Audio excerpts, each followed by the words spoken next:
dining, and cultural enrichment on board and on shore. With small ships that bring travelers closer to the destination, there's more time to explore. And every Viking voyage is all-inclusive, with no children and no casinos. Discover more at Viking.com. Oh no, stomach issues again? Stomach issues? Who are you? Your pancreas. I could be the real reason for your diarrhea, gas, bloating, stomach pain, or loose oily stools. I thought it was my stomach. People often do, but any of these symptoms could mean having a condition called exocrine pancreatic insufficiency, or EPI. With EPI, the pancreas doesn't release enough enzymes to break down food, but EPI is manageable. Use the symptom checker on identifyepi.com and speak with your doctor. That's identifyepi.com. Sponsored by AbbVie. This Sactown Sports 49ers report is brought to you by Kia of Vacaville, located beside the Vacaville outlets. The 49ers lose in Tampa Bay on Sunday 30-19, but far worse for San Francisco. They lose their all-pro linebacker Fred Warner for the season with a devastating broken and dislocated right ankle. San Francisco comes home to take on Atlanta for Sunday Night Football. You can catch all the action beginning at 4 o'clock right here on Sactown Sports 1140. Football season is here at Kia of Vacaville. You can score big in a new 2025 Kia Niro LX with up to 53 MPG combined at Kia of Vacaville. Perfect for road trips, tailgates, and cruising to Levi Stadium in style and comfort. But don't wait. Inventory is limited at Kia of Vacaville, and these deals won't last long. Visit KiaVacaville.com or stop by right next to the Vacaville outlets for friendly service, easy shopping, and unbeatable value. All in one stop. Kia of Vacaville, where the adventure begins. Hey man, gaining weight, dragging throughout the day, losing your drive? It could be your testosterone. The team at Revive Men's Health Sacramento gets men back on track with the energy and drive they've been missing. Meet Tyler, Revive Men's Health Director of Operations, and witness to hundreds of success stories. I've seen guys come in worn out, discouraged, and just not themselves. A few months into treatment, they're standing taller, speaking with more confidence. It's like watching someone come back to life, like a light switch gets turned back on. When a spouse says, "Thank you, I really have my partner back, better than before," that's the moment it all clicks for me, and that's why I do what I do. Since 2011, Revive Men's Health has helped more than 120,000 men regain their energy and drive. Start your story today with an in-clinic visit or a secure video appointment. Call 916-619-3000 now to book your free testosterone test, exam, and consultation. That's 916-619-3000. Or schedule anytime at ReviveMen'sHealth.com. When I was a kid, I remember my dad, a lineman, leaving in the middle of the night. Families were depending on him to get their power back on to keep them safe and warm. Watching him taught me that this work isn't just about wires and circuits. It's about people and the trust they place in us when the lights go out. That's why I started Maverick Electric Heating and Air, to carry on that same promise of showing up, doing it right, and protecting families when they need us most. Visit callamaverick.com. KHD1 Sacramento, KYMX HD3 Sacramento. From the Power Business Technology Toshiba Studios. Sacramento's official home of the 49ers. San Francisco. Sactown Sports 1140. Feeding your passion for local sports in the afternoon. It's the Drive Guys on your radio at 1140 a.m. Streaming audio at SactownSports.com and the Sactown Sports app. You can also watch the show on YouTube at Sactown Sports 1140. Here are the Drive Guys. It's been a while since I've tried this. So let me see. It's Friday.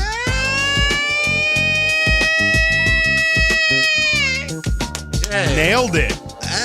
Not a crack or anything. That's what I would have been afraid of. Friday. There you go. That's how you set it off. Chris feeling walked good. Yeah, that's the Friday alarm. It Friday sounded siren. very siren-y. There you go. Yes, it was great. Mm-hmm. What is that? Where's the language of origin from there? Where does that originate? That's I guess. How long have you been doing that? For a long time. My goodness. Kind of had it in mothballs for a while. So you can tell me. Yeah. Sounds great. I couldn't think of a better way to get it sounds great. Started. Yes, home of the 49ers, and we're going to be talking about the 49ers a lot today. We have Herm Edwards today at 5. What?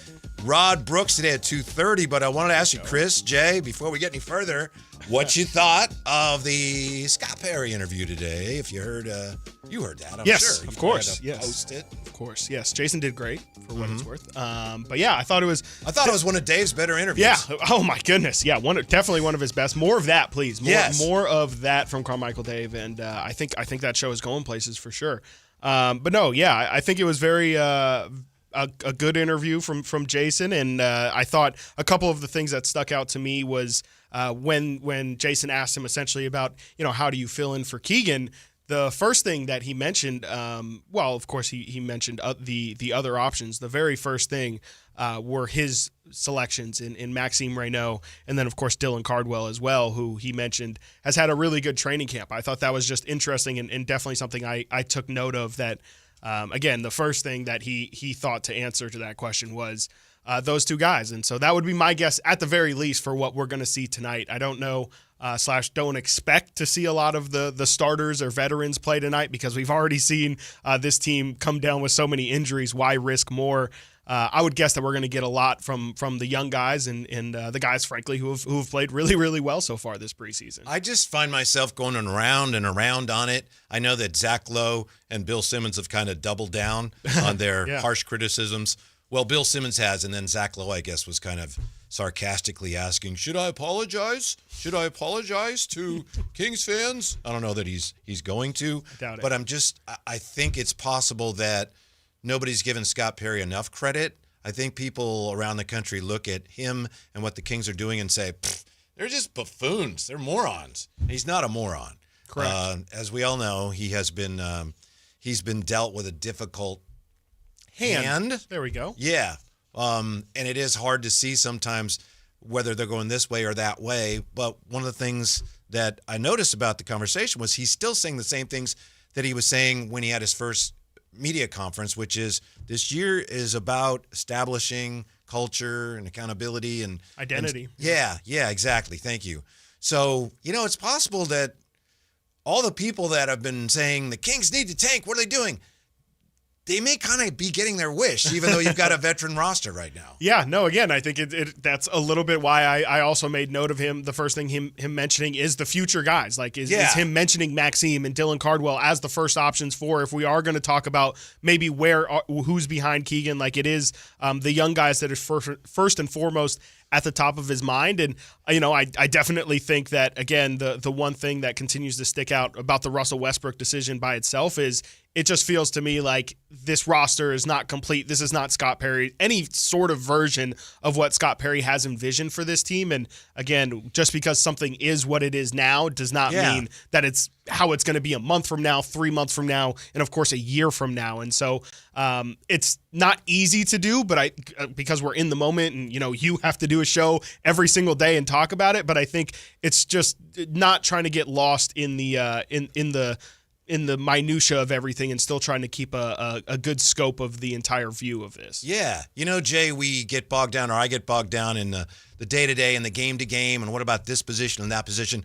But Scott Perry, in all fairness, again today, he said, we're not going to get this done in 1 year. Right. And we're not going to skip steps, and it's going to be done brick by brick. Yeah, pretty much. It seems like me and Scott Perry on the same timeline, Whitey. Yeah. I've been talking about this upcoming trade deadline and next offseason. So we'll see where it goes. I think Scott Perry is he's coming in, he's setting the foundation, and it sounds like he is more than willing to see this season out, but also make some changes as well. Yeah, right. Yeah. And not once that I can recall has he uttered the P word since he's been here. Hell no. Not once, even we would like to make the P word. No, just success. Success is a very, very broad term that can be defined by just about anybody. Sustained success. Sustained success is the furthest which that he had will in go. Detroit, apparently. That we do know. That is 100%. If you are going to say what exactly is sustained success, I guess that could maybe be it because he keeps pointing to that time specifically. But yeah, I mean, I like it. I don't like that last year it felt like there was that P word mandate for this team, and I think that caused a lot of pressure from the coach and also from the decision maker, Monty McNair. I think we maybe saw some moves that were in the name of him trying to get the most success out of the team last season instead of having a long-term vision. And so, I like that there hasn't been any sort of even win number, right? We haven't even heard I want to be 500. I want to be, this team should be 35 wins. Right. None of it. And so Again, it's good to kind of have your feet where you are and not look too far ahead because, again, you just don't know what this team is going to look like so far in the future. It really does, especially Scott Perry, it would do him no good to come out and say something like that because then all of a sudden we have something to exactly judge them on and in a goal that they might not reach. Yeah, I still think that it's something that he's trying to do that's a little more subtle than just throwing in the towel, blow it up. It's just kind of, again, seeing how good they are early in the year, then maybe pivoting off of that if things don't come together. But I'm not sure they really expect things to come together in the way a lot of us as Kings fans would like to see them this year. No, I don't absolutely. even know if that's really the plan. What's the expectations of Kings fans? I think a lot of Kings fans, not low. all. Yeah, for the most part, I think it's low. But there are some, fans are going to fan. There's some that, hey, they could win. They're going to be a top 6 seed with Russell Westbrook. They could win 48 games. Yeah, I don't think they're gonna. It feels like most people are probably in this team feels like a 12 to a 10 seed. And I think that's a lot of people are feeling play-in and bottom play-in more specifically. And if they make a 7 or a 6 seed, which would be a 7 or an 8 seed, which would be top of the play-in, that would be almost like a success for this exact group. And so, I don't know. Yeah, again, about the Scott Perry interview, the one thing he mentioned about Russell Westbrook is identity. That was the first thing I believe he mentioned why he emphasized bringing Russell Westbrook over specifically filling a gap for Keegan Murray. The first thing he mentions is, Russ is really going to help us establish that identity part of what we're looking for here. And again, I think that's that should tell you what the true goal of this season is. It's not wins and losses. It is truly about, doesn't matter if this team wins 30 games, if at the end of the year we have a better understanding of what kind of team we're rolling out every night and what that team is trying to do to the other team, I think that's really going to be a success in Scott Perry's mind. Yeah, it's a great point. It wasn't, hey, we bring in Russ, he's going to win 5 games for us. It was, didn't even say compete, right? Right. Yeah. He's going to help us establish that identity going forward. So maybe Scott Perry, in a way, is trying to tamp down expectations a little bit. At the same time, you do have games. You do want people to come out to see your team. So, yeah, he helps in that sense, too. Of course, yeah. But jersey sales, all that. It's a delicate dance that he's doing right now. Yeah, but he doesn't get the credit. If that is what he's doing, he's not getting any credit for that nationally. No, and he's probably not going to get the credit for a couple of years, right? Yeah. Because the things that he's talking about specifically is instilling a mindset into Keegan Murray, instilling a mindset into Neek Clifford and Maxime Reynaud and Dylan Cardwell and all the young guys. Keon Ellis even fits into that. It's about, Russ is more about so that those guys, when they're in years 8, 9, and 10, saw what Russ brought to the table every single day, and hopefully he can instill some of the things that they'll take later in their professional careers, hopefully for the Sacramento Kings. And I think, again, that's what the real goal is here. And to your point, Scott Perry's not going to get credit for that until 4 or 5 years down the line when those guys directly attribute, I learned from Russell Westbrook. When everybody else leaves, that's when you actually start your personal session of 2 hours or whatever it is that he's going to do. And so, I think you're spot on there. Yeah, that's because, you just try to listen to him and watch them and figure out what's going on. And I just keep coming back to that spot. Martin Ramirez in the YouTube chat asks a fair question. How can you establish a culture with old guys playing, not winning, not letting the young guys play? I think Mark's a little upset, and I think he probably speaks for other Kings fans. Yeah, no, I think it's a fair question, and that's tough. I think that's also part of it, though, too, is staying a professional while things aren't going well. And, that's, again, probably not what fans want to hear, but it's all part of it. I don't know. If anything, that's really where you show your professionalism, right? It's easy for everybody to understand. Keegan's already been in a winning situation, right? He already understands what it looks like, what a team should feel like, the Beam Team season and all that. But when things maybe aren't going well, when you're churning through development or churning through some regime change or whatever it might be, you still need to remain a professional. You still need to take care of yourself. You still need to try and remain competitive. And so I think, again, I think the hope is that the things that they're instilling by the end of the season make an on-floor impact, and hopefully, it starts to show, and they're a lot more of a team that is competitive every night. And I think that's really, again, at the end of the day, the goal is that they remain competitive, and wins and losses, whether you make shots on a given night or not. I think it's more about the process than result. By the way, Campio, yes, I am wearing a Fort Wayne Mad Ants. Yeah, I don't think that's not a team anymore, is it? I don't think it is. Yeah. I think this is an old D-League. D-League, right, yeah. Back in the day. My friend Mark Kreidler gave this to me once. Fantastic. Yeah, absolutely so fantastic. Thank you for noticing. How do you answer that, Jay? Martin Ramirez, how can you establish a culture with old guys playing, not winning, not letting the young guys play? I'll let Scott Perry answer that question for me, and I think he has. I think he is saying that this is a transition season. Unfortunately, it's like this. If you have been given something that you can't get rid of as easy, there is a period of time that's going to allow you need a little grace, a little empathy. You need something that's going to allow you to get rid of it, right? And so as much as you might have a hot commodity to some, as we know, on a seller's market, on a buyer's market, on any type of market, it takes two to tango. And so as much as some, like Paul Ramirez, wants to see Dylan Cardwell, Isaiah Stevens, Keon Ellis, and whoever the hell else he wants to see, and Neek, play, that's all fine and dandy.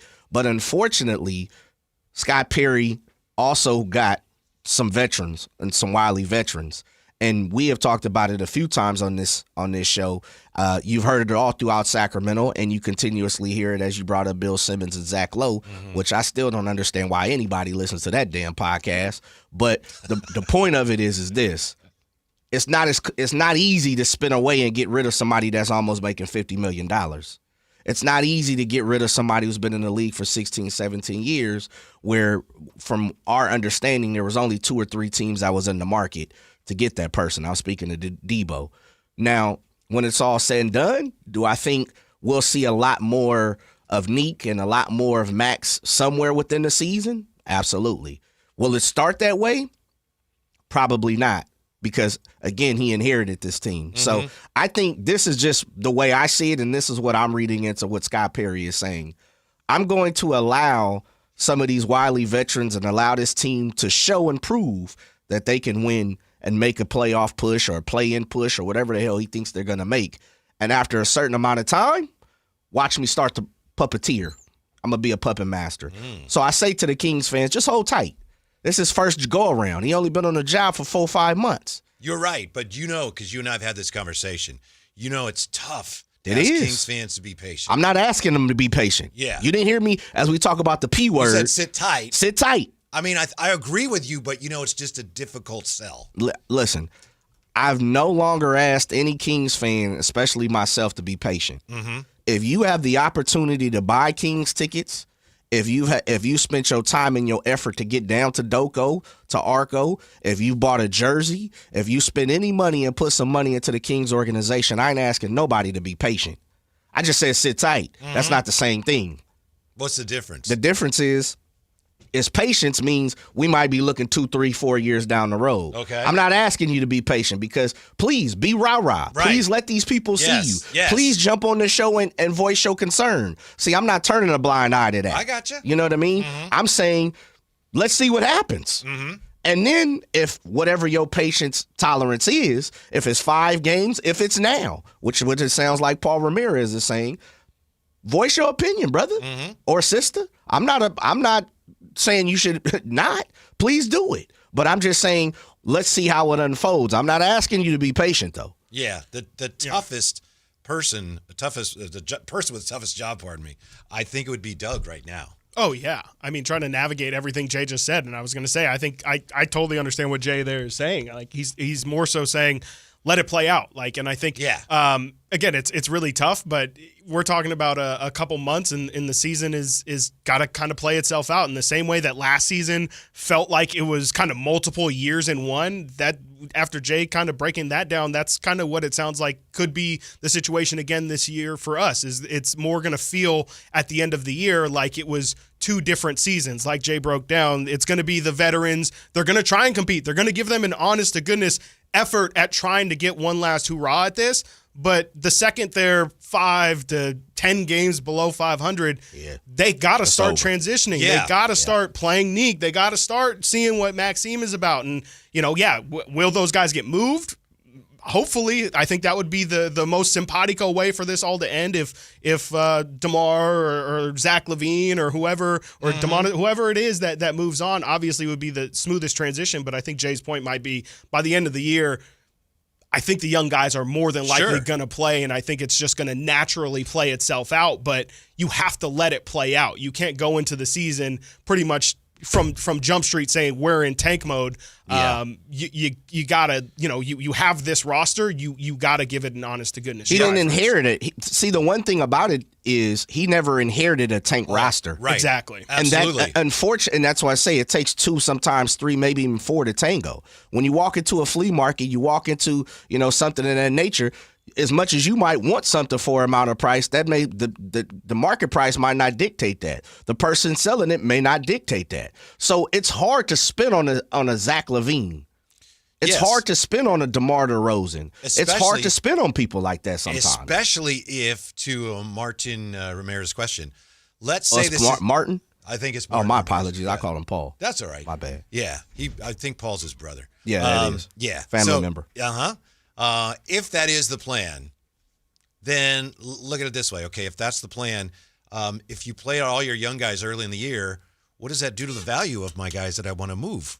Right? Yeah. No, it completely tanks it. Right. Yeah. What does that tell you, and what does that maybe tell the team that that you are trying to trade for them? Like what maybe these older guys especially have left in the tank, and then it's the question of, oh well, you guys aren't very good. If that player was good, wouldn't you be playing them? And so, yeah, absolutely. It only hurts their value, and obviously playing them and showcasing them, assuming that they play to the levels that they're capable of, that's the only way that this thing in the long run is going to work out, is if you can convince these other teams, or entice, I guess might be a better word, entice these other teams that DeMar DeRozan, Russell Westbrook, Zach LaVine, that these guys would be worth adding to their team for the last stretch of the season. These teams that are kind of potentially going to be on the fringe of competing or whatever, adding a veteran like DeMar DeRozan on a fairly manageable contract, adding Russell Westbrook on a minimum, that could definitely be enticing. You could easily see how that would be enticing for a competing team at the end of the year. I'm going to give you a quick example of why I think something is a little bit different in the form of what Scott Perry is trying to do versus, let's just say, the last regime. At what point in time did we hear about Jonathan Kuminga being under the eye or under the watch of a Sacramento Kings organization? Felt like almost immediately. Once free agency started. Right. And who was in charge at that point in time? Scott Perry. Yeah. I challenge both of you. I challenge anyone. And multiple times, we talked about John Collins being available for so long on this show. We talked about Lauri Markkanen being available for a quick minute. We heard plenty of names be mentioned, but when you rarely sit and peel through the pages, Sacramento Kings normally weren't involved in that. It was, man, here we go. The Warriors, they're in the market for Lauri Markkanen. Soon as Jonathan Kuminga name popped up, Scott Perry was like, look, bro, I got a deal ready and waiting for you. Mm-hmm. And now, albeit the rest of the league wasn't that enticed on what was going on with Jonathan Kuminga, but it felt like the Kings lasted all the way to the end, to the finish line. And still, to this day, some people believe he's still in the running to come to the Sacramento Kings. I think they'd love to be, yeah. Absolutely. Mm-hmm. I just say this. It's been a long time since we've heard a top name be associated with the Sacramento Kings. You can't tell me Scott Perry ain't hunting. I just truly believe it. Now, unfortunately, he's got some things in his home that he's got to, it's like, yeah, he wants to go get the Corvette, but right now, he driving that Maxima. And so when it's really all said and done, you got to work your way up there unless you just want to. Bring the Corolla LE package. Oh, that's done. Yeah, that's done. Now we ain't got no Corolla LE packages no more, man. No more of those. That was Harrison Barnes and Kevin Herter. And Kevin Herter, yeah. All reliable. Right. But I think when you start to hear it go radio silent, when the Kings aren't involved and you don't hear, a few things be mentioned, that's when I think it's time to be rah-rah. That's when it's time not to be patient. Again, I'm not asking anybody to be patient. Yeah, I keep coming back to this, and I've said it a number of times here. This year, to me, looks like a developmental year for the Kings that is disguised as a win-now year. Correct. right now you look at them, it's like, wow, they got veterans. They could do this, they could do that. But I think the plan really is to develop the young guys and then do whatever you can with the veterans to set yourself up for I hope so. The big picture. I really hope that is the plan because I just fully believe that is the best. That's the only way that this situation is going to get better. I think it's very clear that even in the short term, this team has a very definite ceiling, and the only way that you're ever going to break through that ceiling, I think, is just by starting over and trying to get new pieces. I just don't think there's any way that you can make this core of Domantas Sabonis, DeMar DeRozan, Zach LaVine.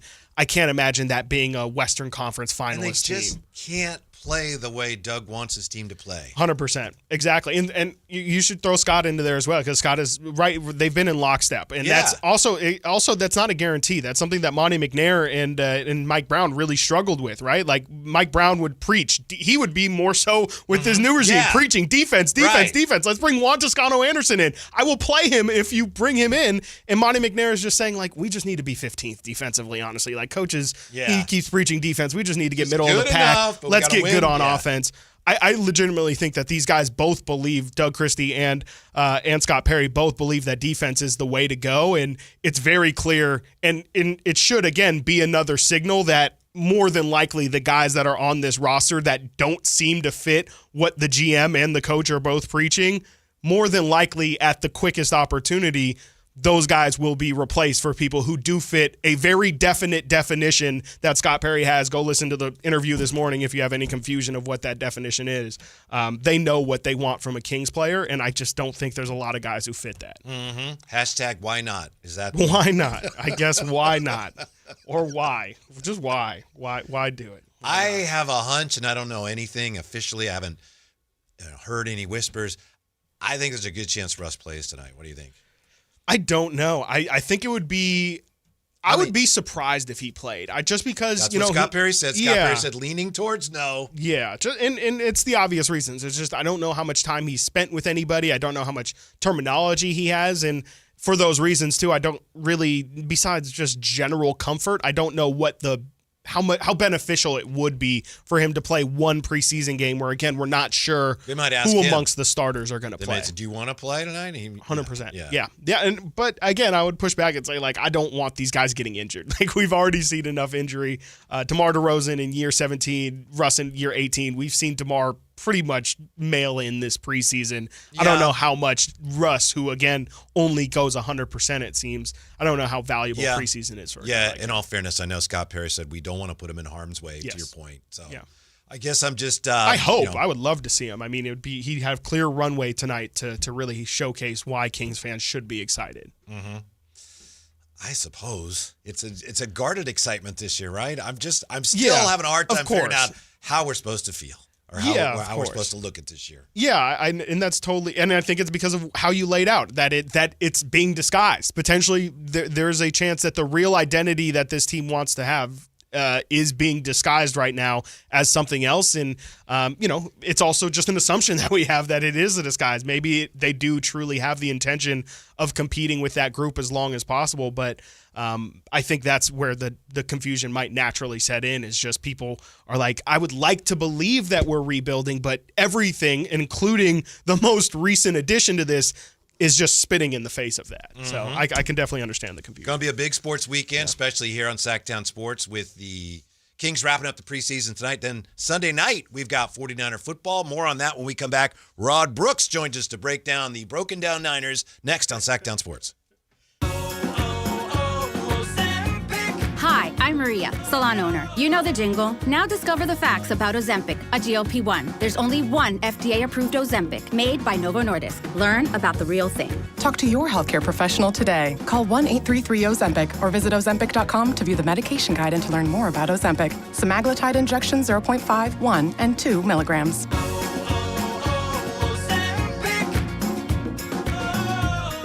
Wesley Financial Group is not a law firm, and Chuck McDowell definitely not an attorney. This is Chuck. If someone talked you into buying something really silly and you want to get out of that silly little thing, my advice, get the facts. Call me and I'll send you our timeshare exit kit absolutely free. Inside, you'll learn how timeshare works and all your options for cancellation. Call Wesley now for your free exit info kit. 800-329-2121. That's 800-329-2121. Stockton 99 Speedway, Saturday, October 18th. It's championship night. Late models, modified, sprint cars, and the insane trailer racing. Plus a huge fireworks show to light up the sky. Tickets start at just $20. Don't miss the season finale. Stockton99.com.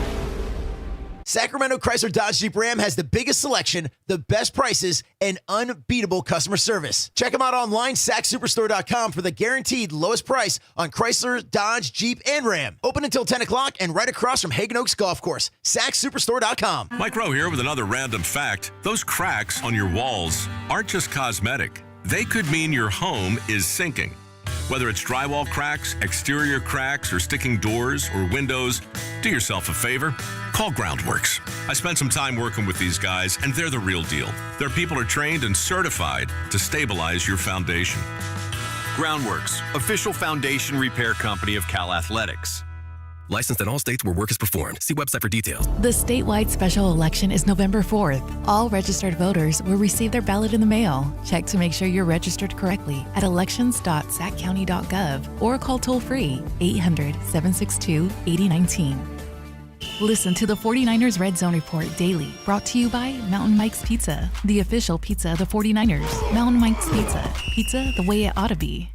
The Travel Guys, new on KHTK 1140 every Saturday at 11 a.m. We'll make you a smarter traveler. Tips you can use on the road and at the airport, plus reports from top consumer advocates. The Travel Guys, 11 a.m. on Sactown Sports 1140. What's going on? We're talking to Chad Hoblet of Hoblet Dodge, Chrysler, Jeep, Ram, and Woodland. Tell me, Chad, what's happening for the Drive into Fall event? There's still time to get some adventure in when you save up to $8,600 off MSRP on the brand new 2025 Jeep Wrangler Willys. I love how these modern Jeep Wrangler Willys are filled with the latest and greatest tech and comforts, yet pay homage to the iconic past of the Jeep with huge off-road capability, distinctive exterior styling, and special interiors you will love. Man, you make it sound like you're buying a modern-day piece of history. It's true. Once you get into one of the Willys, you won't want to get out. But whatever you're looking for, you can find it at Hoblet. Check out our certified pre-owned supercenter with nearly 200 vehicles available and over 50 under $20,000. Whatever you need, it's at Hoblet right now. Search, select, and save through their whole inventory at HobletDodge.com. Unbeatable prices, unbeatable selection. Nobody beats Hoblet, period. $8,600 toll net savings on select new 2025 Jeep Wrangler Willys after $4,000 factory rebates and $4,600 dealer discounts. Rebates include $500 first responder bonus cash for eligible first responders. 3 of this net savings. Sample VIN 608-744. See dealer for details. For over 90 years, Hagen Oaks has partnered with the biggest brands in golf to bring cutting-edge technology to your game. Our one-of-a-kind total game fitting offers a level of experience and precision that is unmatched. From driver to putter, footwear to golf balls, our TrackMan-powered performance studios, 3D footwear scanner, and Ping's Ballnamic ball fitting kiosk ensure every piece of your gear is tailored to your swing. Trust the experts at the Hagen Oaks Golf Super Shop. Total game fitting starts here.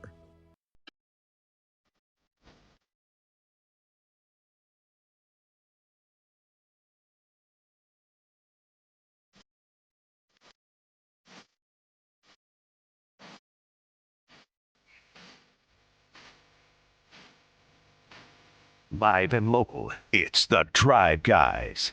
Watch the show on youtube.com/Sactown Sports 1140. Or listen on the Sactown Sports app. Here you go in the chat. Dwayne Baker, I need my Relic Auto Levine rookie card to go up in value more. He needs to cook. Yeah, it's a good way to look at it. Is that Sports Cards Talk? Sports Cards Talk, yeah. He's got a Zach Levine autograph rookie card. Oh, okay. Yeah. That's a great one. That's got to be a pretty great nice piece. one. Yeah, I was going to Pretty nice one. Yeah, I don't know much, but I can tell you that an auto, that's automatic. Very nice, very nice. But we turn our attention to the San Francisco 49ers, or what's left of them. Nice enough to join us as he does every week. Of course, 49er analyst, NBC Sports Authentic. He does so many things we can't keep up with all the things he's doing. He's got the Quality Hang Pod. Rod Brooks back with us. How are you today, Rod? I'm getting my robot on from the bumper. Hold on. You see? Don't make me start popping and locking in here. Don't make me do it. Don't make me. Ooh. Sorry. Good. Because I thought you were having a stroke or something. I was getting worried. Why does it taste like pennies in my mouth? Am I okay? Yeah, Jay is at his very best on Fridays. Jay's great with the music. Best, dog. I love it. Very best on Fridays. Do the 49ers, Rod, need to start scoring lots of points because they can't rely on the defense to carry them anymore? Yes. Thank you. Hey, that's the. I mean, listen, they have to, not having Fred Warner and Bosa is huge. They have to find a way to be competent defensively because you just can't. It's not feasible to say, okay, well, the offense has to completely outscore everyone for the Niners to have a chance to win the division, get to the playoffs, and go deep in the playoffs. So the Niners have some things they need to figure out. And hey, man, that's why you brought Robert Saleh back. For situations like this, even if it is an unforeseen emergency situation. But as it stands right now, yes, the Niners offense has to be the tip of the spear. And I got to tell you, we all watched the game on Monday night, and I think we all had the same sort of impressions about Atlanta. Bijan is Bijan, right? He's a stud, okay?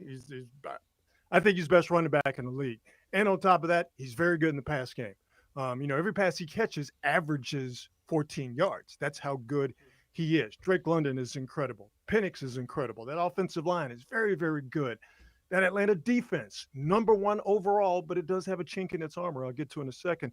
But we all saw that Atlanta team, and we're like, that's a good squad.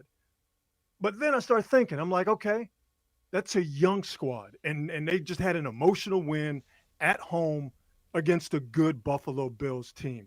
And my question is, how does this young team handle that success? And we've seen this a lot where a young team is getting a lot of pub that they deserve, a lot of run, people telling them how good they are.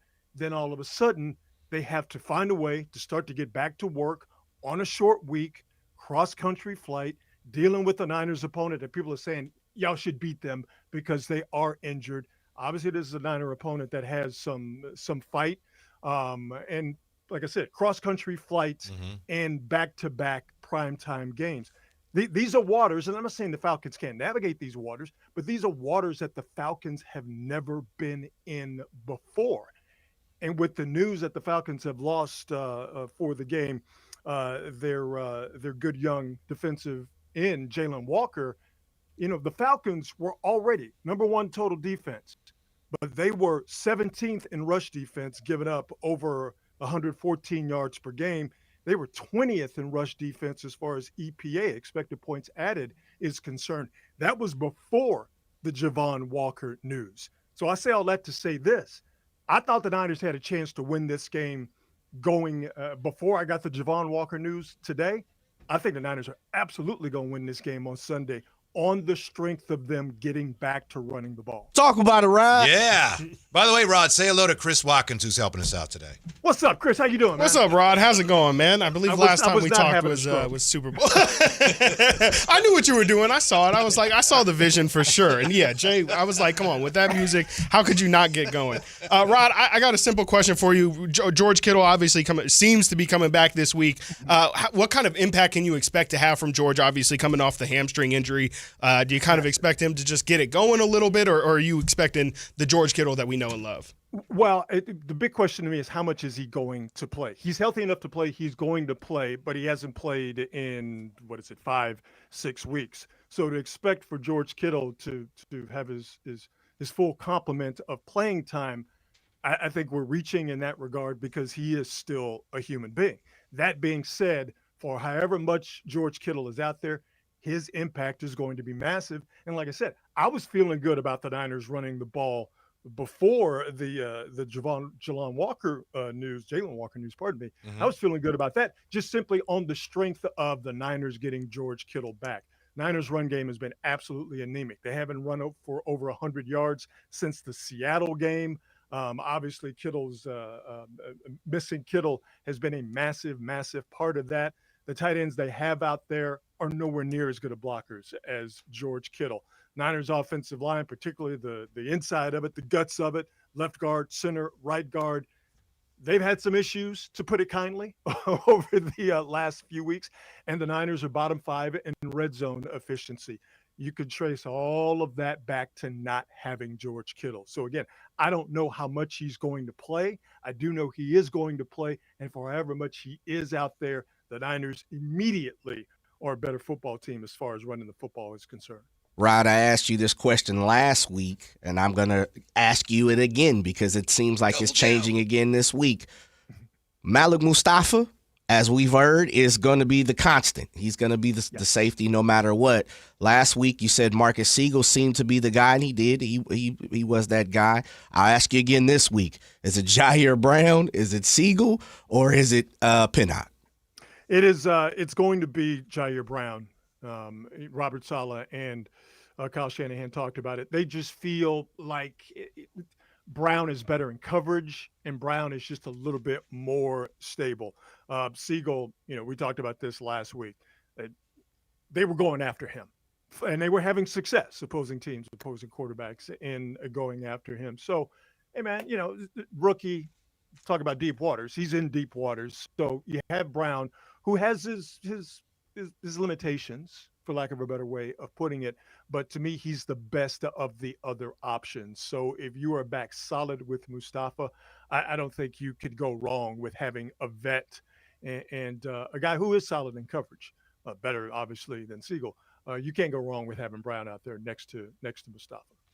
Rod Brooks with us, of course. Rod, there's something about the roster that has left me discombobulated, and I'm hoping you can help me recombobulate a little bit here, and that might be asking too much.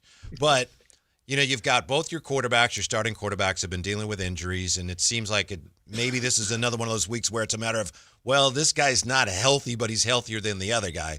Given that that's going on, why haven't the 49ers gone out and gotten a third quarterback, who in some cases would be the backup, who has at least played a snap? That's a good question. I think more to the point, they feel like they don't need it. Mm-hmm.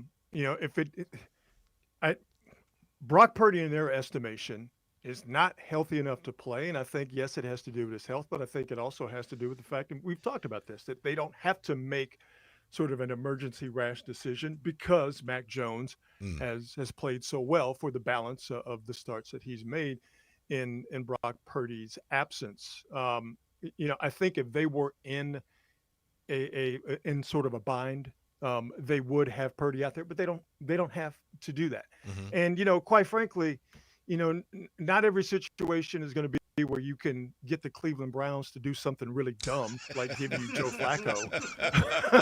Yeah, I know they worked out a few guys a few weeks ago, right? And they didn't really like what they saw. Yeah. I think, quite frankly, the pickings are slim. Mm-hmm. You have Martinez in the mix. You know what he's good at, you know what he's limited at, but he's the devil, compared to the devil that you don't know. So, while the Niners quarterback situation isn't optimal, because I do think optimal, this is no slide or no shade on Mac Jones whatsoever. I do think the optimal situation is Brock Purdy is healthy and he's making all of the starts. So while the situation for the Niners is not optimal, it's not dire. And I think dire means, oh my God, we got to go out there and get somebody because Mac Jones is more compromised from an injury standpoint than we know or we're letting on.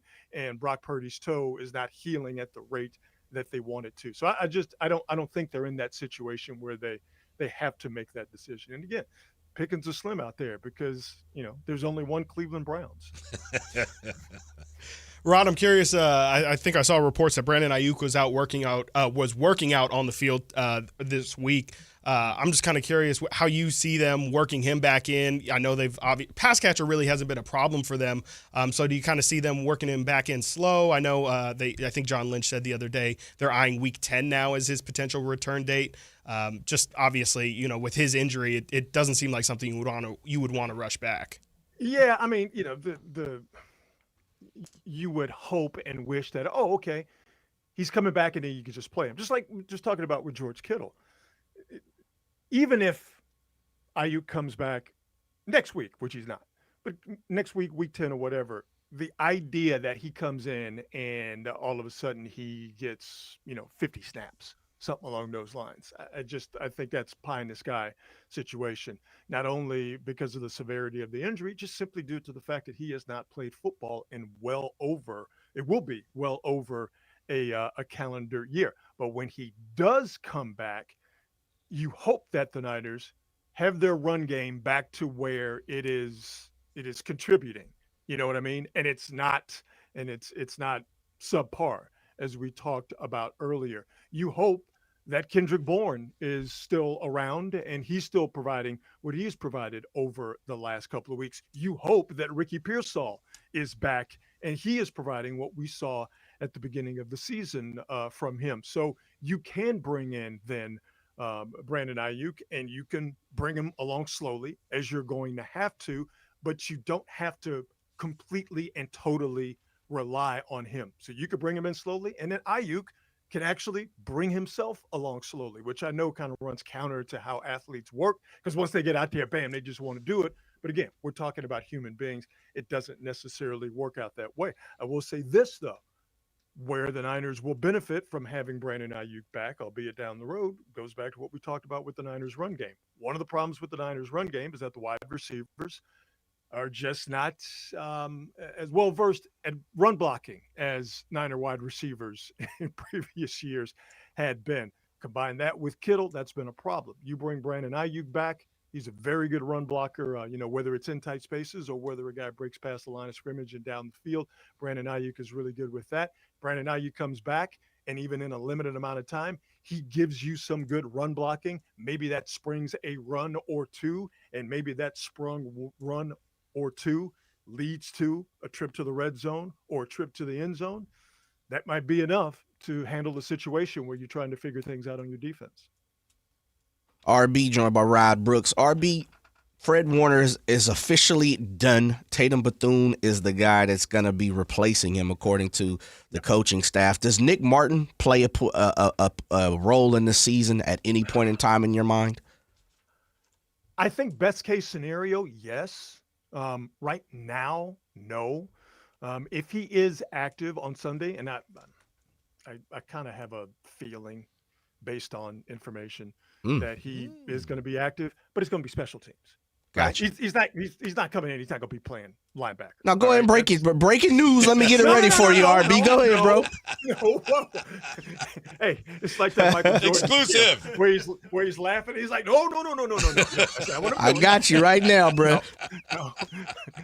If Martin is active, he's going to play special teams. But the idea of Martin as tantalizingly talented, say that fast 3 times, as he is, the idea that Martin is going to come from being, inactive to bringing him in, all of a sudden he's going to play linebacker at a high level in the NFL right now is, I think that's folly. But because now the Niners are in the bind without Fred Warner, okay, bring him up, coach him up during the week, bring him up, have him play some special teams, go out there, get some cardio, what have you.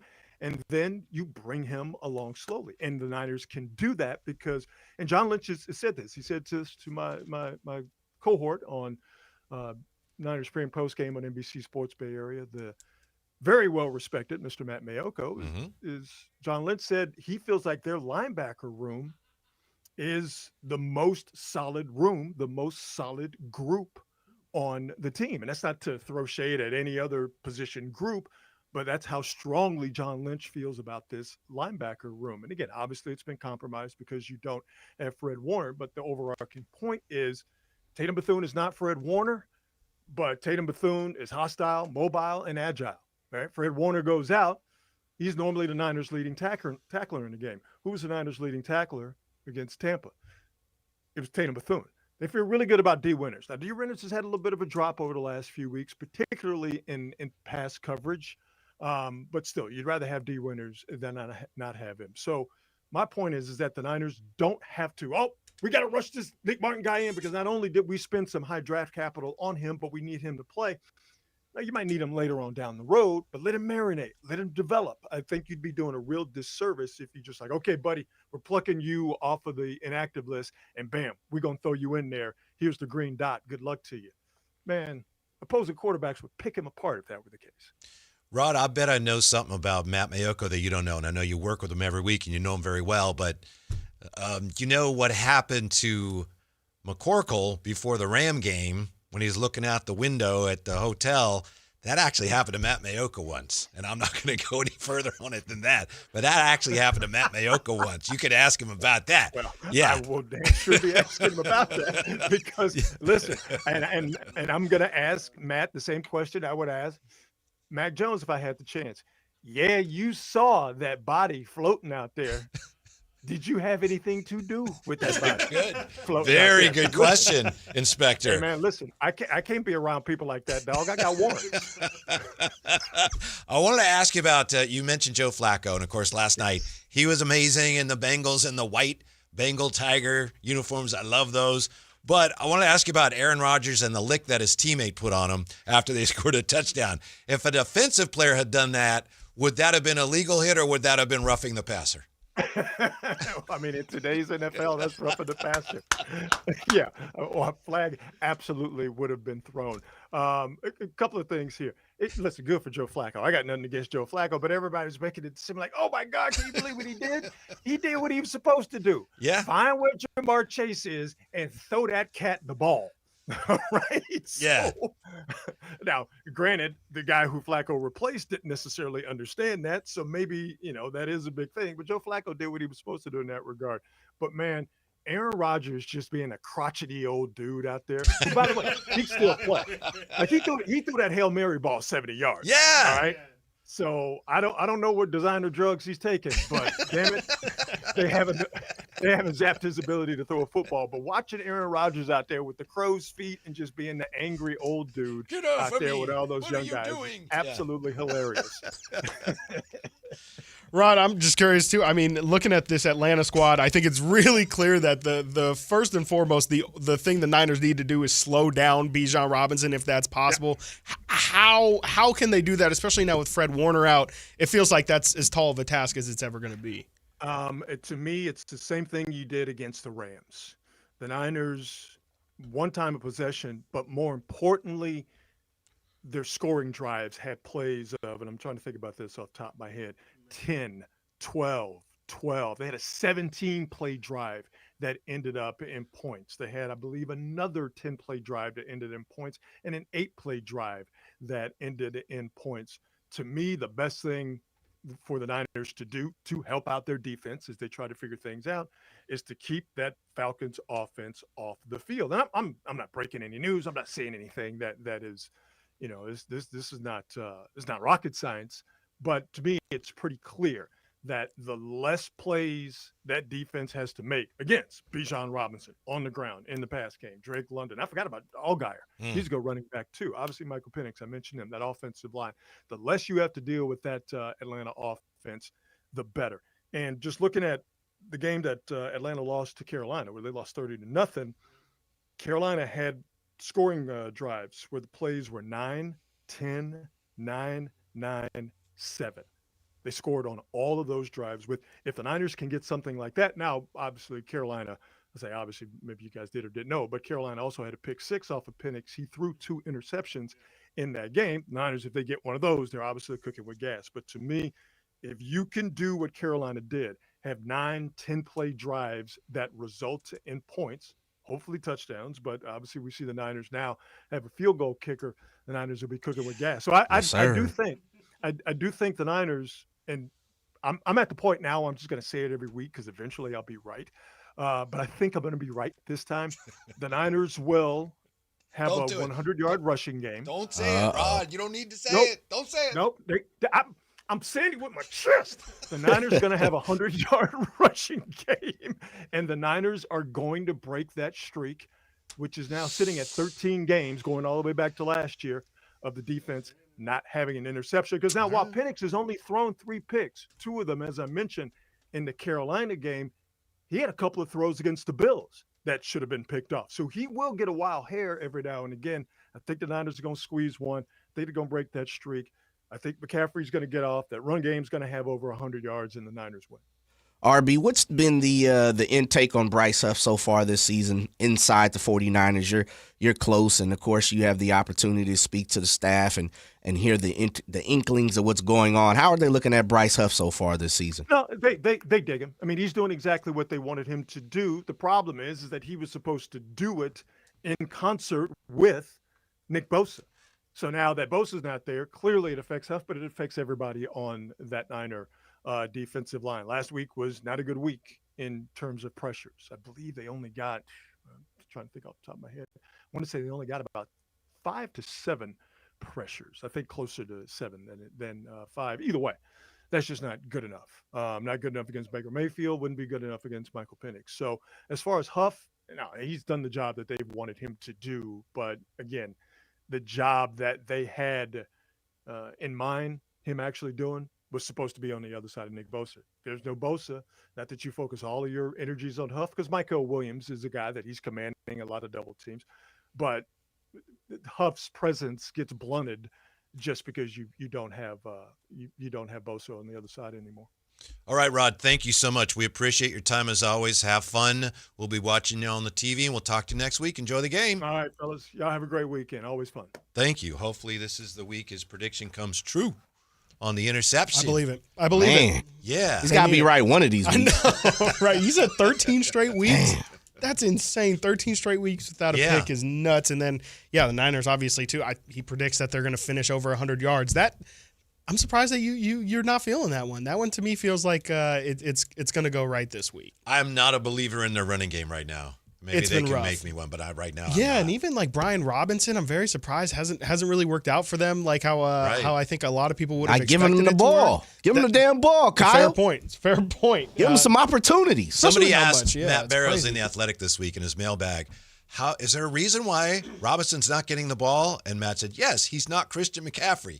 That's the reason. I mean, we've seen that in the past, too. Like, when Christian McCaffrey is healthy, he gets the ball, and he's the one who plays. Like, they really have Kyle specifically has done, I guess you could say, a bad job of sprinkling in other backs. But also, Christian's so good, and you see how much they're feeding him in the pass game, too. It's like you kind of can't replace that, and it'd kind of be a waste to be a decoy. And Garendo, I know there's a few teams looking for running backs.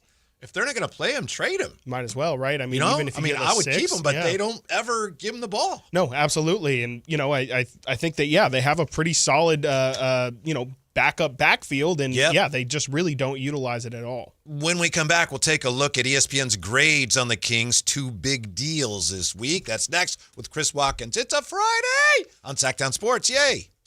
If you love to travel, Capital One has a rewards credit card that's perfect for you. With the Capital One Venture X card, you earn unlimited double miles on everything you buy. Plus, you get premium benefits at a collection of luxury hotels when you book on Capital One Travel. And with Venture X, you get access to over 1,000 airport lounges worldwide. Open up a world of travel possibilities with the Capital One Venture X card. What's in your wallet? Terms apply. Lounge access is subject to change. See CapitalOne.com for details. Progressive knows road trips without your pet can be tough. Hi, this is Next Stop Dog Boarding. Hi, it's Scott again. How's Squeaks doing? You can tell if he's stressed by his eyebrows. Oh, and his breathing should sound like this. Scott, Squeaks is exactly the same as last time you called. Okay, let's talk in 20 to see if anything's changed. With Progressive, your pet is covered up to $1,000 in vet bills in case of a car accident. So next time, you can take your pet with you. Progressive Casualty Insurance Company and affiliates, not available in all states. Coverage for dogs and cats is included with the purchase of collision coverage and subject to policy terms. The deals are on now at the model year-end sales event at Folsom Lake Honda, your one-stop Honda shop. Looking to own or lease? Save on year-end models and drive a brand new Accord or Civic. Visit us today at FolsomLakeHonda.com, your one-stop Honda shop. As a family-owned and operated dealership since 2009, customer service is our #1 priority. Our customers love doing business with us, and you will too. Go to FolsomLakeHonda.com. Your one-stop Honda shop. Thunder, feel the thunder. It's the energy all around you. Lightning and the thunder. The thrill of the moments to come. The flash of lights. The rush of pure exhilaration. The roar of the crowd. See it, hear it, feel it. Thunder, feel the thunder. Lightning and the thunder. Thunder Valley Casino Resort. Feel the thunder.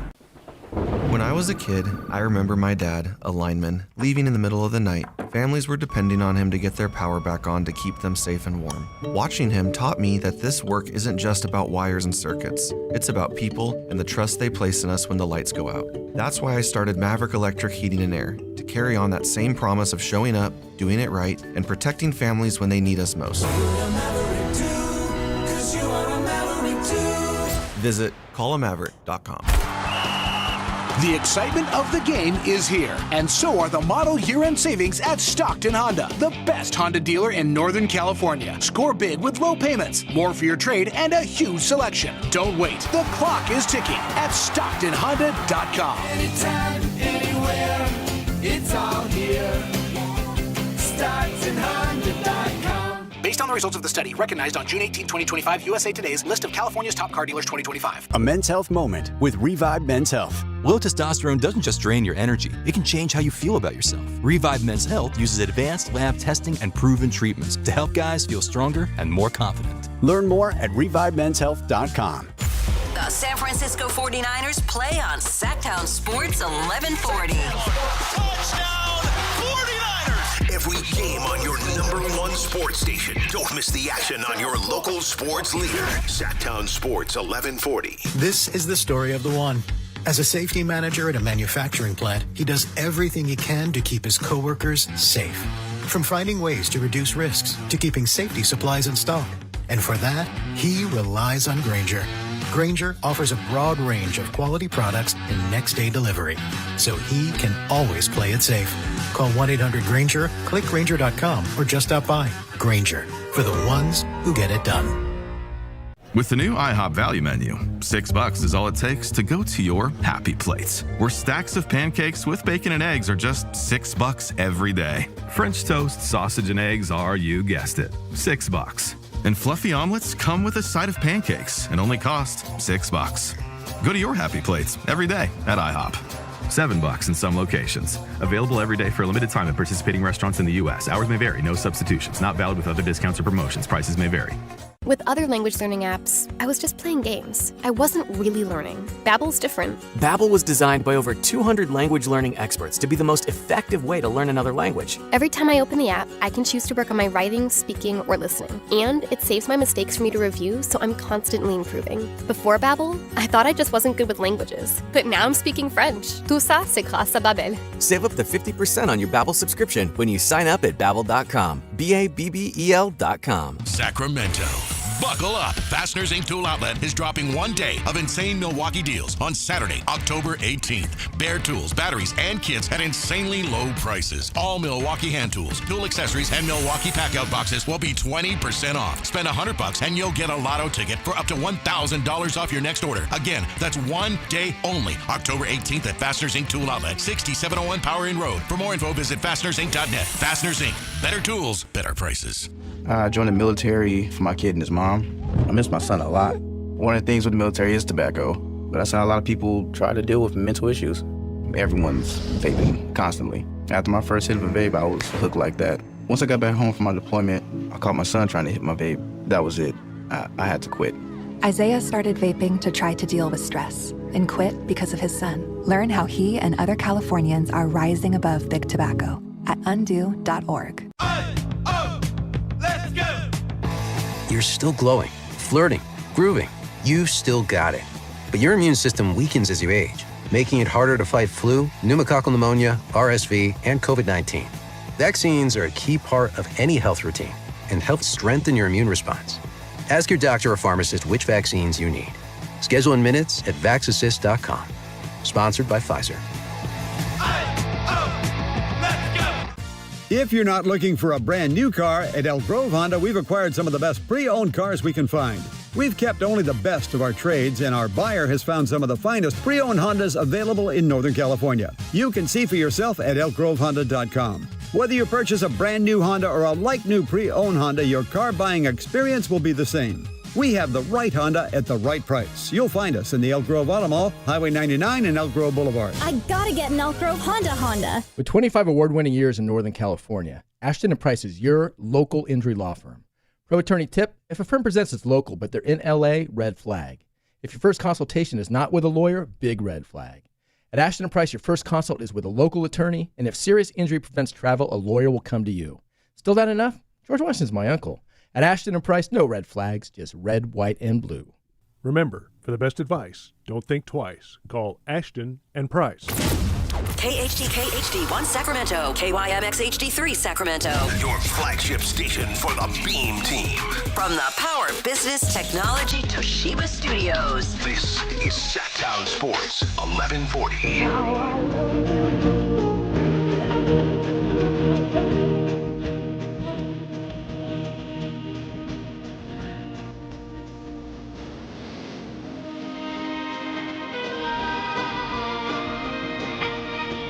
Live and local, it's the Drive Guys.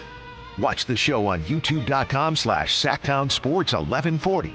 Or listen on the Sactown Sports app. Yeah, we'll get back to the Beam Team in just a moment. It's the Drive Guys. We got Chris Watkins with us today. Speaking of the letter B, Chris just noticed we have something here on the console left over from the morning show. And I guess you heard some of this? I didn't hear. No, I've played the game before. Oh, so it's just the alphabet, and then you're guessing that you have to pick like a breakfast cereal for each letter? It's just the category in general. Yeah. So there'll be, it could just be sports teams or anything like that, or mascots. Because it's interesting to me that the one you picked, you just said, for example, cereal, and I'm stuck on B. I can't think of a B. I literally was like, okay, A, Apple Jacks, B. Yeah, right. C, Cinnamon Toast Crunch, whatever, but B. No, couldn't get any. I mean, stuck. If it's a cereal, like there's no B. Breakfast essentials. I know is like you could drink them. That's the best I got. And the worst is it's on a time crunch. You got a clock going on in your head, and so you got. Is it the company or is it the actual name of the cereal? I feel like either would pass if it's well known enough. So Ramsey says bran flakes, and I'm like, there probably is something just that'd name. probably have to go to review. But if I mean, if you can Google it and there's a box, I think it would count. Amadrox is bran flakes as well. Bran flakes, there you go. Well, I guess that must be it. I don't think I've ever had them. That's no excuse, but it's true. Sound like bland flakes. But I didn't think of it. No thanks. There's no way that's good either, right? Bran flakes. There's Hang no a way. B? No. Yeah. I'm pretty sure we're missing something. Something we're just like. I mean, Berry Frankenberry. No, but that's not Berry Franken. Oops, all berries. Yeah, no, I don't know. Bran flakes it is, I suppose. Bran flakes it is, I guess. Thanks. Yeah. What was the? Oh no, I was post nuts. What was that thing called? Post grape nuts. Post grape nuts. Yeah, there you go. That's terrible. That? I know that cereal is terrible. My mom used to eat grape nuts. That's flakes, got raisins in it. and they are pretty good. And then there were ads on TV for grape nuts, and I said, "Mom, let's try some nuts." She said, "Oh, you don't want that." I never had it. She just said, "No, we're not getting that." I'm pretty sure I got to Google it now because I'm pretty sure there's an easy cereal we're missing. Starts with a B. I'm gonna go breakfast essentials. That probably would have been. But I'm also like notorious for throwing out terrible things. I think like one of them was food items, and my H was Hellman's. Have you ever had? I think it's Kashi cereal. Yes. Okay. Not bad at all. Really? Actually, yeah. I was a fan because it's kind of like a healthier cereal alternative. It's like eating sticks. It is a little more stale. It definitely. Oh well, I think they have some different ones, but yes, there is like a very rabbit pellet. Okay, my daughter Lonnie used to eat that. Definitely. She may still eat it, and hey, try this. Like, why would you eat that? Yeah, my dad used to eat like Raisin Bran cereal all the time with the the Fiber One cereal too. I'm like, I can't. That's not cereal. I mean, cereal to me is like dessert anyway. Like, I mean, obviously you can eat it for breakfast, but like I'm eating cereal to actually get good nutrients out. Like that's just a waste for me. You got anything, Jay? Yeah, there aren't that many good ones, but there's a few that I've heard of. Boo Berry. Huh. Which was Boo Berry. I was right there. Yeah. Boo Berry is definitely one. The buckwheat, which is old. Buckwheat. There's no way. Super old. I'll ask AI. Beyond that, there's a bunch of Batman cereals. There's one now, I guess, Baby Shark. Baby Shark cereal by Kellogg's. When you said beyond that, at first I thought that was a cereal. Yeah, no. Beyond that, what is that? That sounds intriguing. Kellogg's made some Bart Simpsons in early 2000s. Yep. Basic 4 by General Mills. Never heard of that. Black Panther was a cereal. Benefit, never heard of that. So there's from some General Mills. really boring ass cereals. Yes, that start out. Banana Nut Crunch. Banana Nut Crunch. Big Mix. Yeah. Banana Frosted Flakes. Breakfast with Barbie. Yep, I see that as well. Barbie multi-grain cereal. There's the deficiency in B's. Yep, for sure. Absolutely. Mm-hmm. So if you're looking to start a cereal, start Banana with B. Wackies? What the hell is Banana Wackies? That's That around sounds your like time something there. You got to go see the doctor for. He's got the Banana Wackies. Something in the 60s. Banana Wackies? No. That and Reefer Madness were just a problem. Yeah. Oh, my gosh. Yeah. Banana Wackies. And now here they are, the Banana Wackies. Thank you, Jay. The football game last night before we get to the Sacramento Kings. I know I was joking yesterday with you about, this game, a crackerjack of a game. Great freaking game. It was definitely, you could have definitely described that as a crackerjack of a game. It was incredible. I mean, I don't think anyone was expecting Joe Flacco to light the scoreboard up in that fashion, throwing the ball a ton. Jamar Chase is looking to put up like historic numbers in that one. And then the way that it ended too, you had the theatrics of it was like an 80-yard touchdown or whatever it was from Freiermuth. And then on the other side, you get a big play from T. Higgins. Like that's everything you would want from a Thursday night game, especially. Normally, those games can be low scoring and chaotic for all the wrong reasons. Hey, Jay. I don't know if you saw it, Jay, how much you saw it. T. Higgins deciding to slide down so he could set up the field goal. Guess who has T. Higgins on his fantasy team? Yeah, and guess who's like almost in You last lost by place half of and, a point or something? needs Yeah. him to score as many points as possible.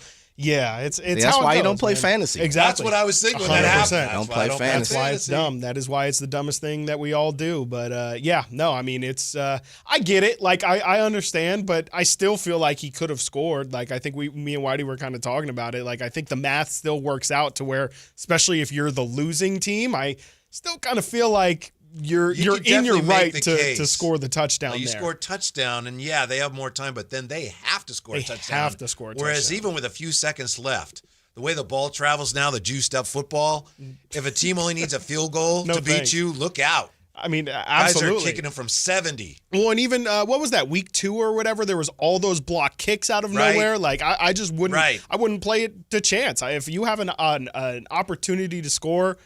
At that point, I know it's a bit of a higher scoring game, but you got to put it in the hands of your defense and say, look, we took care of business. And again, it's a touchdown that the other team would have to score. Maybe you could make a different argument if it was just a field goal and they had to get to the 35 or something. Listen to this, the last 8 primetime NFL matchups. The Rams were 8.5-point favorites. 49ers beat them. The Bills were 8-point favorites. The Patriots beat them. The Chiefs were 3.5-point favorites. The Jags beat them. The Eagles were 7.5-point favorites. The Giants beat them. Lions and Chiefs, the Chiefs were favored. They did win. But other than that, you also got Bills versus Falcons. Bills, 3.5-point favorites. Falcons beat them. Bears and Commanders. The Commanders were favored. The Bears beat them. And last night, Steelers, 5.5-point favorites against Cincinnati. And the Steelers lost to the Bengals. So 7 of the last 8 primetime matchups, the underdog has won outright. Well, and you guys tell me that's why you don't play fantasy football. That's why you don't bet right there, ladies and gentlemen, is because, I mean, especially on these Thursday night games. And, when I saw you kind of put that stat on my radar, the first thing I thought is like, it's the cliche that these guys are professional athletes too. Like just because one team is very highly favored or on paper it looks like one thing's going to happen, especially with these primetime games. They know that all eyes, whether it be, the people that they grew up with, whatever, all eyes are on them. They're going to give it their 100% on primetime. And I think that's a piece of what that is as well. Is just like you cannot discount any of these guys. That Niner Rams game is the perfect example. And every team in the NFL, I've been saying this for years, but it's more and more true each year. Everybody's more in the middle than ever before. 100%, especially this year, right? Yeah. There's no more undefeated teams. I think I don't even know how many teams have one loss, especially after last night. And so, it's just as close as it feels like it's ever been across the league in total. Yeah, and make no mistake, Joe Flacco was amazing last night, and I do like those Bengal uniforms, but the Steeler defense was awful. It was really bad. Yeah, and that's usually what they hang their hat on. But Jamar Chase, when they were driving for that field goal, they picked up some yardage, and it's like there's not even a defender on the TV screen when they were completing passes. No, I mean, Jamar Chase, we just looked at it. He had 23 targets yesterday. It was very obvious that they had one game plan, and that was even in space or even on a short dump off, they're not giving it to Chase Brown. They're giving it to Jamar Chase to run with. And so, I was really surprised to see that. Yeah, it would seem pretty simple to me. Make anybody else beat you, especially Joe Flacco, who probably doesn't have a full grasp of the playbook at that point. Make him go through his options. And he was thrown to windows and like guys. He was comfortable, breaks, like 100%. On the money. You can't have that. You know, Aaron Rodgers dealt with more pressure from his own team than it felt like Joe Flacco had to deal with from the Steelers. That was so funny. Maybe because I'm not the biggest fan of his. I think what made it extra great was his reaction after. Him getting like so legitimately upset at his teammate who was, in all good honesty, just trying to celebrate. He was just trying to celebrate a huge play that he thought was a game winner. And Aaron's like, get off me, brother. You look like an old doing? lady when you cut in front of her in the, the grocery line when you have too many items. Not that I've ever done that. That is literally Aaron Rodgers. Just imagining. I could imagine Aaron Rodgers having the exact same energy as that said old lady in the grocery store. But so he was flinging it too. He was. I mean, that last play I think they said was the longest air yard pass in the past at least 5 years or something. But maybe longer. Even longer than that. 68.9 yards. He was just under 70, yeah. And so, it shows that even at 42, the guy still got it, especially even for one last throw. But I think that was absolutely incredible. And Aaron's, I'm not Aaron Rodgers' biggest fan, but he's showing that he still does have it. And, last year with the Jets might have been more, again, of a Jets situation than anything else. And it's kind of funny that, again, he parallels Brett Favre's career so much and struggles with the Jets. That's not really the end of his career. He shows in his next stop he might actually just have a little. Now, I'm not saying so he's going to. on your team. No. You want him on your team like Brett Favre ended up on your team. No. I do not need another traumatic, conference championship interception like that again. Bounty gate. No, thank you.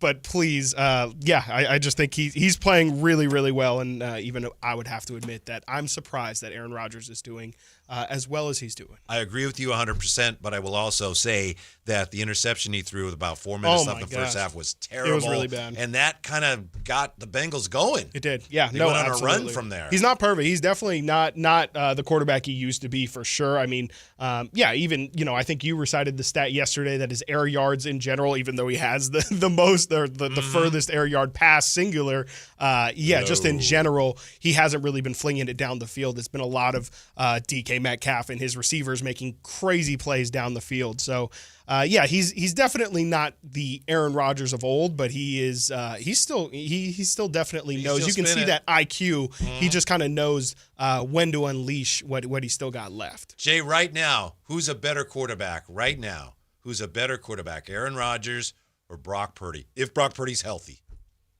Brock Purdy.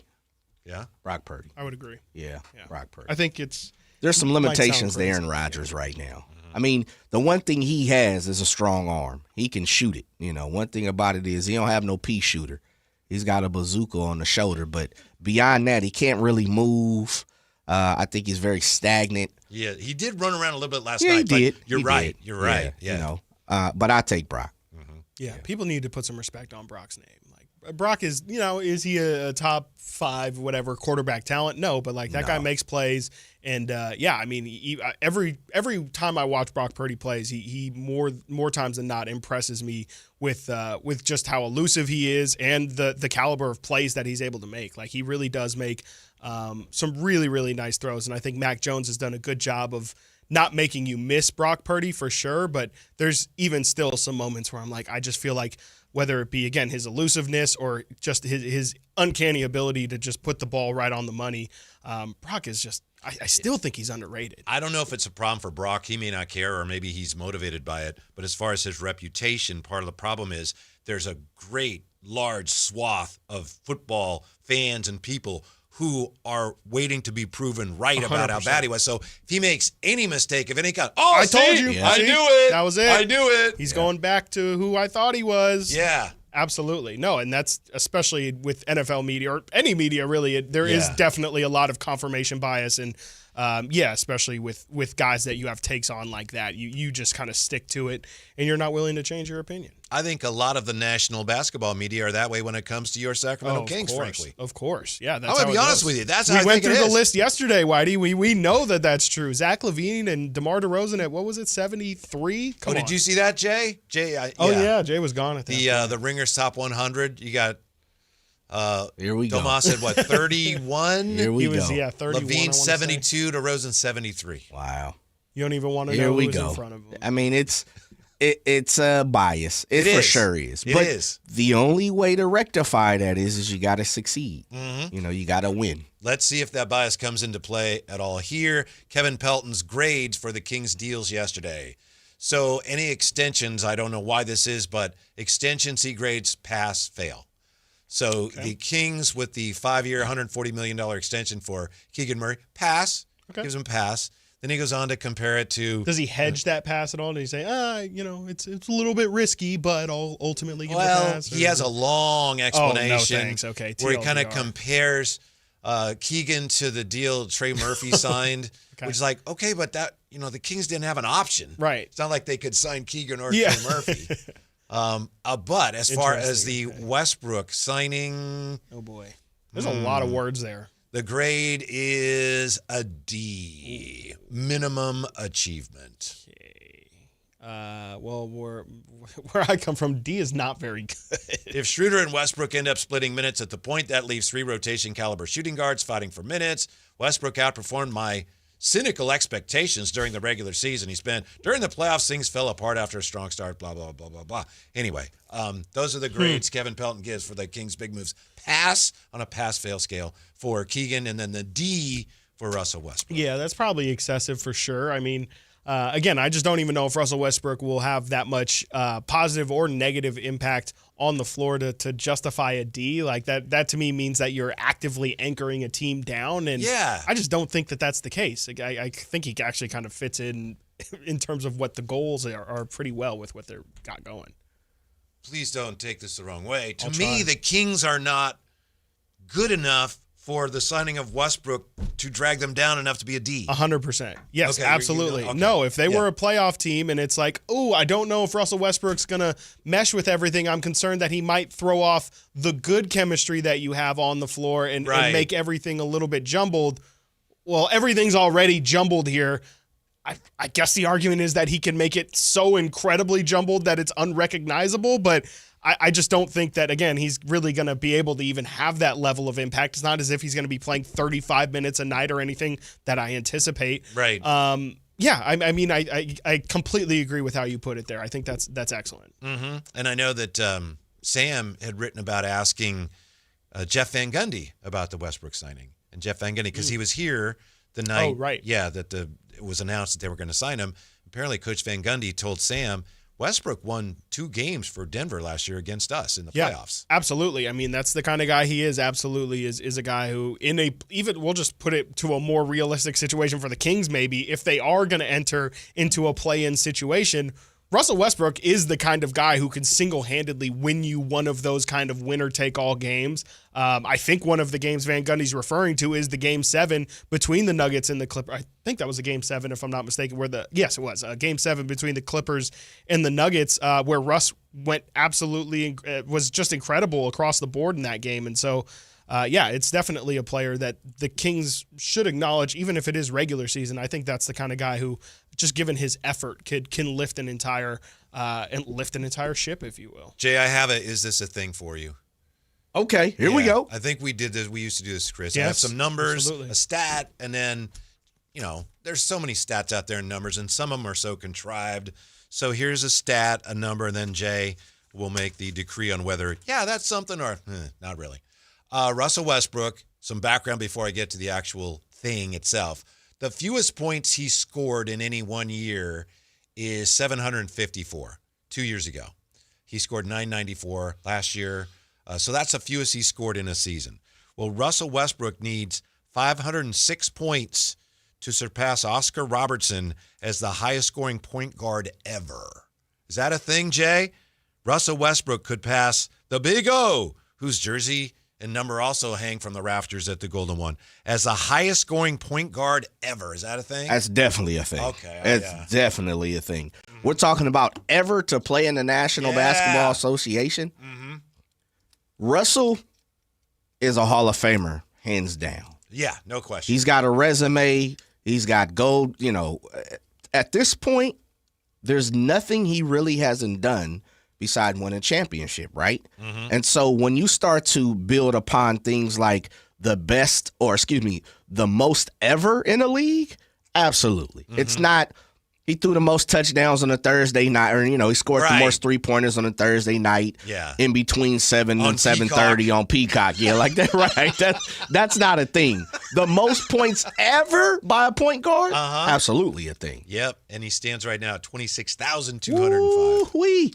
Put some respect on Russ' name. Like, Russ is, and this is, what's tough with Russ? Because he plays with such an attitude, there are a lot of people who dislikes the way he plays and the way he carries himself on the floor and the way he carries himself sometimes off the floor. But Russ has never done anything wrong off the floor for the most part. He's been a model citizen. He's gotten into it with some fans, but if you look into it, you realize, wow, he probably should have gotten into it with the fans. Yeah. But he's got gold medal. I believe he has one. He's got an MVP. He's got longevity in the league. He went to UCLA, which is a blue blood school. Mm-hmm. He worked his way up because remember at UCLA for a while he wasn't even playing. NBA 75th anniversary all-time team. Like, man, dude's an animal. You got to put some respect on Russ's name. If he's a couple of hundred, would you say 500? 506, according to what I saw. Probably need 2 seasons though. Well, right. But like I said, the fewest he's ever scored in a season is 754. Think he gets enough time this year to do it? Yeah, I don't know. Yeah. Minutes per game the last couple of years. Last year he was at still 27.9 and 22.5 the year before that. So I don't know. I think he's going to end up playing some minutes here. I would think so. I mean, I think he's got the backup role locked down pretty securely. I would think in terms of backup point guard. I don't know. 500 is interesting. I never really think about the actual total number of points that somebody scores, but quick math, that's 50 games, 10 plus. Yeah, I mean, I could see it. Yeah, I could see him getting it done. I can see him getting it done this year, I would think. I mean, what? Yeah, I would think so. 10 points per game should make it obviously fairly doable. It's just, but also, as he gets older and older, injuries start to become a concern, and can he just stay healthy to even play that many games? He averaged 13 points last year, right? Mm-hmm. 13.3. If I'm not mistaken. You said 27 minutes a game. 27.9. Yeah, so I don't think he gets that though. That feels like a tough number for him. I would expect it. You said he was about 22 in that 22 minutes per game. 22 and a half, and he averaged 11.1, and that was with the Lakers, probably. That was that Laker-Clipper season, if I had to guess. Clippers, 24. Just the Clipper season. Okay, yeah. So he was fully coming off. That's probably a more realistic number because I believe that season he came off the bench the entire year for the most part. So. 20. So if you give him 20 minutes, he averaged 11.1 that year. So bring it down to 10 points. Something near 45 games or so. I think so. Yeah.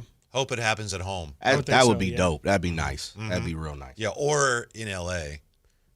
Yeah, or I mean, for Oklahoma him. City. For him, yeah, absolutely. Oklahoma City would be really, really cool. I just chuckle at LA because I just don't know what his perception is. Obviously, he is from there. I think, the reality is he's obviously very much loved there. But the basketball situation, Laker fans, Clipper fans, I don't know. It seems as if that relationship is more fractured than the actual outside of the arena. This is probably no surprise because he's been one of the brightest lights and brightest stars in the league for a long time. But he already has some history with the Kings. Yeah. If it weren't for him, I don't know if the Kings would have won that thriller, the 176, 175. Triple over. I don't know if they would have won that game without, he had a. I don't remember his involvement in that at all. Oh, well, okay. Maybe it's I remember the Kings side of that a lot more than I remember. I remember Kawhi Leonard making every shot possible, but I don't really remember Russ, and I'm sure he had something to do with that game. And then, of course, he had, as we discussed a few days ago, he had a little tussle with Willie Cauley-Stein. Of course, yeah. No one has forgotten that. Of course not. And yeah, and just in general, him and De'Aaron used to have a healthy rivalry where, they're both kind of athletic freak point guards, and De'Aaron, I think, would say that Russ was his favorite point guard growing up, and so there was always a healthy rivalry that would go on there. But Russ has kind of always, for some reason, sunned the Kings. I remember he had a crazy dunk in the Arco days where like Kevin Durant throws him a lob and he pretty much jumps from like a step inside the free throw line. So he's had a lot of significant moments here in Sacramento. Yeah, I just remember the old Arco days. They came in OKC once, and my wife and I were at the game. We always do this thing, whether it's just us or somebody else is with us, like, all right, everybody pick a player who's going to be the high scorer. Okay. And I think I had Russ, and maybe she had Durant, and Russ is just going off, and he has like 40 easy, and he's just cruising. And then you get to the fourth quarter, and it's like, all right, it's KD's time. Yeah, it's KD's he time. Just scores every basket. That's just the way they were set up. Outscored Russ, didn't he? Yeah, well, you know how that goes. Yeah, well, each had 40. Yeah, just something casual. And yeah, I mean, those days were absolutely ridiculous. I mean, yeah, just watching those two guys specifically was. I remember going to a couple of those Arco games, and there was just those two guys would put on a show every single time. The thing I remember about going there is, it's OKC, but you'd go to Arco, and there'd be all these people in OKC jerseys. And really? Yes. I don't remember that at all. Because they were on TV so much. Yeah, yeah, especially at that time. You see the Celtics, the like, Kevin okay, Durant the Lakers, right, OKC, are you kidding me? Right. Yeah, especially, it's like, I know you guys aren't transplants from there either. Right. Like, bless them, but I don't think there's a lot of Oklahoma City people moving out here to Sacramento. Mm-hmm. So it'll be interesting to see how much he has left this year or what the Kings actually need him to do. Yeah, hopefully he plays tonight. And we can see something. But I would like to see that. You're right. I mean, Scott Perry said today, leaning against that. But right. It'd be nice. It'd be really nice, especially, just if he can get run with any of the guys, I think it would be, I could see some use for it. When we come back, we now have statistical evidence that the jumble bucket that we've been talking about, it's real. It's very real. Next on Sactown Sports. Stay up to date on Sacramento sports. Join the Sactown Sports 1140 newsletter. Visit SactownSports.com. With the new IHOP value menu, $6 is all it takes to go to your happy plates, where stacks of pancakes with bacon and eggs are just $6 every day. French toast, sausage, and eggs are, you guessed it, $6. And fluffy omelets come with a side of pancakes and only cost $6. Go to your happy plates every day at IHOP. $7 in some locations. Available every day for a limited time at participating restaurants in the U.S. Hours may vary. No substitutions. Not valid with other discounts or promotions. Prices may vary. Let's go! You're still glowing, flirting, grooving. You still got it. But your immune system weakens as you age, making it harder to fight flu, pneumococcal pneumonia, RSV, and COVID-19. Vaccines are a key part of any health routine and help strengthen your immune response. Ask your doctor or pharmacist which vaccines you need. Schedule in minutes at vaxassist.com. Sponsored by Pfizer. Confidence is knowing you're ready to handle whatever comes your way. That's what it feels like to take on your workday with Cintas. They make sure your AEDs are up to date, your fire extinguishers are tested and inspected, your floor mats are cleaned and delivered, and your workwear looks good, feels good, and is freshly laundered with a Cintas Apparel Plus program. So are you ready to take on today? Visit Cintas.com. Oh, I'm ready! And get ready for the workday. If you love to travel, Capital One has a rewards credit card that's perfect for you. With the Capital One Venture X card, you earn unlimited double miles on everything you buy. Plus, you get premium benefits at a collection of luxury hotels when you book on Capital One Travel. And with Venture X, you get access to over 1,000 airport lounges worldwide. Open up a world of travel possibilities with a Capital One Venture X card. What's in your wallet? Terms apply. Lounge access is subject to change. See CapitalOne.com for details.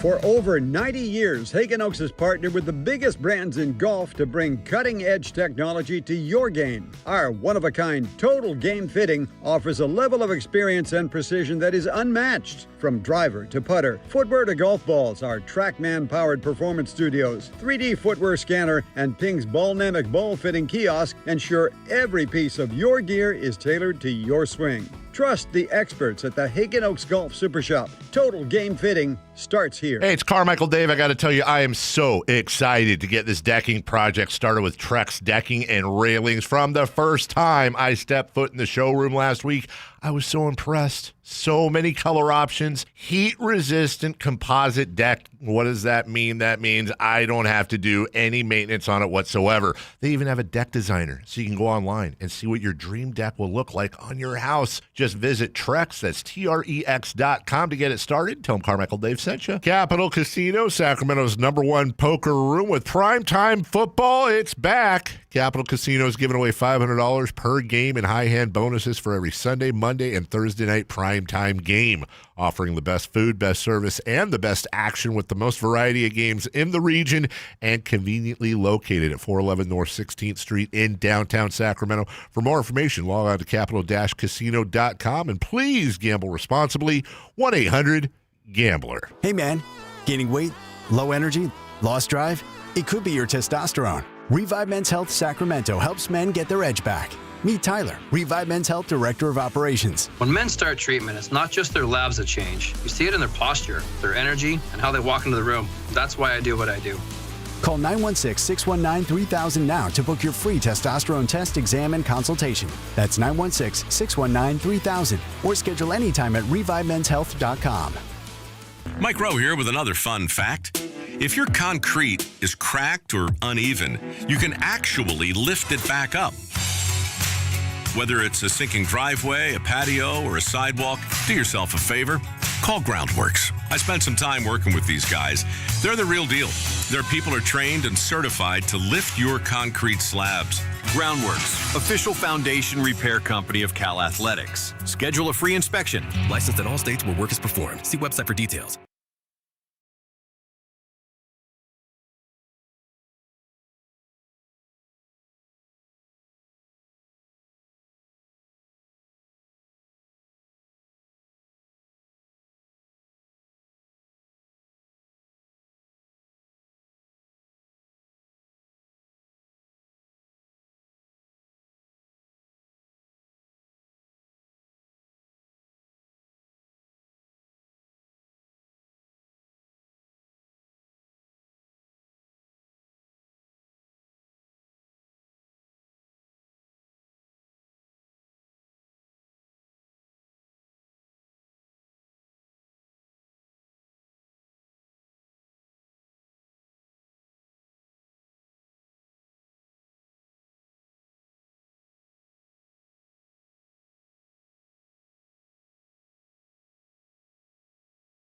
Draper, it'd be all G-Man today. Right. Okay. All right. So NBA TV appears to be your best bet. Yeah. I'm not 100% sure if maybe, like Jason, maybe they'll simulcast it on NBC Sports, but because I know sometimes they'll do blackouts for the bigger markets or for a bigger network and things like that. So I do know it's available on NBA TV, but whether or not it'll completely be available, I guess we'll see. But you should listen to it on Sactown Sports anyway. You know, that's where you're gonna get you're gonna get the full picture. Well, that's for darn sure. Yeah, absolutely, can't miss that. And so, I think there's going to be a little bit of that for many of us. Just speaking for myself, once the NBA season starts, this game is on what now tonight? It's a Monday, you know? Yeah, no, I've seen that schedule a couple different times now of, okay, Monday it's going to be on this, and then Tuesday it's going to be on this, and I just don't think, I think it's going to take a very long time for us to kind of get in that rhythm. I just kind of gotten into the Tuesday, Thursday TNT rhythm. Now it's just going to be a complete mess. You're not going to know if it's on Amazon. Oh, I thought it was on NBC. Well, it is on NBC, but it's only on Peacock. It's going to be a tremendous mess, and I don't even know. I haven't even checked yet if I have all the necessary subscriptions and all that. So that's going to be a whole nother bridge that I'll have to cross. Right. Oh, there's one other thing that Russell Westbrook had in his career that had to do with the Kings. I knew there were three, and I'd forgotten about this one. Yes. Remember, he went to the Lakers when it was almost going to be Buddy Hield. That's right. Going to the Lakers for Kyle Kuzma. That's right, yeah. Yeah, so the Kings were going to get Kyle Kuzma, but then at the last minute, LeBron said, no, we want Russ. We want Russ instead. Yep, blew it all up, and I think it was going to be Kuzma and Montrezl Harrell for Buddy Hield, and I want to say there was somebody else going out as well that wasn't nearly as significant. But yeah, I mean, absolutely huge sliding glass doors moment because who knows what that would have done for the Kings at that point, who would have had like HB and Kyle Kuzma with De'Aaron Fox, with some other young players as well. Like, it's interesting for sure. Thank goodness that Kyle Kuzma ship appears to have sailed. Right? I think so. Yes, I definitely think so. Like Milwaukee, I don't know what Milwaukee's arrow, like what they want to do. Obviously, they want us to remain competitive as long as Giannis is there. Giannis has thrown out some really weird messages as far as what his future plans are. So I would assume, I say all that to say, I would assume Kyle Kuzma is going to be there for the foreseeable future. I mean, they traded him for Chris Middleton, and Chris Middleton was an absolutely huge piece of that core. I would imagine it's going to be pretty tough to sell the fan base that you're then going to trade off Kyle Kuzma after. Chris Watkins, do you have your GM hat on right now? Of course, I keep it on. The Dallas Mavericks today waived Jeremiah Robinson Earl. Are you interested? That's interesting. 6'8" power forward. Yeah, it's interesting. It's a good depth piece for them. If we're talking about maybe somebody that's going to start for Keegan's absence, you know, I don't necessarily know if he's that kind of caliber, but I definitely think he's one of those 11th, 12th guys that I don't have a problem if he gets minutes, but, you know, he's not really somebody that I would count on in a rotation, hence him probably being cut as well. Right. But yeah, he's a piece that I think would be intriguing, but maybe also redundant with Isaac Jones. That would maybe be my hesitancy is, you know, Robinson Earl's not necessarily a stretch or anything like that. He kind of does a lot of the same things that I would think Isaac Jones is prepared to do. And then another guy who was available, but somebody just picked him up. Oh, yeah, you did mention. OKC might have picked him up. I remember you and I talking about him before the draft when we were doing Whitey and Watkins, Tariq Whitehead. Yes, absolutely, from Duke. Yeah. And the Nets, I think, let him go, and then it might have been OKC who picked him up. Really? Yeah. Oh, okay. Yeah. I remember talking about him. And yes, he's 6'6", absolutely. and he's been hurt a lot. Yes, I believe his thing was he was hurt even coming into the draft or coming into college. He was hurt with, I think, multiple knees. One of those guys who kind of, you know, much like Harry Giles, kind of comes into the league and it's already questioning how long his career is going to be. But you know, at Duke, if I remember correctly, he was a really, really good shooter. He is a little bit more of a 6'6" guard than a 6'6" forward. But he would be an intriguing piece and at least somebody who you can throw in the G League and, you know, worst case, you kind of see what happens there. Again, I might say there's some redundancy with Daquan Plowden, but I think, you know, again, a guy, former first-round pick in Tariq Whitehead, I think you would have a little bit more hope in his potential. Maybe the Kings have a little more depth in the front court than I thought. I mean, as we're looking at the options here, sure. I'm not saying any of them are great options, but, you know, we've been through the names. Yeah. And you have Isaac Jones and you have Saric and you know, Cardwell. Right. And Maxime you can even throw in there if you want. Yeah. So... yeah, no, there's no clear that's the guy, right? But it's curious to me why did Keegan have to play the 4 all the time when they have all these other guys that could theoretically play the 4? I think it's more having to do with the guard rotation being stuffed up than anything else, than maybe them not liking the other options, or it could be a healthy marriage of both for sure. But I definitely think that Keegan playing the 4 has more to do with one of the guards has to play the 3 because of just how the minutes work. And obviously Levine and DeRozan have to be on the floor, or I guess maybe you can have that conversation of DeRozan moving to the bench. But I think it's more of a numbers game than the Kings think he is a 4, because honestly, truthfully, I really think Keegan Murray is a 3. Yeah. I think he can slide up to play the 4, but I think in an ideal world, the Kings, if we're talking about Keegan's singular development, they have to move him to the 3 at some point. I don't know just a to see if he single can. person who has said, "Oh, he's a 4." Naturally, yeah. I mean, yeah, he's just not. I shouldn't say he's not strong enough, but I think he is mobile enough to, as we've seen, guard on the perimeter. And you know, frankly, I have questions about his overall, you know, his toughness, his grit, because he is a little bit more of a soft-spoken guy. He's kind of, you have to force him to be aggressive offensively, especially. How can you say that when your favorite player is Tim Duncan? I know. Well, who is Mr. Hey, I don't know, and he was a legend. Even Tim Duncan understood. I got to put up 20 plus here. I gotta be a menace on the defensive end. You got to have some sort of quiet confidence to you. And frankly, and I think I've definitely seen more of it. I've seen the quiet part of Keegan. I haven't seen the confidence. I really just haven't. I think that's been the thing that they've been most trying to build in him is the word I've been using is ego. Like, I just can't imagine Keegan Murray standing across from even like a rookie defender and saying, this guy's barbecue chicken. Like, I'm Keegan Murray. I got a bag. I can school this kid in 3 different ways. That's the thing that I just want Keegan Murray to develop more than anything is a little bit of that killer instinct. And part of that is the reason why I just don't know if he's a 4, because that's a big man's game. You're going to be down in the paint.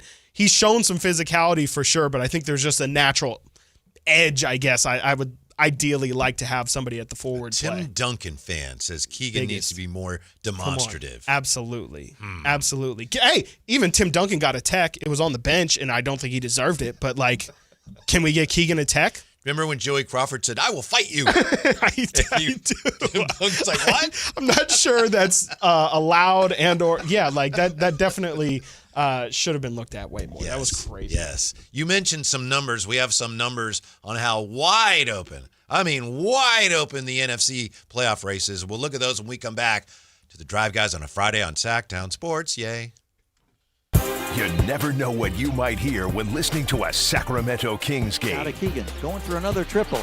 Man, is he feeling it. Keegan, can he do it? Yes, there's number 11, Keegan Murray. Keegan steps back.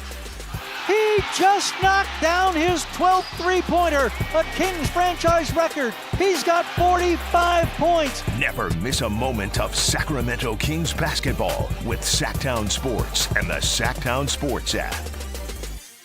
As a mom, comforting my family is what I do best. Vicks Vapor Stick provides soothing, non-medicated Vicks Vapors in an easy-to-apply stick, and it dries fast, so there's no mess. I use it to comfort myself and my family. Thanks, Mom. Vicks Vapo Stick, soothing comfort for the whole family. And try Vicks Vapo Shower Max for steamy Vicks Vapors when you need more comfort for yourself. Use as directed. Remember when they used to ask, what do you want to be when you grow up? At Bank of America, we ask every day, what would you like the power to do? When you work here, you help build businesses, inspire communities, and forge legacies. And now we've raised our U.S. minimum wage to $25 an hour. So the opportunity to do more also comes with competitive pay. Learn more at bankofamerica.com/25. Bank of America, proud to be an equal opportunity employer. You still got it, but your immune system weakens as you age, making it harder to fight flu, pneumococcal pneumonia, RSV, and COVID-19. Ask your doctor or pharmacist which vaccines you need. Sponsored by Pfizer. Go from daydreamer to industry leader with Amazon Business. From office supplies to IT essentials, Amazon Business provides tools that help you save costs and make insight-based decisions. Learn how to bring your visions to life at AmazonBusiness.com. What was that? That is business phone bliss with the Ooma Cloud Phone System. It handles all our voice, video, and messaging needs. You sound very... Calm. I am. Ooma has everything I need to run my business more efficiently, like virtual receptionist, call routing, and video conferencing. And it starts at just $19.95 per month per user, plus taxes and fees. Ooma. Nice. Find your business comm at ooma.com/radio. $5,000. That's the average amount of money people in the U.S. are now spending on gas in a year. $5,000. That's crazy. If you drive, you have to download Upside, the free app that gives you cash back every time you get gas. That's right. You can earn real cash back with Upside just by buying the gas you're already buying. You can literally start earning cash back today. I use Upside every time I fill up, and I've already made around $300. You're putting gas in your car anyway. Why not get real cash back? If you like free money, download Upside. I'm saving the cash I earn from using Upside to help pay for a vacation later this year. Download the free Upside app now to earn cash back every time you buy gas. Use promo code POWER to get an extra 25 cents per gallon on your first tank. You can cash out anytime right to your bank, PayPal, or a gift card for Amazon and other brands. Just download the free Upside app and use promo code POWER for a 25 cents per gallon bonus on your first tank. That's code POWER for a 25 cents per gallon bonus. What's up? We're talking to Chad Hoblet of Hoblet Dodge, Chrysler, Jeep, Ram, and Woodland. What's happening, Chad, for the Drive into Fall sales event? Right now, you can save up to $82.50 off MSRP on one of America's favorite and most loved SUVs, the brand new 2025 Jeep Grand Cherokee Limited. It's the perfect combination of space, tech, and power to do whatever you need, from hauling the family around to family vacation. Yeah, everyone I know that's had a Grand Cherokee says they love it. It's true. There's something special about the Jeep Grand Cherokee, and now is the perfect time to check it out and save big with Hoblet. But whatever you're looking for, you can find it at Hoblet. Check out our certified pre-owned supercenter with nearly 200 vehicles available and over 50 under $20,000. Search, select, and save through their whole inventory at HobletDodge.com. Unbeatable prices, unbeatable selection. Nobody beats Hoblet, period. $82.50 total net savings on 2025 Jeep Grand Cherokee Limited after $47.50 factory rebates and $3,500 dealer discounts. Rebates include $2,000 select inventory bonus cash and $500 first responder bonus cash for eligible first responders. 3 of this net savings, simple VIN 352-391. See dealer for details. When I was a kid, I remember my dad, a lineman, leaving in the middle of the night. Families were depending on him to get their power back on to keep them safe and warm. Watching him taught me that this work isn't just about wires and circuits. It's about people and the trust they place in us when the lights go out. That's why I started Maverick Electric Heating and Air, to carry on that same promise of showing up, doing it right, and protecting families when they need us most. Visit callamaverick.com. If you're not looking for a brand new car, at Elk Grove Honda, we've acquired some of the best pre-owned cars we can find. We've kept only the best of our trades, and our buyer has found some of the finest pre-owned Hondas available in Northern California. You can see for yourself at elkgrovehonda.com. Whether you purchase a brand new Honda or a like-new pre-owned Honda, your car buying experience will be the same. We have the right Honda at the right price. You'll find us in the Elk Grove Auto Mall, Highway 99 and Elk Grove Boulevard. I gotta get an Elk Grove Honda.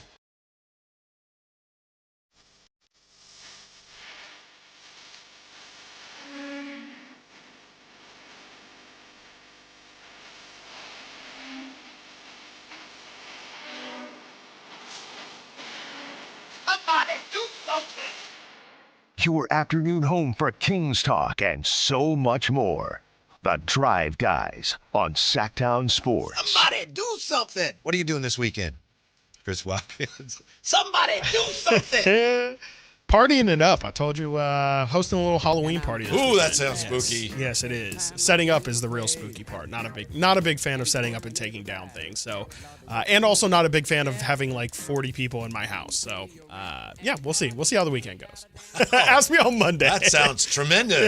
Yeah. Well, it wasn't my idea. It sounds like he's just a part of it. Wasn't really on his bingo card. I don't know if you caught me yesterday, but yeah, Halloween's not my favorite holiday, and so yeah, this was not my choice for Halloween or for my birthday. But yeah, we're having it, and it's going to be a great time. We're going to have a great party. So this is not for your birthday. It's not a combo. It is not, but it is dangerously close. Yes. So, yes. Yeah. So what's your costume? And did you get to select it, or was it assigned to you? I 100% selected my costume, and I'm glad you asked this because I think my costume is. Nobody can tell me my costume's not hilarious. I just don't really know yet, I guess, if other people are going to think it's as funny as I think well, it as long as you think it's funny. My girlfriend's going to be the mask, just the Jim Carrey mask. Like, obviously requires quite a bit of pageantry and stuff, green face and all. Cameron Diaz, right?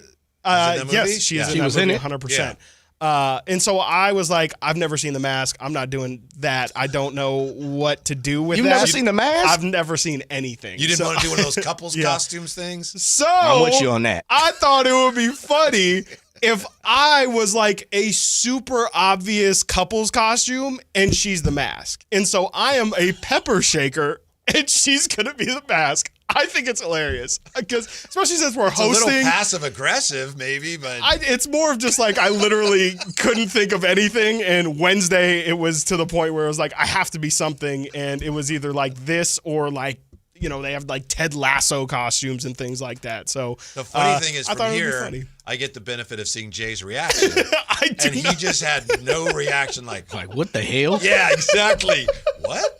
That's what I think is so funny, and especially since we're hosting. Like y'all, It's a lie. I promise. It's completely the opposite of everything. And that's the joke. Exactly. Is that, it's going to be like we're hosting the party. They're going to see me. They're going to be like, oh, Chris is Pepper. Obviously, his girlfriend's probably Salt. How cute. A couple's costume. They're hosting the party. And then they're going to see her and be like, what is going on? It's one of those things. Unfortunately, I think you're going to be in this position where you're going to have to explain 10 times. And that's the best part is I'm not going to do that. Yeah. I'm not going to explain it once. I'm just going to be like, I thought she was going to be Pepper, or I thought she was going to be Salt. So that's how it's going to be. I'm trying to convince my roommate to double down on the joke. He also doesn't have a costume yet. I told him to also show up as Pepper, so that then I can also be you were supposed to be Salt, man. So it's just the joke just continues and continues. So again, I think it's seasoning, cayenne cumin, pepper, maybe. Yeah, why not? Anything paprika. Oregano. Exactly. Yeah. It's the whole party. See, the real joke is my girlfriend doesn't know the entire party is just going to be seasons, and so it's going to be great seasonings. So it's going to to be fantastic. So yeah, I'll give you a report on Monday on how it went. Nice but paprika outfit, brah. I just know that I'm going to be laughing really hard the entire day. On the inside? On the inside. Yeah. Maybe on the outside, too, because if everybody has the reaction that Jay has, I just think it's going to be even funnier if people are completely just, don't get it. I think it's really funny. She does. She knows that you're Pepper? Yeah, she gave me a similar reaction that Jay gave us. Like what? To where she's like, if it makes you happy, okay. As long as you're something, because again, it was definitely trending towards I was going to do nothing. As long as you help with the setup. Right. And the breakdown. Exactly. And I'm helping with the breakdown. I'm helping with the setup. I've already cleaned some bathrooms and vacuumed and all that. So I've done my service. Board games or scary movies or party games or I think it's going to be, whatever. Pick your favorite thing to do at a party. We're going to have music. It'll be food. We'll have it's nice weather. We'll open up our backyard and such, and get some party games going for sure. But you have the costume already? I do. It came in the mail yesterday. Again, I ordered it literally on Wednesday from Amazon. Shout out Amazon. It showed up yesterday. I got to see what I need something. If anybody has any ideas, I can go to Evangeline's, I guess, in Old Sac, but some last minute costume ideas. It really was just and Jay, maybe you can it's also a problem for me. Is it one of those? Yes, it is literally the second one. The Rasta Impasta. Let me see it. I gotta find it. It is the Rasta Impasta lightweight so I can see it during the break. Okay, it is incredible. It's got a little cap that's the lid. It's got a little lid, and then it just looks like it's just a black. Maybe if you guys are lucky and I'm co-hosting on the 31st. What made you just look for Pepper? Just said I'm gonna put, or did you put like tandem? That was to me the most obvious. It's 41% off. It is 100%. It was $30. And that was the other part about it. It was $30. Everything else was like 50. 100. I'll tell you, man. One man's trash is another man's treasure. It was literally just the most obvious couple's costume I could think of. I wanted it to be very on the nose that it was meant to be a couple's costume. Like peanut butter jelly. Peanut butter jelly would have been probably salt, good, pepper, but that type of thing. Okay. I just figured salt and pepper. Also, like how low budget I guess the costume itself is also part of the joke as well. I think what I'm learning is I'm just really funny, and you're just not on my comedy level. Yeah, it's we're clear. just not. That just has to be what it is. Right now, I can hear it through the radio. Everyone on the radio side. TR says Watkins should dress up as Styles. How am I supposed to do that? I gotta lose like a foot, like like a foot of height. I don't know. I'm not gonna do that just for a party. I can't walk on my knees or something. Trench in the whole house to walk. That's crazy. And what am I just gonna yell takes at people all day? Tweet like that wouldn't be. I don't know. Practical. Yeah, I don't know how I'm supposed to do. Like run around with 2 kids in my hands. Interesting idea. I don't know how I'm supposed to do. I don't know. Yeah, I don't know. It's a mess. Real quick, we've been talking a lot here about the jumble bucket, especially in the NFC. So many teams are going to be in the jumble bucket, and right now maybe I should be a jumble bucket. Maybe you should be. There's still time. According to Austin Mock and his projection model at The Athletic, here are the playoff odds percentages for some of the teams in the NFC. You got Saints 2% out, Giants 3% out, Cardinals 5% out, Panthers 7% out. And he says anybody with a 10% chance or better has a shot. Cowboys 14%, Vikings 21%, Bears 31%, Commanders 36% chance, Atlanta 55%, Seahawks 65%, 49ers 66% chance, Rams at 72%, Lions 74%, Eagles 75%, Packers 83%, and Bucks with 90%. Wow. So that's 12 teams still have at least a 10% chance to make the playoffs. 12 teams with only 7 spots. And let's face it, that doesn't include the Panthers, the Cardinals. They still have a shot to get in this thing too. Wow. I mean, that's absolutely incredible. And yeah, that really speaks to just how wide open it is. It really feels like, you have a bad 2-week stretch. You come up on some bad injuries for a month or so, and it could completely flip the entire division. Because, that really is the NFC South is the only division that has 2 of those. And like you said, the Panthers can be thrust right back into that with a win. And so it's absolutely nuts. And I really don't know who I would pick as my front runner. The Eagles definitely look like they've lost a step. I would say the Bucks, I guess, if you had to give it to anybody, have pretty consistently looked the best throughout this year. Detroit's pretty impressive when they aren't playing their 5th cornerback. Right. And they're just absolutely ravaged, in their D-backs. So I don't know what they're going to do there. Stafford and company. That feels like it's also injuries waiting to happen. Puka obviously goes down, but Kyron Williams is somebody who's perennially hurt. Matthew Stafford came into the season injured. And there's just a lot of young guys on that defense. I think the Rams have potential to look better by the end of the year for sure, but no one has really separated themselves. It's going to be fun the rest of the way. Yep. We'll come back, take another look, and listen to Scott Perry sharing his short and long-term vision for the Kings. Maybe his thoughts on Chris Watkins' pepper costume. That'd be great. I don't know. That'd be really good. Or full of surprises today on this Friday on Sactown Sports. The Sactown Sports 1140 newsletter. Right to your email. Get your latest on the Sacramento Kings, UC Davis, and Sac State with the Sactown Sports 1140 newsletter. Visit SactownSports.com to join. This is the story of the one. As a safety manager at a manufacturing plant, he does everything he can to keep his coworkers safe. From finding ways to reduce risks to keeping safety supplies in stock. And for that, he relies on Grainger. Grainger offers a broad range of quality products and next-day delivery, so he can always play it safe. Call 1-800-GRAINGER, click Grainger.com, or just stop by. Grainger, for the ones who get it done.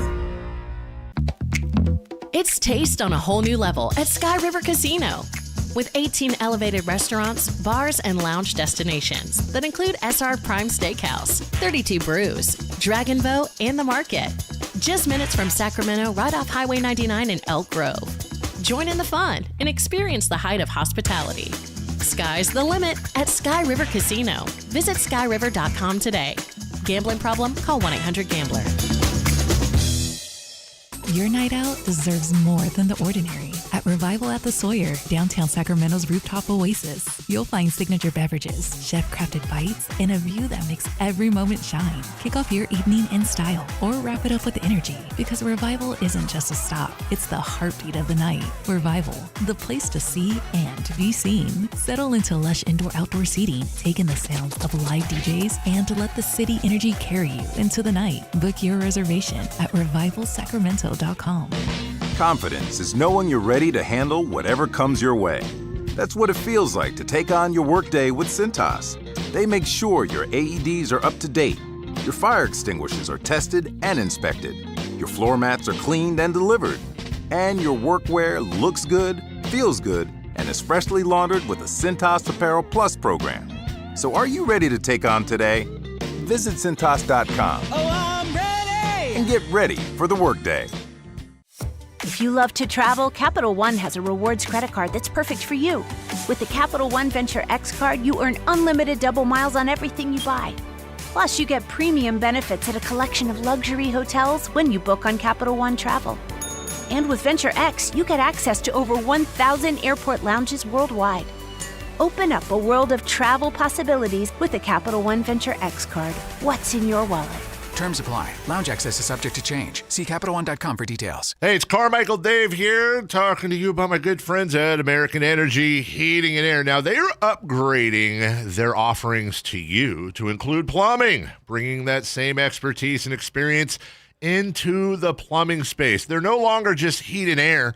They're now your American Energy Home Pros. And you've heard me talk about them for years as your second opinion partner.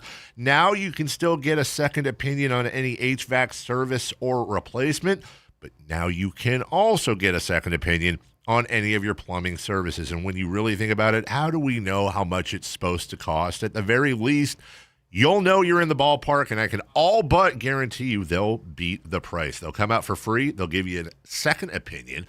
And all you got to do is give them a call, 916-520-9990. That's 916-520-9990 or AmericanEnergyAir.com. Serving the greater Sacramento area since 1981. American Energy, making the uncomfortable comfortable. Hey, it's Carmichael Dave. I got to tell you, I am so excited to get this decking project started with Trex Decking and Railings. From the first time I stepped foot in the showroom last week, I was so impressed. So many color options, heat-resistant composite deck. What does that mean? That means I don't have to do any maintenance on it whatsoever. They even have a deck designer, so you can go online and see what your dream deck will look like on your house. Just visit Trex, that's TREX.com to get it started. Tell them Carmichael Dave sent you. KHD1 Sacramento, KYMX HD3 Sacramento. From the Power Business Technology Toshiba Studios. Sactown Sports.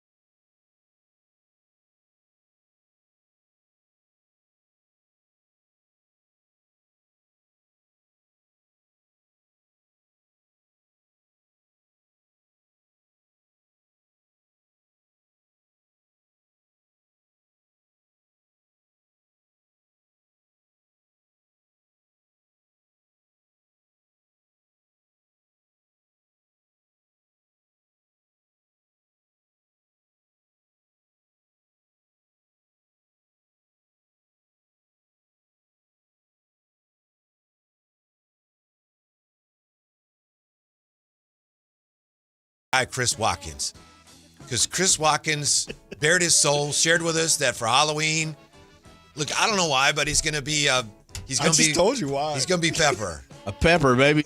Pepper shaker. Black pepper. Our guy Jay, before not the white ground pepper.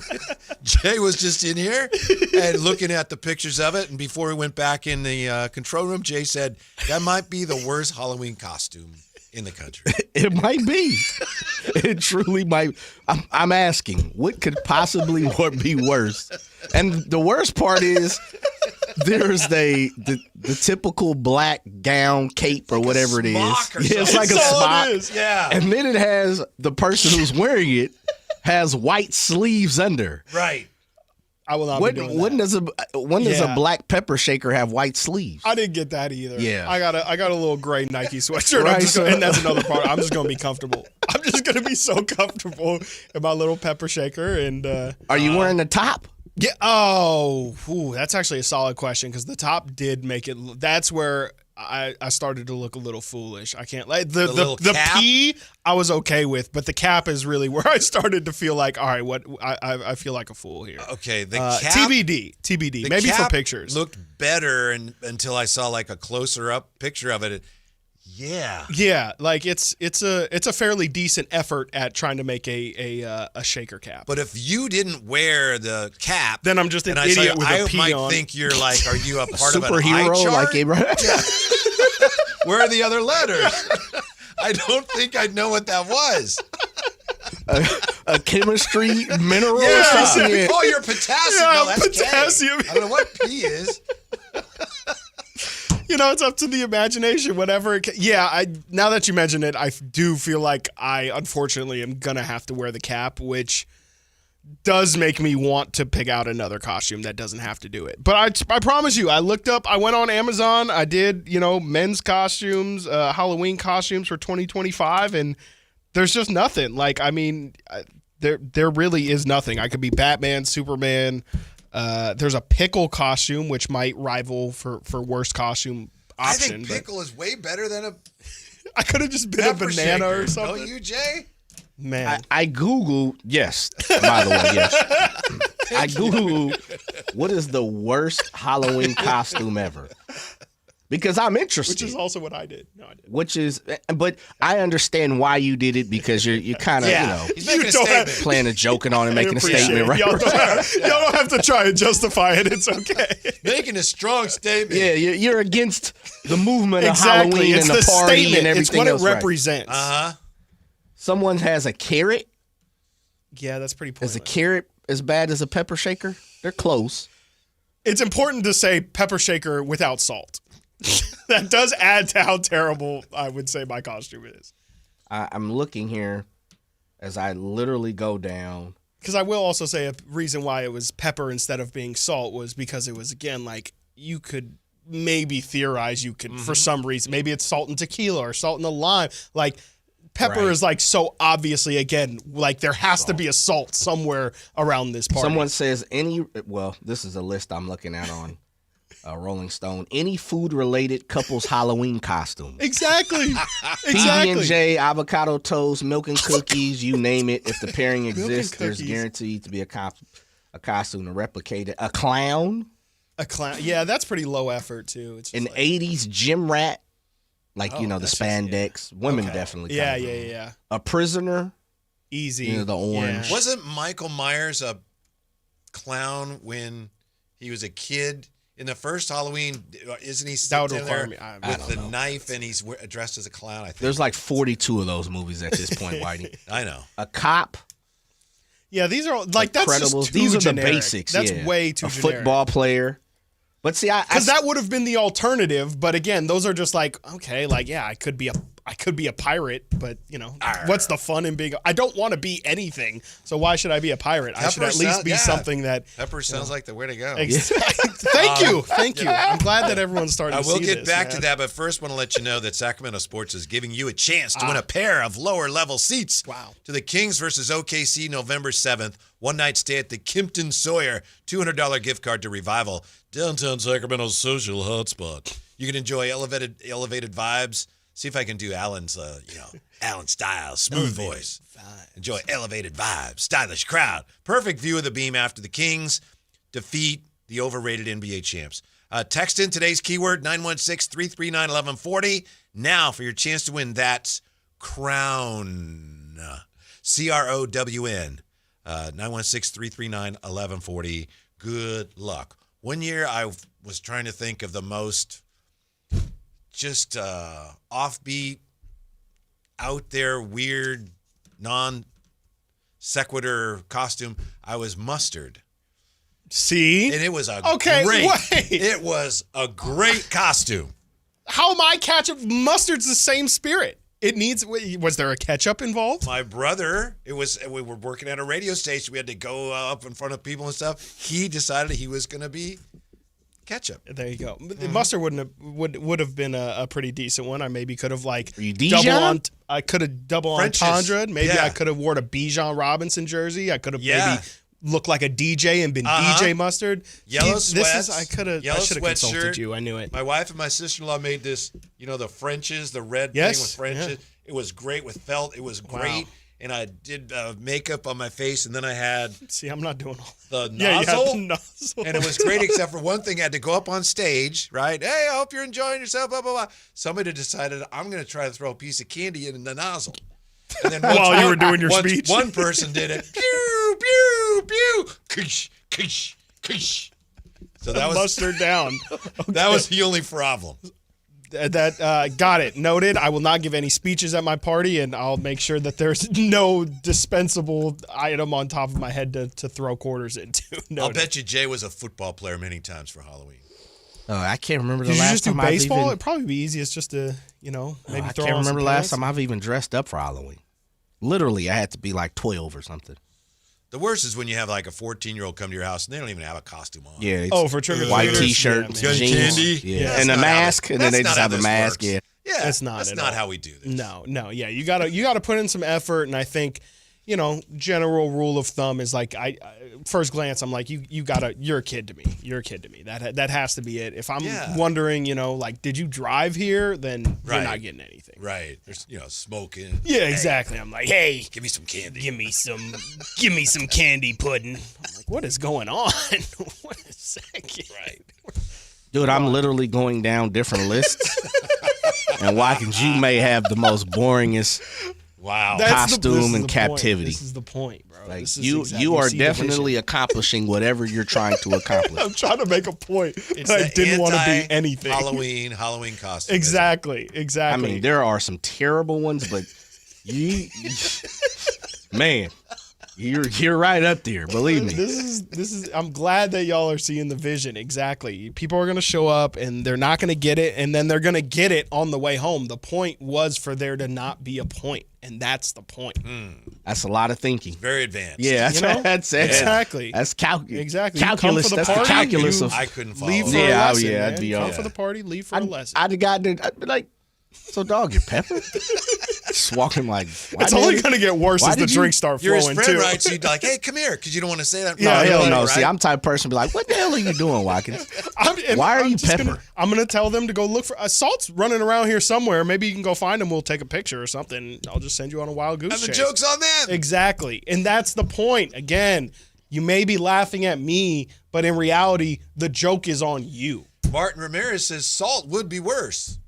I don't see how, but.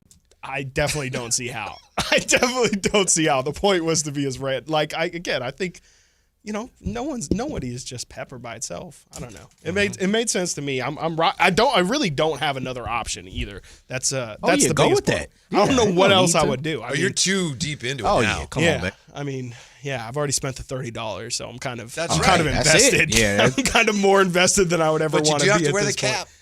I think I kind of also it'll more than likely to be 100%. It'll just be a picture thing, but I'll have to keep it on me at some point. It's pretty bad, and also the costume itself kind of is a little doesn't breathe really well. Not really great. No, it's also like kind of circular around the neck, so I think I'm gonna. It's like they did it too well trying to make it actually represent a shaker. So I don't know. It's kind of like if you ever buy an artificial tree. You're set for years to come. Exactly, and that's so another for thing. Halloween, you're set for years to come now. I used to have a very similar M&M mask costume. What happened to that? I think it's probably at my parents' place. I should have probably gone What through color? their closet. It was red M&M. Absolutely. I think it might have the gloves too. Red M&M, baby. That's on a different level right there, brother. Wait, you a blue guy? Green? No, I'm just saying you stepped out the box. That probably would have been a better costume in hindsight. Probably should have gone with that one. But you could bring it along. Now I got multiple. If the Pepper's not getting over, which is hard to imagine, you go in the back. It's and my switch. party. I should have multiple outfits. Yes, exactly. Yes. This year's going to be a party for Kings fans. Hopefully, a party of some kind. Is that code word Pepper as well? No, don't confuse people. Yeah. Gotcha. Yeah. Crown. Yeah. Crown. Thank you. That's Thank you. right. Yeah. Scott Perry was on today. P is for Pepper. P is for Perry. And he was on today with a morning show. And what do we have, Jay? We have him talking about expectations. Thank you, Jay. His expectations for the upcoming NBA season. Well, look, the league is a challenge, we know, every year. And obviously I'm someone, like I told you in my initial press conference, that, I am wired to win and want to win. But I also understand that it's a process it comes with sustainable winning. Having been a part of that for a long time, especially earlier in my career, in my days in Detroit, it took time. It didn't just happen with a snap of a finger and or a lot of wordsmithing that this is what we're going to be. You've got to build it brick by brick, and you can't really skip steps. So the first thing, in my opinion, is to just build a team that's going to compete every single night and lay it on the line. Because if you can have that as a foundation, now you have a chance to continue to add talent to that, but it also gives you an opportunity to be in a lot of games throughout the course of the season. And my experience in the NBA, if your team is playing hard, extremely and together every night, you give yourself a chance, even against teams that may have stronger personnel than you. So that's our challenge, is to start creating that type of environment this year so that we can, lay the groundwork, dig the foundation. And, you've heard me use the analogy of building a home. Mm-hmm. I want to build my home. I want to dig beneath the surface, go 15, 20 feet beneath the surface and pour the concrete instead of just pouring the concrete on top of starting my house right on top of the ground and not having a strong foundation underneath. So this year is about getting that foundation underneath and establishing that.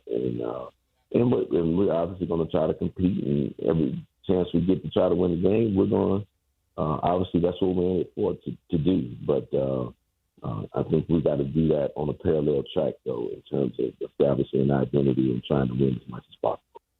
Scott Perry, by the way, speaking of your pepper costume, and you said you were Eminem. Yeah. Jess Escoto says, I thought he meant like Eminem. Eminem, like, the rapper. Yeah. Eminem. It's a common mistake. No. No, just a red Eminem. That would be a white Not Eminem. Marshall Mathers. No. Red Eminem. Yeah. Yeah, even though that one, I guess maybe, I could put on a blonde wig or something, and maybe we could figure that out. I think we could probably make that work. I don't know. My girlfriend could be 50 Cent or something. I don't know. There you go. Yeah. You do have options still. Yeah, you don't necessarily have to lock in. You got time. You got time. Yeah. The interesting thing about Scott Perry there and what he said is, and he's been consistent with this, yes. It's not a criticism in any way, shape, or form. It's an observation. He's talking again about kind of principles and theoreticals, like you want to be this type of team and this type of team. And if you're this type of team, gives you the best chance going forward. But wait, at some point in the NBA, it comes down to who's on your roster.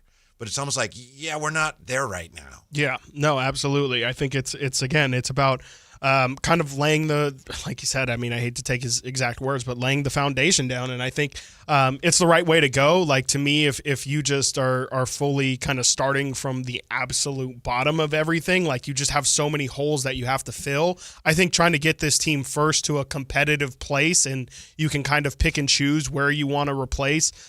To me, that's a much easier way of getting successful sooner, too, because I think that's part of it. As we talked about earlier, they don't want to rebuild. They don't want to tear this thing down and start from the complete beginning. And so I think that they would just much rather. I always think of the Boston Celtics kind of before they got Jason Tatum. They had, Isaiah Thomas and Jay Crowder and a young Jaylen Brown and Terry Rozier. They make the Eastern Conference Finals, and that entire team was just built on a bunch of guys who were, you can kind of say, just not the star. There were a bunch of role players who came together and then just needed a star. I think that's kind of what the Kings are hoping to build, is a solid foundation of really good role players, and then we obviously know that stars are just available all the time now in the NBA, whether it be at the trade deadline or in the offseason.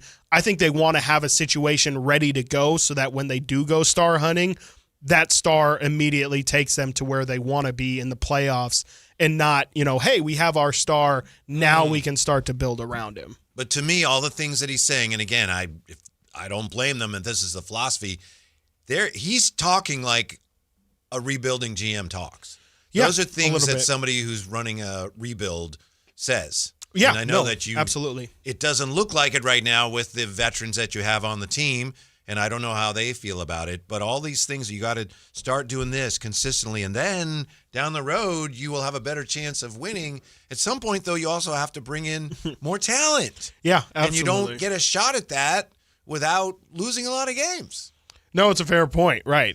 Exactly. The best way to rebuild in this league is through the draft. And I think you can get some pieces, especially for the pieces that the Kings have right now, but you're ultimately not going to get that superstar, I don't think, from trading a DeMar DeRozan or whatever it is. And yeah, I think Scott Perry is if he is signaling that, this is more of a like you said, he's sounding more like a rebuilding GM. I think that's a good thing for Kings. I think Kings fans want to hear that. I think a lot of them do. Yeah, it seems like it. But it's just interesting that the Kings just don't feel like they're in a position to say that. And no one ever says it. I mean, we can go back to teams that clearly have been tanking or even are tanking, and they never say, yeah, we're tanking. Yeah, we're tanking. I get that. You never come out and say that. Right, of course. Yeah. Utah's not out here saying, yeah, hey, we're trying to lose every game possible, and we just don't care. But Utah's a great example because, but as we know, it seems like they traded away Gobert and Donovan Mitchell, and then they've been basically just reshuffling ever since. Yes, very, very bad. Yeah, and unapologetic about it. They are saying Lauri Markkanen, our only good player. Like, we don't care. Please get him out of here. John Collins, like, we'll get him out. They're even talking about trading like young pieces. They're talking about trading Walker Kessler, who's a very good young center that you would think you would want to build around, but. There's other ways of signaling, I guess, kind of what your true intentions are without actually overtly saying that. And I guess, again, maybe this is kind of to your earlier point, Scott Perry trying to lay down some breadcrumbs here of, yes, it might appear on the surface that this is one thing, but I'm trying to lead you to the conclusion maybe that we are at least preparing for the future. We just don't know exactly, to maybe Jay's earlier point as well, we just don't know exactly when that transition point's going to be, but we know it's going to come, to use Scott Perry's words about Domantas Sabonis, sooner rather than later. Yeah, and I give him credit because he's been very consistent in his messaging. Mm-hmm. Very, very consistent, like hyper consistent in his messaging since the day he stepped foot here. He's pretty much been saying the same exact thing, which, again, I'm sure we will get annoyed by it in a couple weeks, but I think it's good, right? Like it means that he probably means what he is saying, and that truly is the way that they're going, right? You would much rather have consistency in messaging than, hey, last time we talked to you, it was this way. Now we talk to you and it's just completely different. Like that's happened here in the past. I think this is potentially a very difficult situation for Coach Doug Christie, but I'm sure he knows what's going on. I don't think he's like, wait, they're doing something. I'm sure he's knows what's going on, and he's got a couple years, right? He's got 2 years and then an option. And he does have an opportunity. First of all, he has an NBA head coaching job, which is congratulations. Yes. And he has a couple of years to show what he can do. But with the team apparently headed in a couple different directions at once, I'm sure it's a challenge for him to start to establish himself as a coach. And this is what we're doing when clearly, but those guys don't do that. And those are some of your best players. Yeah. And they it's always, not a, pardon me, no, Chris, you're but I good, want to make you're sure good. I'm not saying that they're it's a mutiny or anything. I'm Absolutely not saying anything not. like that. The vibe around the team is good, but you're just asking some guys to do things that they've never done. Yeah, absolutely. And I think the tough part, too, is that Doug doesn't want to lie to these guys either. I think that's part of the one thing that's going to keep the veterans engaged is them being fully honest with them. But I think the truth hurts sometimes, and I think the honesty of all of this might be a problem. But I think, if they're all true to their word, honesty is the best policy, and that's the thing that they say that they like the most. And so it's going to be very interesting to see when/if that time comes where maybe there is a transition point with this roster. Are they going to be transparent with the veterans? Because I think that's been a little bit of what the buy-in right now could be. And this is just me completely guessing here, but I would assume that the offseason conversation with DeMar DeRozan a little bit had to be, look, none of us are super happy with this current situation. We want you to find a better situation. To, again, use Jay's kind of phrasing earlier, just wait. Just give us some time. Let it play out. If maybe we're at this point next year and you're still on the roster, go ahead and go on a media tour and say, I want out of Sacramento, whatever. And, of course, at that point, he's off his contract. But right now, just give us an opportunity to make things right. Give us an opportunity to find out things. For now, we just are asking while you're here, be a professional, which we know you're going to be, and set an example for our young guys. And we're going to, I promise you, we will find you a situation that's good for you, whether it be LA or Miami or whatever it is. If it comes to that. If it comes to that. Again, my bigger point is that I hope that they remain honest. And I think if they do remain honest, I hope that just with the direction that everything is going, I just hope that the veterans take that well. Because, again, everyone can say, hey, if I'm doing something wrong, tell me. Anyone can say it. But when you actually hear it, do you digest it and are you actually okay with it, or do you start to kind of act out and things go bad after? As you said, Chris, when it comes to DeMar DeRozan, it's crystal clear that whatever Scott Perry and the organization told the veterans on this team in the offseason, they were like, okay. Very okay. You can see that. Believed it. Yes. Domas, I know people around the country, NBA people are saying, ooh, keep an eye on that situation. Yep. I don't know what's going to happen, but clearly Domas is on board with wherever they are, whatever they are right now. Yep. And as you say, you would hope that an organization would be honest with a player. I know Malik on Media Day told Allen, hey, they told me, if something was going to happen, it was going to happen on this day. If not, it wasn't going to happen. But players also, my point is players know. They can look around and go, no matter what the teams tell me, I can see where this is headed. Yeah, exactly. But it looks to me like the players right now look at the roster and the talent and think, we could do some things. Yeah, absolutely. And I think the reports of the veterans in the locker room, Sabonis, Levine, and DeRozan, I think are directly attributed to pushing for Russell Westbrook. Right. I think that also speaks a little bit to that. Ooh, so it's tricky, this two paths kind of thing. It's very, very interesting. And yeah, we've seen it. Have we seen it ever work? Two timelines? I think we've seen it maybe in some different sports as well. Of course, the Warriors. They would tell you it worked, but it really, I think they kind of won in spite of it. Right. Well, and you could say that directly the old and young guy collision. I mean, for actually lack of that is the perfect term for it. Like Draymond and Jordan Poole. That kind of friction of the young group versus the old group directly caused friction, and you could argue, the quote-unquote dynasty to blow up, if you will. Did you hear what Jordan Poole apparently said to Kevin Durant? Like, you better be careful. No, I didn't. In Golden State, we won that chip without you. I don't even know where to take that. That's one of those where you're Kevin Durant, you're just like, I'm not even going to dignify that with a response because there's so many. We is kind of crazy. I know Jordan Poole obviously played really well in that run, but like that, that is nuts. I did not hear that. There's a great story about Jordan Poole, and now he's with the Pelicans, right? He is. Yeah. I still think of him as a wizard, but yeah. Dame told his story, and he tells it on a podcast. You said Damian Lillard? Dame Lillard tells his story. And he was playing with Portland, and he was lighting up the Warriors. I think he might have scored 70. I mean, he went off against them. And he's shooting free throws, and Poole's, like, trashing him. Like from the bench. Yeah, and he's looking over like, bro, you're not even in the game. And he had to go to talk to Draymond or something like, what's going on with this guy's deal? Draymond's probably like, bro, you don't even know the half of it. I'm so ready to teach this kid a lesson. Yeah, but that's how you know, like, he's real. Like, that is just who he is. He's just Dave had the same look that Jay had when he found out you were going to be Pepper. Like whose man's is this? Like, that's crazy. Yeah, Jordan Poole does feel like a professional agitator for sure. It's just the difference is, where again we've talked about Russ being this, you love to have him on your team, hate to be against him. Jordan Poole kind of feels like the opposite, which is very rare, where you love him when he's on the other team, but you really hate him when he's on your team. Could be. Which is, very interesting category. I'm not sure much fit into. Our buddy Martin Ramirez again, and he keeps hammering away on that one spot. I appreciate that, Martin. He says it's one thing to state a message, but the players you sign makes it a mixed message as if all parties do not agree on the same plan. And I assume, Martin, you're talking about the signing of Russell Westbrook. And I know the national media, Bill Simmons doubled down on the Kings again, saying, look, we were hard on them before, but then they got mad. You know what they did? They signed Russell Westbrook, and we'd already recorded our thing, and we couldn't even say how stupid that was.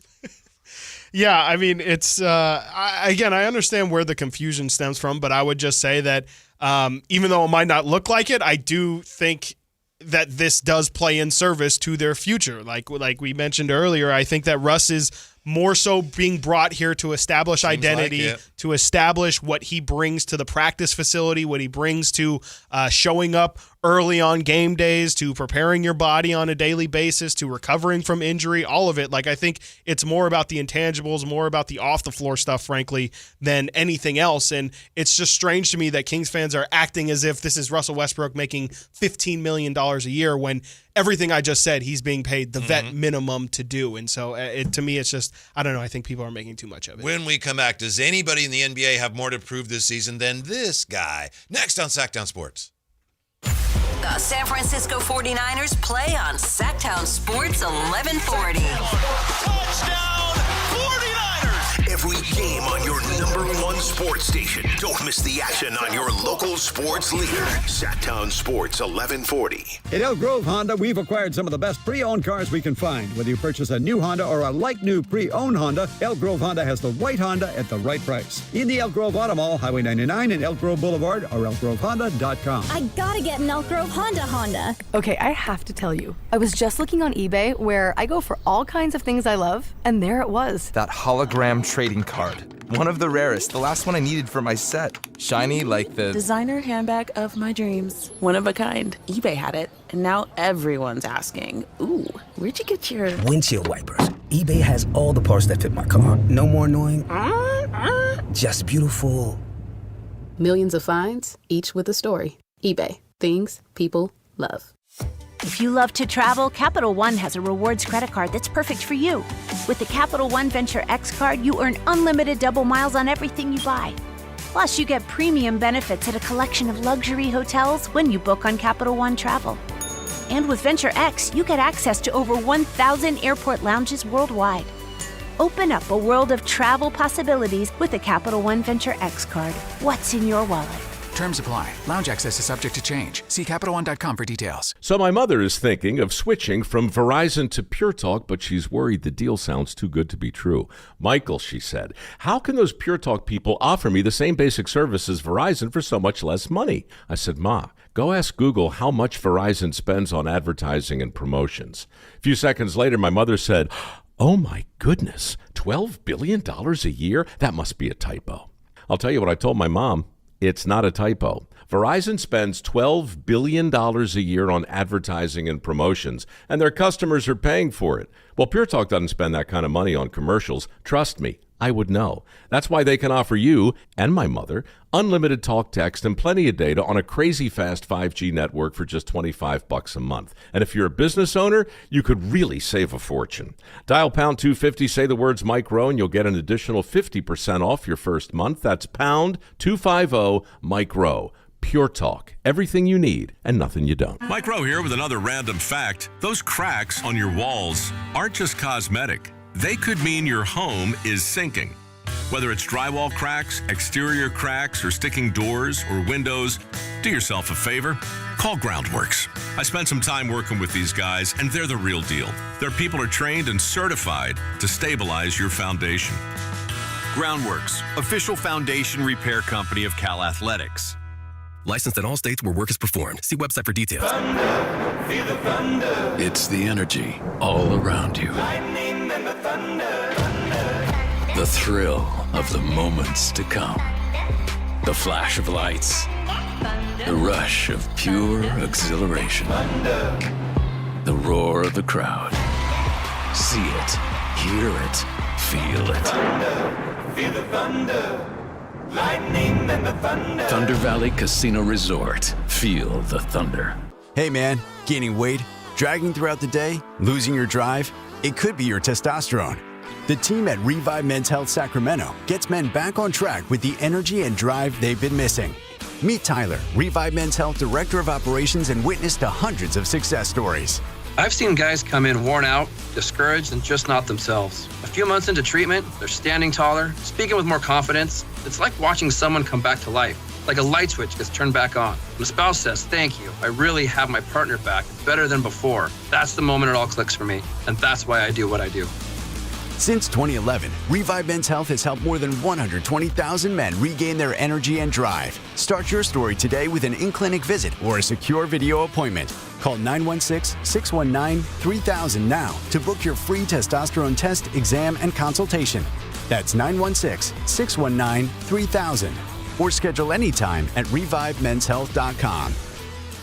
Just announced, Stockton Honda has been named #1 of California's best car dealers in 2025 by USA Today and Statista. This prestigious award is based on thousands of customer reviews and recommendations, ranking dealerships for service, value, and satisfaction. Out of hundreds evaluated, Stockton Honda is proud to be #1, recognized for all-around excellence and commitment to our customers. Visit Stockton Honda, where reputation meets the road. Anytime, anywhere, it's all here. StocktonHonda.com. Sacramento weather is brought to you by Elk Grove Honda. I'm Dirk Verdorn in the KCRA 3 Weather Center. Clear skies and light winds tonight. Temperatures eventually dropping off into the upper 40s to lower 50s. It'll be a sunny Saturday, though, with temperatures pushing into the upper 70s to around 80 degrees. Get the latest forecasts on the KCRA 3 News and the KCRA 3 app.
And was it Van Croft? Was it Van Croft? Was his name? I didn't see who it was. Yeah, hold on. Let me get it. Make sure I'm on 100%. It was the Blue Jays. As I'm looking at the worst costumes ever. Let me make sure. But anyway, Blue Jays, bases juice, no outs, and player comes up, strikes out. Okay. Misses the first pitch, was a hanger in the zone, missed it, but struck out on two terrible pitches behind that. And then next guy comes up, hits a dribbler in front of the plate. That's what I saw, yeah. A dribbler. That I think spun dribbler. And then ended up on home plate, which is fair territory, and Raleigh picked it up, yeah. Yeah, it was Clement who hit the dribbler 2 feet, but Varshaw. What is it? Varshaw, yeah. But hit a dribbler, double play, catcher tags the plate, goes to first. I mean, dude, it's the playoffs. The playoffs, and guys still are shorting up. Strike out. And you're down by 1. Now they've come back and tied the game, but they were down by 1 at the time. Yeah, that ball probably didn't go. It probably didn't go more than a foot in front of the plate. A foot. No, a foot. You're giving them more credit than we give them credit to the Pepper costume. It went a centimeter. That's terrible. Can't have that in the playoffs. Especially on the road, bad too. Hitting. That's a bad piece of hitting by two guys with bases loaded, and you need this game. 2-2 series. They have even to score. Yeah, that was a nice little pop by George Springer. It looked like he thought it was gone for a second there and then had to leg it out. But yeah. And by the way, last it's been a great night series. Was a great night for 40-year-old plus people. Sure. That Flacco was great, Aaron Rodgers was great, and Max Scherzer. I'll never take you out of the game. No way. Yeah, no. Don't take me out. Let's go. Absolutely incredible. I mean, there's got to be something to it, right? Like all these athletes just playing longer into their career. You know, you can throw Verlander in there too, I guess. LeBron, obviously. But there's got to be something to it because, yeah, I've just never. It was like even as recently as when I was a kid, like 40 you're done. Like you're completely cooked at that point.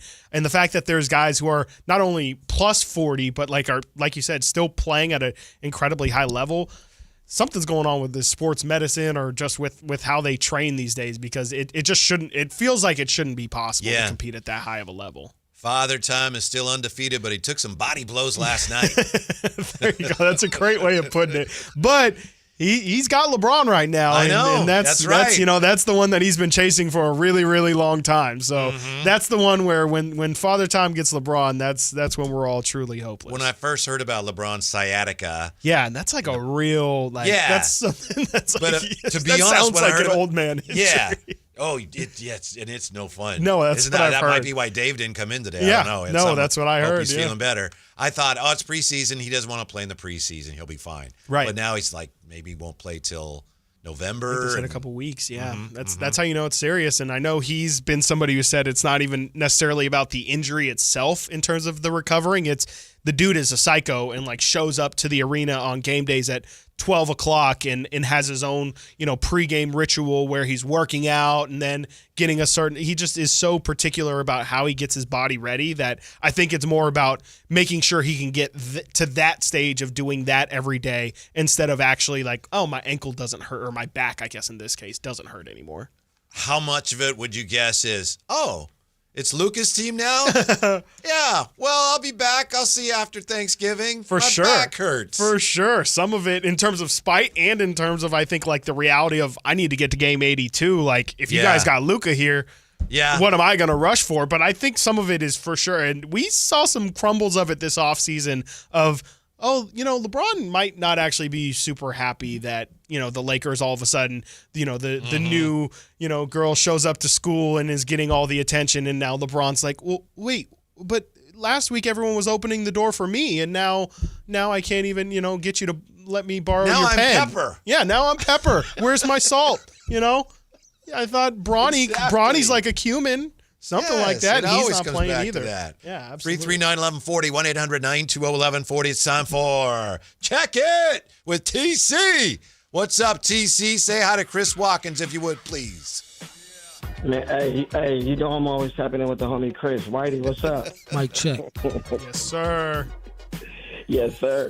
Hey, I'm calling in, right? Yeah. So I'm coming from an angle from Doug's contract, right? I know everybody got the news on that, right? But I'm coming from, what if Doug, everybody's talking about it's wrong. No, what if Doug said, you know what? I already know about myself and I got something to prove. I'm going to sign this contract because I'm going to prove myself. And then when I do, that's when I'm going to get my fat contract. I'm not worried about that. It's bigger than the contract to Doug. Yeah. Kings fans, look at it that way. And also Scott Perry. Scott Perry is cooking. He ain't going for no BS. That goes for veterans and young people. If you don't look like you balling and I don't believe in you, I'm going to find a place for you. That's why I say, Kings fans, let Perry cook. We got Brody in, Westbrook. He going to help out. He going to be a highlight reel. He already a fan favorite, and everybody going to love that. Y'all know, Russ, I'm not going to talk about him. But what I'm saying is, let Scott Perry cook. I promise you, Kings fans, he's going to put a legitimate team together. I promise you. That's all I got. Y'all have a good weekend. Thank you, TC. Have a great weekend, TC. Come on, that's fantastic. Good to hear from TC again. Yes, man. Yeah, yes. It's never the same without TC. What's Scott Perry's cooking is not something that's microwavable where you're going to be able to boop, boop, boop. No. Hold on here. This is more like crock pot. Crock pot for sure. We're on the same wavelength there. Yeah, you gotta like leave it, like go to work, don't even think about it, and then you're gonna come home, and even then, don't lift the lid. Just wait. Maybe even go on vacation. You might want to. Because otherwise you get those potatoes that ain't done, and you don't want you that. Don't want that. Oh. No, you don't want that. This is definitely a crock pot situation. Leave it, let it rest, let it sit. Don't even lift the lid. Like, if you lift the lid, you might spoil it. You might spoil it. You gotta start over again. I promise you, at some point, this thing is going to be fully cooked, and at that point, we can maybe start to pick at it. But for right now, I think we just kind of put it in there. We let it sit. We let it do its thing, and we'll check in at the appropriate times. But I think, obviously Jonathan Kuminga, like, he's not going to be available until January in terms of when he's even available to be moved. So I think, that's around the time where we can maybe start to, January, February, start to really reassess maybe what the roster looks like. Yeah, you can't skip steps, as Scott Perry said. If you do, it's like you're making curry and it's not finished, and the chicken is rubbery, and the celery is like, it's not cooked. Right? And the carrots are not soft. I've never cooked curry myself, but yeah, absolutely. I can You just picture don't it. want to do that to anyone, including yourself. No, I mean, and I feel like skipping steps is how the Kings got here in the first place, right? People wanted them to. There's been a lot of uncooked celery over the last 40 years. There's been a lot of uncooked celery. A lot of people trying to lift the lid too early. And I think, if you want to do something right, it takes time, and you have to we won't use the word patience, but I think good things take time. And I think that would be the sediment to hold for them. And you know what? It does need a little salt and a little pepper. A little pepper. It really needs pepper. Everything needs pepper. Salt, sometimes you can go a little overboard. Of course you can go overboard pepper, but everything needs a little bit. The NBA player who has the most improved next, Sactown Sports.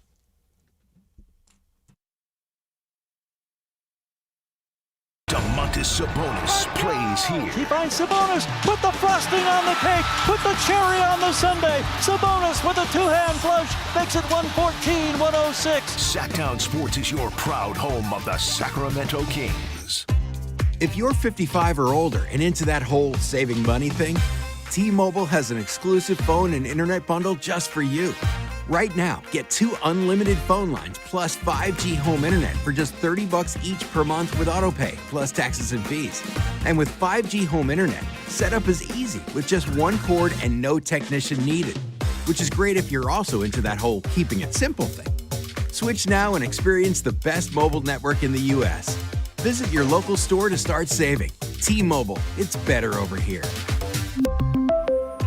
Based on analysis by Ookla Speed Test Intelligence data Q4 2024 to Q1 2025. Ookla trademarks used under license. Unlimited on our network. Customers on voice plan may notice speeds lower than other customers and further reduction if using more than 50 gigs a month due to data prioritization. Video streams and SD on this plan. Home internet pricing after $20 a monthly bill credit plus $5 per line without autopay. Debit or bank account required. See 5G device coverage and access details at T-Mobile.com. Sacramento Kings basketball is back. Be there for opening night at Golden One Center on Friday, October 24th, when the Kings take on the Utah Jazz at 7 p.m.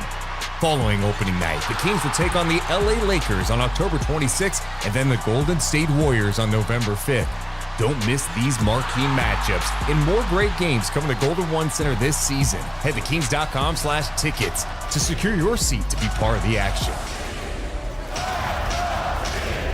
Hi, this is Greg Papa. Disasters hit every day. If your home, business, or building has suffered from any disaster, SunPoint Public Adjusters can help. SunPoint prepares, presents, and negotiates your claim with the insurance company, working only for you, making sure you get everything you're entitled to and letting your focus be on what's most important, your family or your business. Call SunPoint today at 888-247-7865 or contact us at sunpoint.us. SunPoint Public Adjusters, the gold standard in public adjusting. License number 2N14884. The deals are on now at the model year-end sales event at Folsom Lake Honda, your one-stop Honda shop. Looking to own or lease? Save on year-end models and drive a brand new Accord or Civic. Visit us today at FolsomLakeHonda.com, your one-stop Honda shop. As a family-owned and operated dealership since 2009, customer service is our #1 priority. Our customers love doing business with us, and you will too. Folsom Lake Honda. Go to FolsomLakeHonda.com. Your one-stop Honda shop. When I was a kid, I remember my dad, a lineman, leaving in the middle of the night. Families were depending on him to get their power back on to keep them safe and warm. Watching him taught me that this work isn't just about wires and circuits. It's about people and the trust they place in us when the lights go out. That's why I started Maverick Electric Heating and Air, to carry on that same promise of showing up, doing it right, and protecting families when they need us most. Visit callamaverick.com. Hey, it's Carmichael Dave here, talking to you about my good friends at American Energy Heating and Air. Now, they are upgrading their offerings to you to include plumbing, bringing that same expertise and experience into the plumbing space. They're no longer just heat and air. They're now your American Energy Home Pros. And you've heard me talk about them for years as your second opinion partner. Now you can still get a second opinion on any HVAC service or replacement, but now you can also get a second opinion on any of your plumbing services. And when you really think about it, how do we know how much it's supposed to cost? At the very least, you'll know you're in the ballpark, and I can all but guarantee you they'll beat the price. They'll come out for free. They'll give you a second opinion.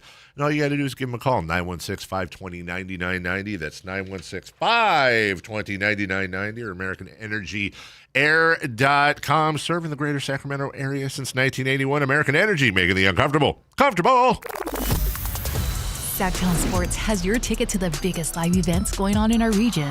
First up, get in the game Halloween weekend at the Sinners and Saints Halloween Party and Costume Contest at the venue at Thunder Valley, October 25th. Then, country fans, the spotlight's on the brand new Channel 24 venue in Sacramento as Cameron Marlowe takes the stage October 28th. Comedy lovers, don't miss the one and only Trevor Noah, November 9th at the venue at Thunder Valley. The action keeps rolling with Jesse McCartney at Channel 24 Sacramento on November 14th. The same night, legends the Isley Brothers bring the soul to Hard Rock Live. Rock icons Hard storm Hard Rock Live on November 21st, followed by the Stray Cats November 23rd. Laugh it up with Mike Epps on December 5th at Hard Rock Live Sacramento. Sactown Sports is your home court for live events. Head to SactownSports.com. That's SactownSports.com for more info.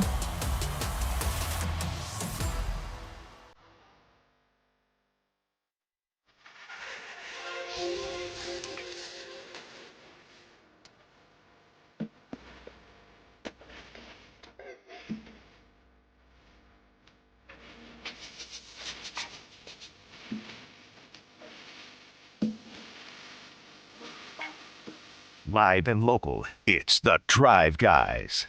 Watch the show on youtube.com/Sactown Sports 1140. Or listen on the Sactown Sports app. Happy Friday. Chris Watkins in today. We've been talking, among other things, about Scott Perry's interview this morning on the morning show, the 49ers. Also been talking about Halloween costumes. We have this in the YouTube chat.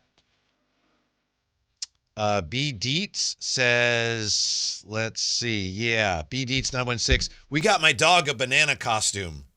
So I don't. How do you even respond to that? Oh, that's good for great. you. Cool. Yeah. B. Dietz 916 also says, don't let Jake flex on us for the love of all that is good. Jess says Jake would never, but that's one of the things that'll be uncomfortable tonight for Kings fans.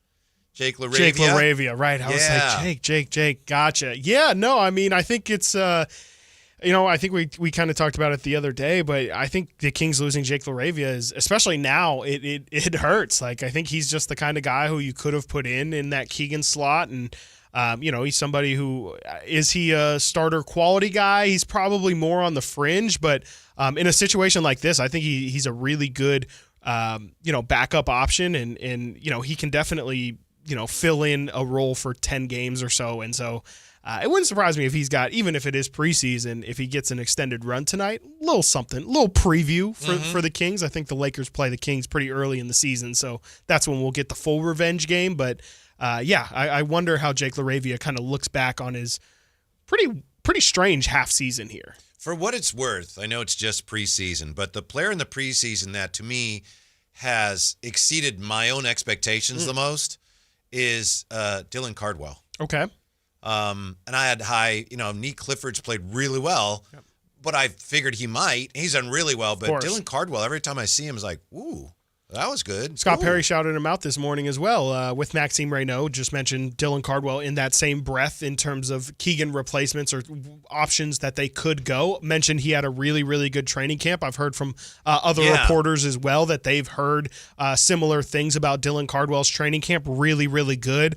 I think I even heard, I'll share that somebody said that Dylan Cardwell has had the most impressive training camp. Again, it could be all relative there, but I definitely think that Dylan Cardwell is somebody, especially in that first home game, just absolutely shined. Like it was impossible to miss him in that first game, and I think that's exactly what you want for a guy like that, is just be noticeable, right? Like be as big as you can, and just again be impactful. And Dylan Cardwell undoubtedly has had those moments this preseason. High Flyer, you been impressed by Dylan Cardwell? Big time. Big time. Yeah. Big time. Doug told me in Vegas that the dude was good. Okay. Yeah. The High Flyers here early. If you want, feel free to pop on. Feel free. Henry, I know you're getting ready for your show. Whatever you want to do, you're always welcome. Yeah.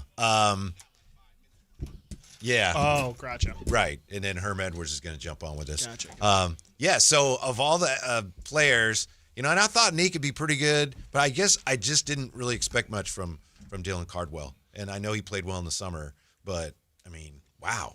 Yeah. I'd heard that he has, no offensive game whatsoever. Yeah, no, and I think a little bit. I think that's developed. I think there was a situation where he had to bring the ball down floor. Obviously, he's not crossing people up or nothing, but even just have the ability, have the confidence to bring the ball down floor. I think that's something that he probably wouldn't have done in summer league.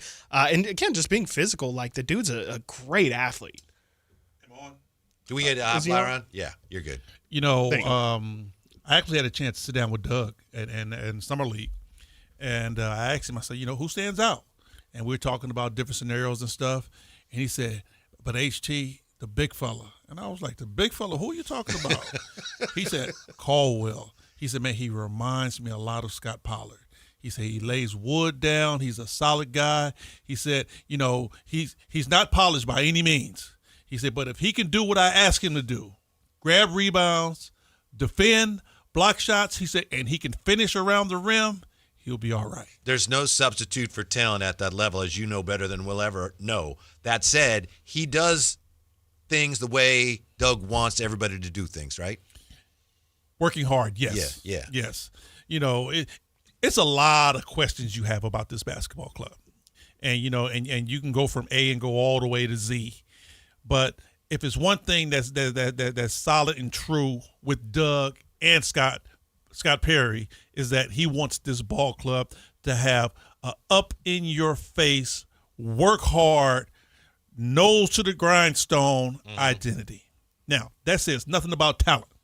That just says about everything that pumps in your heart. What you got, blood or Kool-Aid? You can laugh, but it's serious. I love that. No, I've just never heard that before, and I love it. Yeah. I was trying to think myself. I don't know, honestly. I've got way too much Kool-Aid in my blood. We were just talking a minute ago about the NBA player with the most to prove. Could it be this guy? The Atlanta Hawks and Trae Young will not agree to a contract extension before the start of the regular season, league sources told The Athletic. He's 27, entering the final guaranteed season of his contract. They could still come to terms on something during the season, I suppose. But does Trae Young have as much to prove, if not more to prove, than any other player in the NBA this year? I honestly think Trae Young's tenure in Atlanta has come to a close. Yeah? Yeah. He's been there for a while. They have tried multiple players in there with him to try to work with him, and it just hasn't happened. And I don't know if it's a situation of it's hard to have a scoring point guard because he's taking all the shots, but he's also looked to facilitate also.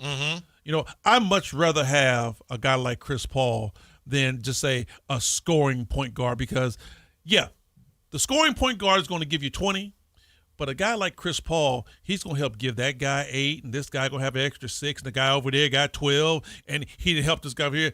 Come on, man. Didn't y'all see when the second round of guys came in for the Clippers? Yeah. Chris Paul ran a clinic. 9 assists in 1 quarter. The Kings, a team, only had 7. But he made other guys better. Another thing about Trae, he's smaller and he's not a good defender. Doesn't help you that end much. And the three-point shot isn't falling lately like it was when he came into the league. Yeah.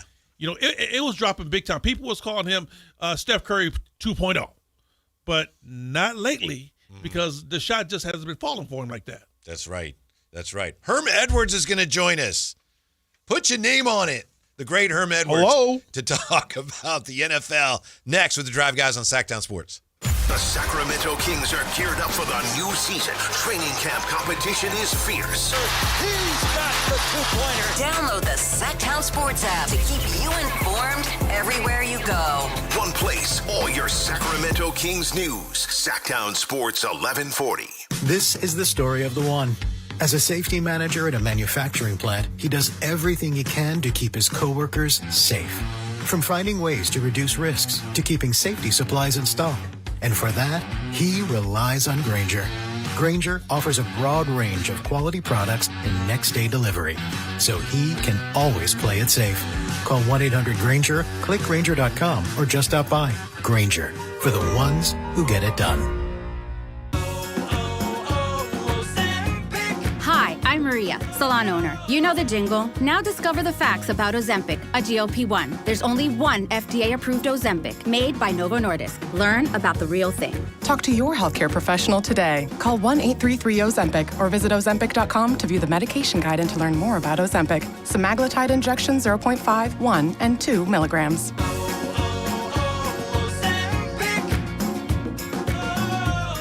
Wesley Financial Group is not a law firm, and Chuck McDowell definitely not an attorney. This is Chuck. If someone talked you into buying something really silly and you want to get out of that silly little thing, my advice, get the facts. Call me and I'll send you our timeshare exit kit absolutely free. Inside, you'll learn how timeshare works and all your options for cancellation. Call Wesley now for your free exit info kit. 800-329-2121. That's 800-329-2121. Hello, I'm Frank Cockle with Retirement Security Centers with a weekly economic update. Just when we thought we were out, they pulled us back in to trade wars. President Trump announced 100% tariffs on Chinese goods starting November 1st unless a deal with the U.S. is reached. China has retaliated by refusing to buy U.S. soybeans. There is a planned meeting on October 31st, so the hope is that there is a deal forthcoming as our green technology and our continue to move to AI depends on the rare earth resources that we receive from China.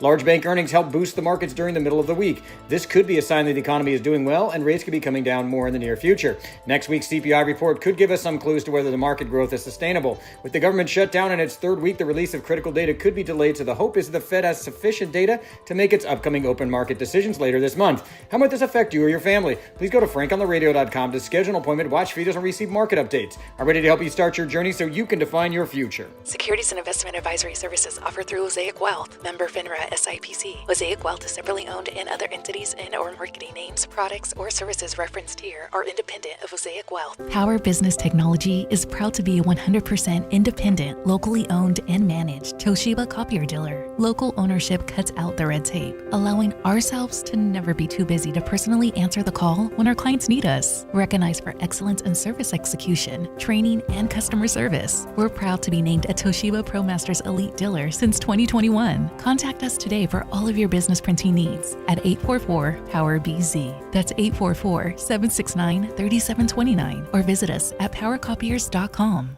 Golf to Go is brought to you by the Hagen Oaks Golf Super Shop. Here's Frank LaRosa. Born in 1892 to a socially prominent family, she was the consummate athlete, proficient in golf, tennis, marksmanship, swimming, and car racing. Many considered her the greatest horsewoman of the century. She was a pioneer in the field of golf course development with 3 world-class courses on her resume: the Women's National Golf and Tennis Club, Cypress Point, and Pasatiempo. Working for SFB Morse of Pebble Beach fame led to her second golf course development, which many consider to be the greatest golf course in the world, Cypress Point, where she developed a lifelong friendship and professional relationship with famed architect Alistair McKenzie.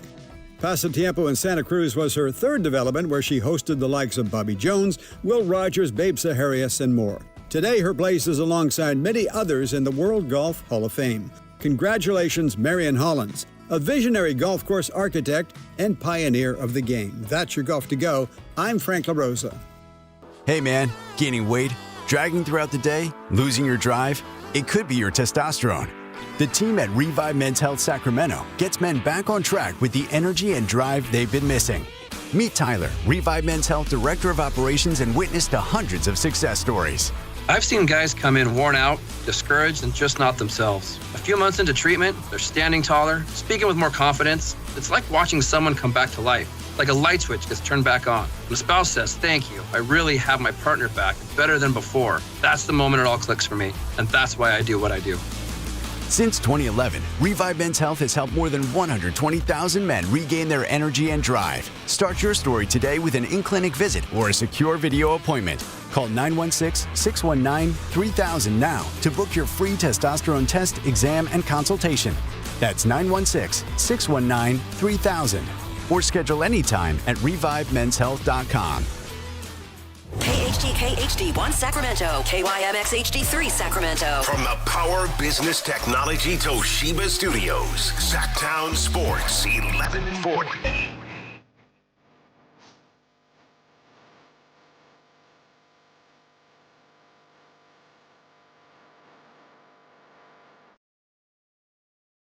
Live and local, it's the Drive Guys. Watch the show on youtube.com/Sactown Sports 1140. Or listen on the Sactown Sports app. A huge sports weekend is almost here. Of course, tonight we've got the preseason finale for the Kings against the Lakers. And then Sunday night we got the 49ers against the Falcons for you. And right now, speaking of the NFL, it's always a privilege and pleasure to talk to 10-year NFL vet, NFL and college head coach, ESPN analyst, the great Herm Edwards with us. How are you today, Coach? I am well. It's interesting when you look at the National Football League. I think if you're the league in general, on the management side of it, regardless of where you sit in that seat, it's very compelling. There's no teams that you can just say are going to run away with their division at this point in time. Because every time you think that, I thought Pittsburgh would just kind of tiptoe away and go, well, and then all of a sudden they get beat last night by Joe Flacco. So it's fun to watch. It's fun to watch. How about that game last night with the two 40-year-olds both putting on a show last night? Yeah, and they were they can both still spin it. You know, they did a nice job. I mean, of protecting Joe. I thought that they would get to him and force him into some mistakes, but that wasn't the case.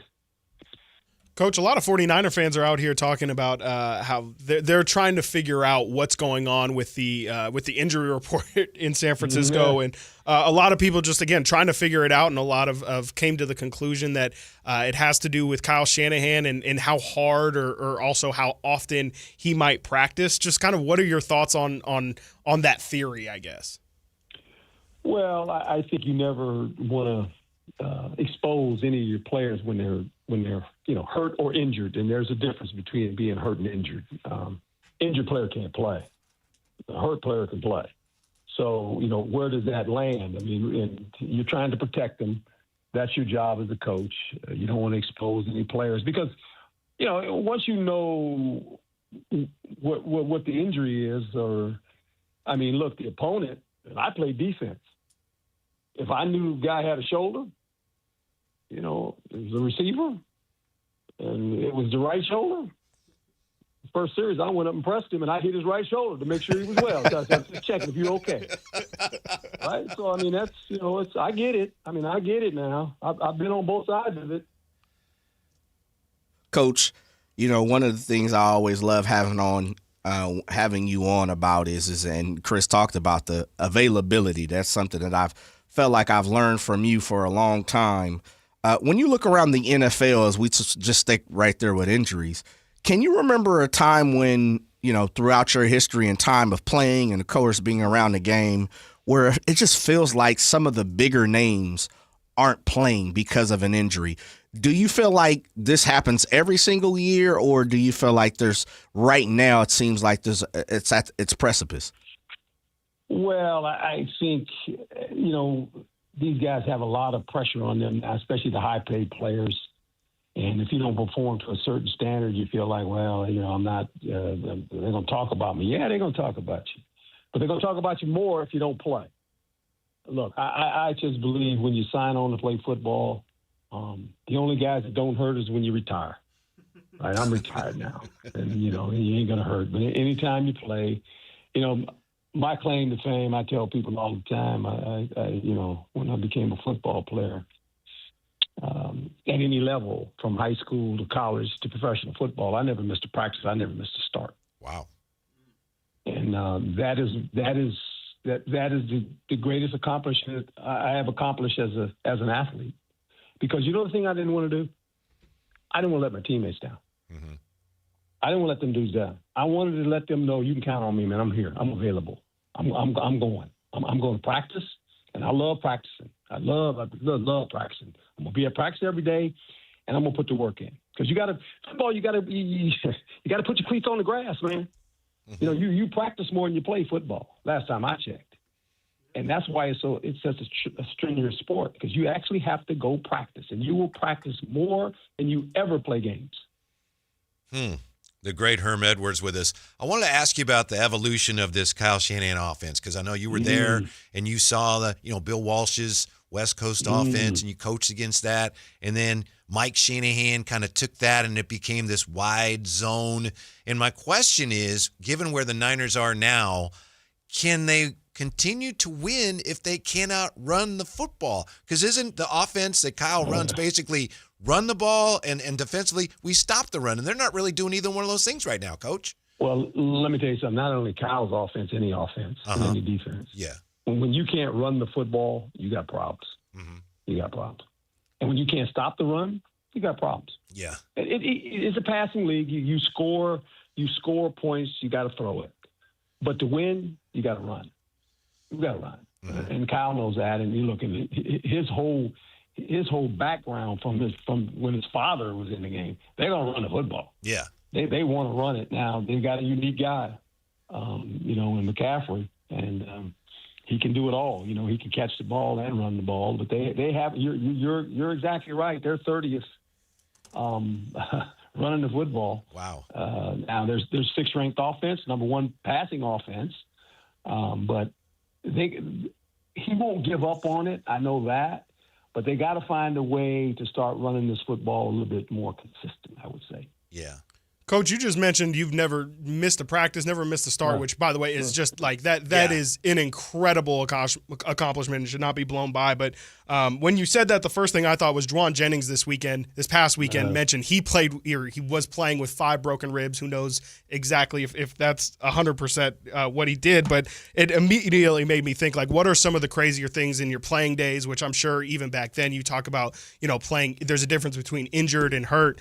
And I can't imagine how many more people were playing hurt back in the day. But what are just some of the crazier things from playing and coaching that you've seen some guys play through?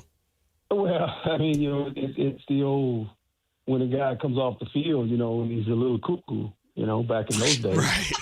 He sat over the bench and, the trainer says, okay. He says, what is this? He puts his fingers up and he puts 2 fingers up and he says, well, how many fingers I got up? And you say, 3. And then he takes his other hand and goes, how many you got over there? And he's only got 1 finger up and you say, you got 3. And the trainer looks at you and say, yeah, he's good. So it's just, different era. I mean, look, we're trying to protect the players. You got to protect the players. It's the mentality, of players. And I think most guys want to play. Of course. They do. They want to play. But you got to protect them. And you got to protect them from themselves. And you don't want guys to get hurt. It's a violent game, man. These guys, the speed of the game, man. What has changed for me when I watch it now, the big people are more athletic. Offensive linemen, defensive linemen. These dudes are big men that can run, man. It's different. It's a different league. I mean, it's just that's what it is, man. And to me, that's what you see. That's the first thing I noticed when I watch it now. I said, these big guys can run, man. They're athletic. It's amazing. But that's where the sport's at. You got to be a tough guy to play football. You just do. You got to be mentally tough and physically tough. And you're always going to be bruised. You're never going to – the only guys that aren't bruised is guys don't play. They sit on the bench.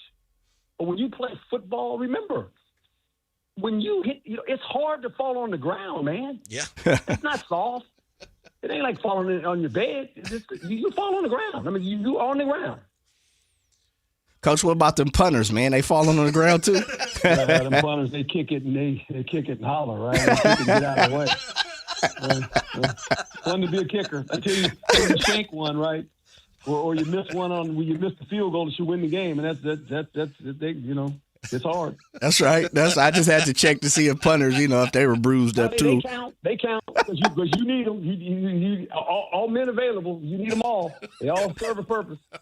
That is true, Coach. When I say joined by Coach Herm Edwards, of course, ESPN football analyst, among other things. Coach, when I say biggest surprise, Buccaneers 5-1, Colts 5-1, or we're talking. I was going to say Jaguars 4-2. I would say the Colts, right? Indianapolis Colts. What they've been able to do. I mean, obviously with another quarterback that was discarded. Yeah, and, they're sitting there and they're a good football team. And every week you think, well, they're not gonna play good this week. Something's gonna happen. And it's not like Johnny Unitas or Peyton Manning is the quarterback at the Colts. No, they're not. This is the Colts, and they're real. I mean, look. Here, if I tell you this, they're 4th in the National Football League in offense. 4th. Indianapolis Colts are 4th in the National Football League offensively, right? And you wouldn't think that. You'd say, no way. Yeah, they are. I mean, look, I said this. I've been on a couple of shows already this week. I said, and John and them know. I mean, the 49ers play Atlanta. Play the Falcons. You mess around, and let me tell you something now. You know who the number 1 defense is? Atlanta Falcons. That's number 1 defense in the league. Number 1. Number uno. Right? and so this is and they got that one runner, that Robinson kid. Uh-huh. Right now, guys, I was in the barbershop just a little while ago before I came on you guys' show. And I'm sitting in the barbershop. You know, in the barbershop, you start talking in the barbershop, sitting in the chair. Yeah. And I asked those guys in the barbershop, I said, when's the last time you saw a running back run for an 81-yard touchdown in the NFL? 81 yards, guys. Mm-hmm. That don't happen a whole lot last time I checked. Nope. Right? I mean, 81 yards. It's like, what are they playing, flag? It looks like it. The dude ran for 81 yards. I was like, this ain't NFL, man. Generally, a running back don't run for no touchdown from 81 yards now. Right. Yeah. Herm Edwards with us. I'll never forget, Coach, and I'm sure you don't remember this, but when we had Radio Row the last time the Super Bowl was played at Levi's, I happened to be wearing a Johnny Unitas jersey, and Coach was making the rounds, and he saw me, and he said, "You better wear high tops with that." And I'll never forget that, Coach. But and they preferably black, too. Yes. Right? Speaking of quarterbacks, I'm wondering what has impressed you about the way Mac Jones has stepped in and played so well for the Niners. Well, it says a lot about him, and it says a lot about Kyle Shanahan, how he's able to, get a guy like that and bring him in, and offense just keeps going. And, that's what Kyle can do. I mean, Kyle can do. I mean, he's got the quarterback whisperer, obviously. And this guy is playing good. Now, he turned the ball over last week, and you got to stay away from that now all of a sudden. Because all of a sudden this team has become a little bit careless with the ball, especially offensively. And you can't do that. I mean, you can't start turning the ball over. And fouls. I mean, they got 41 fouls all of a sudden. Turnovers and fouls, set the offense back. And so you got to stay away from that. But this is a team that's been injured. You don't hear any excuses. I think everybody that's involved in football, when Warner went down, and I was in studio because I go to Bristol every Saturday, fly back there, and I'm in studio Sunday and Monday and come back Tuesday. We all sat in that room when we saw him go down and said, man, you got to be kidding me. Made your stomach hurt. Yeah. It's like, God, dog.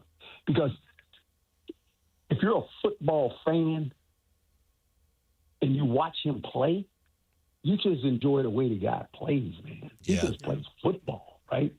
It's like, man, really, it hurt me. It's like, God, it's gracious, man. I'm gonna pull for the 49ers.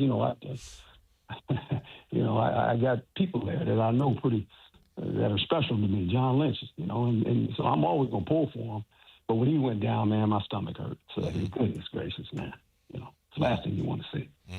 Coach, I think after last Monday night when Jake Moody he kind of reemerges, he hits the game-winning kick for the Bears.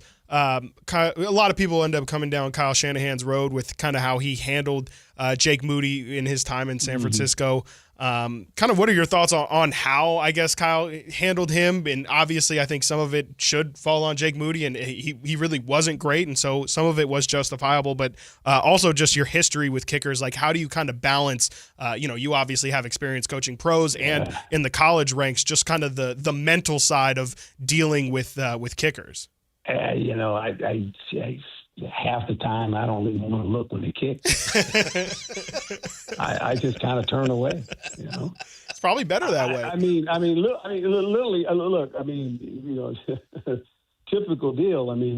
We're playing, and I can remember when I was with Dick Vermeil, and the Eagles, and we went down to play Atlanta. And we go, we got we brought in a kicker that week. We were in the playoffs. We were a good team, and we brought him in like we were wondering because Dick had just cut the kicker because we didn't have kicking problems. He cut the kicker on a Thursday, and we go to Atlanta. And I said, "Who's kicking for us, man?" I said, "Who's gonna kick?" We Saturday night. The kicker walks in. Oh, he walks in the meeting. Okay, so he's in the meeting. I'm sitting there, and I go, "Yeah, all right, here we go." And so we're sitting there, and all of a sudden, playoff game now, and this is when I was done with kickers when I was a player. We're lined up to kick it, and we're going to win. And, we're already counting our money because we were a wild card team. And shoot, we would get $3,500, man. That was a lot of money back in those days. And all of a sudden, you look at the crowd, and the crowd tells you if they make it or not. And the crowd is screaming. And I went, did he miss it? I asked one of the guys on the bench, and they said, not only did he miss it, he kicked it in the tunnel. I said, he did what? He said, where did he kick it? He said, he kicked it in the tunnel left. I said, left. Well, yeah.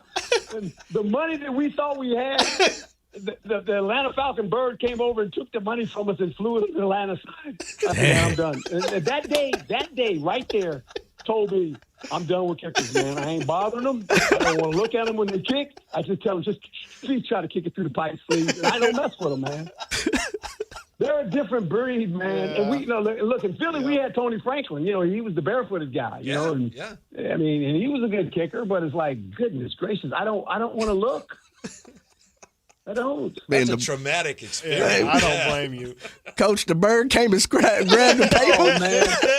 I still talk to George Washington, some of those guys, and I always ask him when I see him, I say, you remember the Atlanta game?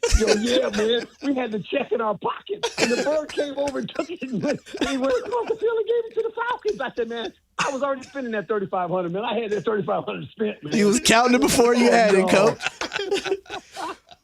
I know the feeling. They got a hard job, man. Those poor guys. Yeah. Think about a kicker, though, man. He's sitting there all day. I mean, and this could be one of those deals where he hasn't kicked for 30 minutes, and then all of a sudden he's got to go in there and kick the ball, man, through the uprights. Yeah. That's a tough job now. Yeah, that's true. Joined by Coach Herm Edwards. Coach, I don't think I've had the opportunity. I don't think we asked you this last time we had you on. Of course, you being from playing at University of Cal, just the whole transition of the Pac-12. Of course, you coached at Arizona State, the Pac-10 to the Pac-12 to just no Pac, nothing, anything, man. College football is a mess right now. Yeah. With some of the conferences these guys are in. I mean, look, when I was there, it was the Pac-8, guys. Right. It wasn't no Pac-10. It was the Pac-8. Right. And so you look at it, and I understand it's generated by money and its TV has a lot to do with it. And these poor ADs, man. And it's funny because you always talk about the student athlete, about them traveling. Well, now, I mean, you got teams in the West Coast. I mean, Arizona State, I mean, they're in a conference where these schools are traveling. It ain't like they're traveling down the street. Yeah. Yeah. Right? Stanford and ACC, going to Florida State. And It's unbelievable, man. It's just, but that's what it is, and you got to deal with it, and then these kids can adjust to it. But it's hard on everybody, man. Mm-hmm.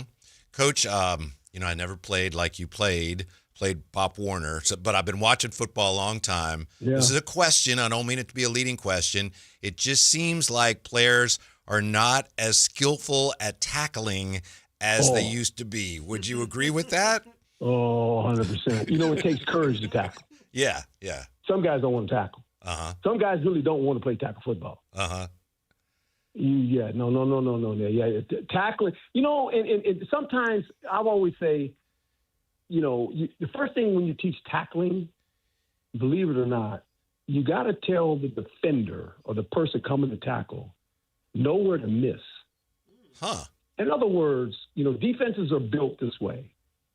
The first guy to the ball, whether he's a DB, linebacker, he has to take the edge away to where when the runner sees you or the ball carrier sees you, you make him cut back. Mm-hmm. Why? Because the defense is running to the ball. Mm-hmm. So generally, when you go, I used to tell guys, look, just go tackle his outside leg. Just don't miss him. Don't miss his outside leg. If he cuts back inside, we should have 10 guys running to the ball. But you can't miss his outside leg. So you got to know where to miss. If you miss him inside, because you got pursuit running to the ball. But if you miss him outside, a 5-yard play becomes a 25-yard play because now the guy keeps running, right? And so whether you're a linebacker, whether you're a strong safety coming into the box, whether you're a corner, you got to know where to miss.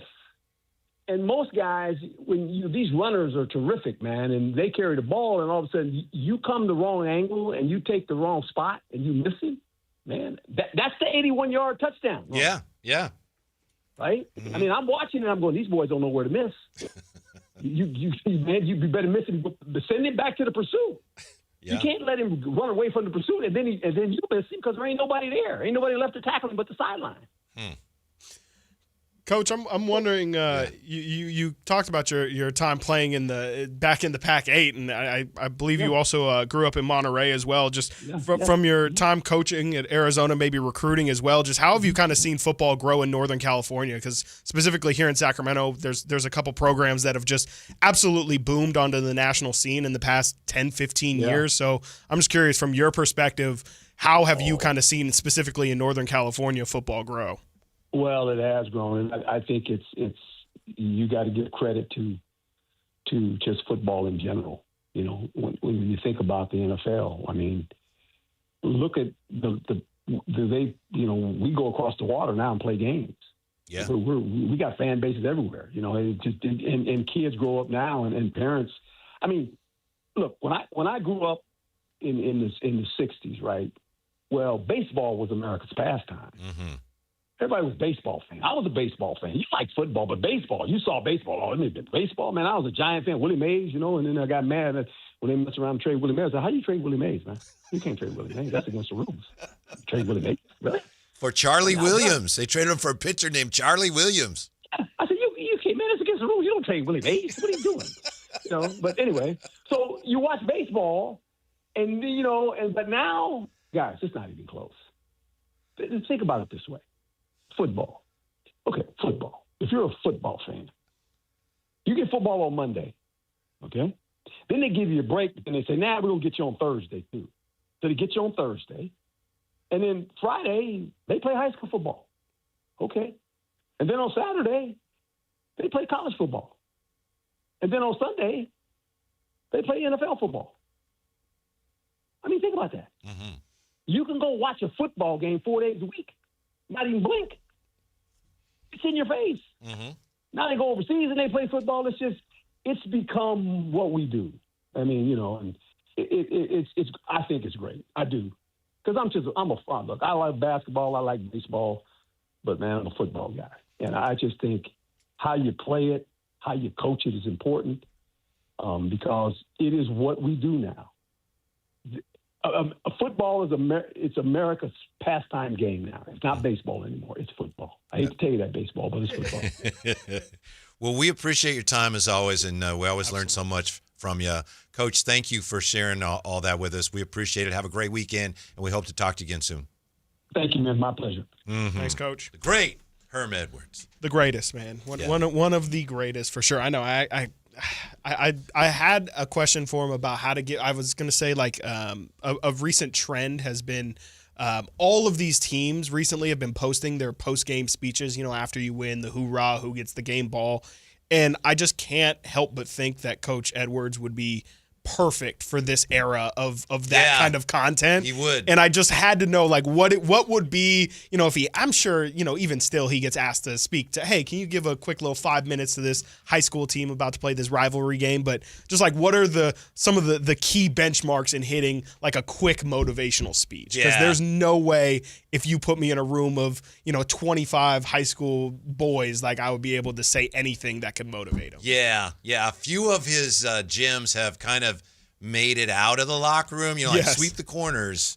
And like I would say, put your name on it. Absolutely. You play to win the game. Play to win the game. All of it. Absolutely. He's I mean, even in the time of like not going viral, he still found ways to go viral with his soundbites. 100%. Hello. Thank you, Jay, for lining that up. Jay. We appreciate that. Silver producer. We'll come back with perhaps our biggest Kings concerns as we get ready for the final preseason game next on Sactown Sports. Get 5 quarts of Valvoline full synthetic motor oil, a Wix filter, and a $15 gift card after rebate at O'Reilly Auto Parts. O'Reilly Auto Parts. How can you free your team from time-consuming office tasks? Amazon Business. Smart business buying tools enable buyers to find and purchase items fast so they can focus on strategy and growth. Free up your teams and focus on your future. Learn more at amazonbusiness.com. I found out that one of my players was vaping. And I said, hey, right now is the time to be honest with me. He said almost everybody in my team was vaping. The next day, all the parents came in. I said, how many of you guys think that your kids are vaping? Not one of them raised their hand. There's a joint fight to make something better. We don't sit back and let it happen. Coach Sanchez is exposing Big Tobacco's playbook. Learn how he and other Californians are beating Big Tobacco at undo.org. Got a little cold this week with that cold front coming through. How's your HVAC system holding up? You might want to check out leesair.com, Lee's Air Plumbing and Heating. If you have any HVAC needs, they're the place to go. Do you need professional assistance with your plumbing or HVAC system? You know, it's not just about keeping your home comfortable. It's about ensuring it functions efficiently. Lee's Air Plumbing and Heating has built a reputation as the leading HVAC company in Sacramento, your go-to expert for all things related to heating, ventilation, air conditioning, and plumbing. Very talented team coupled with dependable solutions, striving to maintain your home's comfort and functionality throughout the entire year. And as I know, that's not just talk, because they installed a new HVAC system for us last winter, and it's kept us warm in the winter, cool in the summer, and it has saved us money and has improved the air that we breathe. At least they offer a 100% satisfaction guarantee. They've won awards with their service, and they've spent more than 40 years serving the Valley's HVAC heating and plumbing needs. And as I say, residential, commercial plumbing repair, commercial HVAC services too. Find out more at leesair.com. Check on that mission statement and let Lee's take care of you the way they took care of me and my family. They treated us like their family while setting us up with an HVAC system that has improved our quality of life. Lee's Air, Plumbing, and Heating. License number 635355.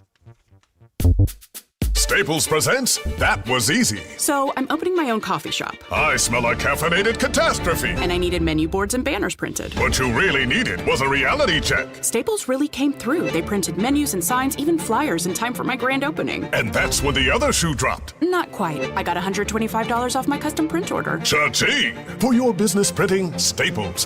That was easy. Now save up to $125 on custom print orders. Valid in-store and online. Ends 11/1. Exclusions apply. Visit staples.com/print for details. This is the story of the one. As a custodial supervisor at a high school, he knows that during cold and flu season, germs spread fast. It's why he partners with Grainger to stay fully stocked on the products and supplies he needs, from tissues to disinfectants to floor scrubbers. All so that he can help students, staff, and teachers stay healthy and focused. Call 1-800-GRAINGER, click Grainger.com, or just stop by. Grainger, for the ones who get it done. Hit the field during Sky River Casino's $400,000 touchdown for a truck giveaway. Play slots and table games daily to earn entries. Then join in on the action every Saturday for a chance to score up to $15,000 in free play or a brand new 2025 Chevy Silverado 1500. Visit skyriver.com to see how you can get 100 bonus entries every Tuesday and Friday. Gambling problem? Call 1-800-GAMBLER. Must be 21 or over. Hey there, Mark Hoffman and Tom Romano. We are the Travel Guys, brought to you by Sports Leisure Vacations. Time for our weekly travel tippet. With it, here's Mark. If you're traveling during the shutdown, there are a lot of moving parts. Some of them you can control, some you can't. Here are a few tips. Get to the airport early in any city. If paychecks don't come this week, expect TSA security lines to start getting longer. Get to the airport early. If you're flying in the next few weeks and you haven't bought a ticket or you have the ability to change your itinerary, consider nonstop flights, even if they cost a little more. Hub airports have had the most issues. That's where you connect. No connection means less chance of problems. Also, air traffic delays and TSA issues are not the airline's fault. So if you miss a connection or can't get where you're going, they won't be providing meal and hotel vouchers. You'll be on your own. Do your homework and consider options before leaving home. More tips to make you a smarter traveler. Saturdays at 11 a.m. right here on Sactown Sports 1140.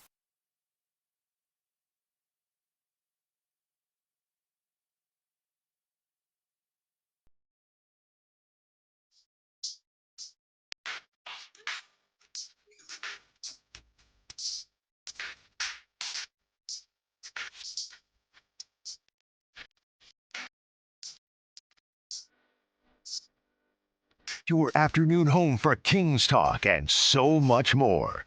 The Drive Guys on Sactown Sports. Wow. Thanks to Coach Herm Edwards for joining us. You mentioned, Chris, he grew up in the Monterey area. Yep. He's still there, isn't he, Jay? Didn't he go back to Monterey? Coach Herman now? Oh, he lives down in SoCal, like Orange County area. Oh, okay. Yeah. Very nice. Yep. Okay. Yeah, we appreciate Herm Edwards jumping on with us. Absolutely. Always makes you ready to let's play. Oh yeah, no, Coach is absolutely somebody who's still got very, very much like Pete Carroll, where it doesn't matter. He's always going to have the energy. Another no Northern what. California guy. Absolutely, must be something in the water. Must be something in the water. They just love football, man. Speaking of the 49ers will welcome George Kittle back. Brock Purdy's return will have to wait at least another week, according to Nick Wagner. Kyle Shanahan today ruling Purdy out, and with receiver Ricky Pearsall. Of course, Fred Warner, Yetur Gross-Matos also unavailable against the Falcons. So Shanahan says Purdy was able to get out there and throw more.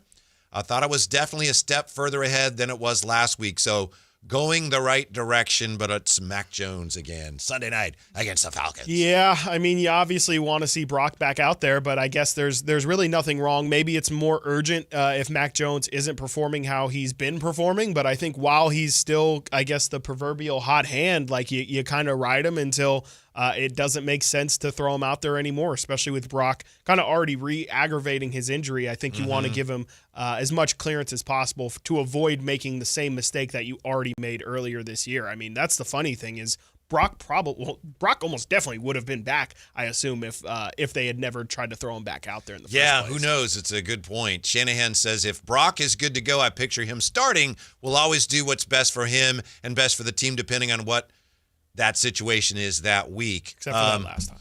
It's just, after the way they handled the situation with McCaffrey last year, where we just didn't know what was going on, I'm just not sure how much stock I put in that. And that's, they're not obligated to tell us exactly what's going on with an injury. But I remember last year, McCaffrey's okay. He's got a little calf. Right. He's okay. He's not playing this week.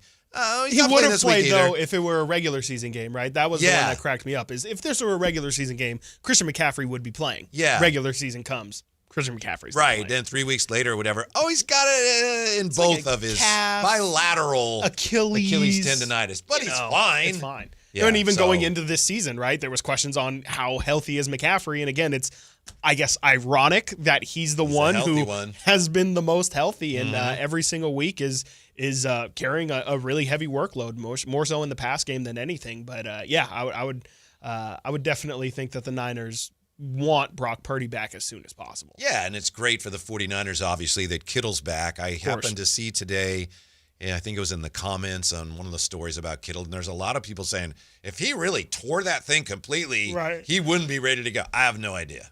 Yeah, we're not doctors here. But a lot of people said, I don't think he really tore it. I don't know, but he's good to go. And it was obviously a very serious injury. It's just he did not tear it off the bone, apparently. It should be very interesting to Rod Brooks's earlier point when we had him on how active Kittle will be. Obviously, he's playing, but how many snaps is he going to get? And then how do they kind of disperse those snaps? Is it going to be more important for Kittle to be in run situations, or are they going to try and value him in the pass game? I think Jake Tongas and the other tight end, his name's escaping me, but they've done okay. Obviously, haven't been putting up Kittle numbers, but I would think it seems like they need Kittle more in the run game right now than they do in the pass game because, again, Kendrick Bourne's been great. Juwan Jennings is back.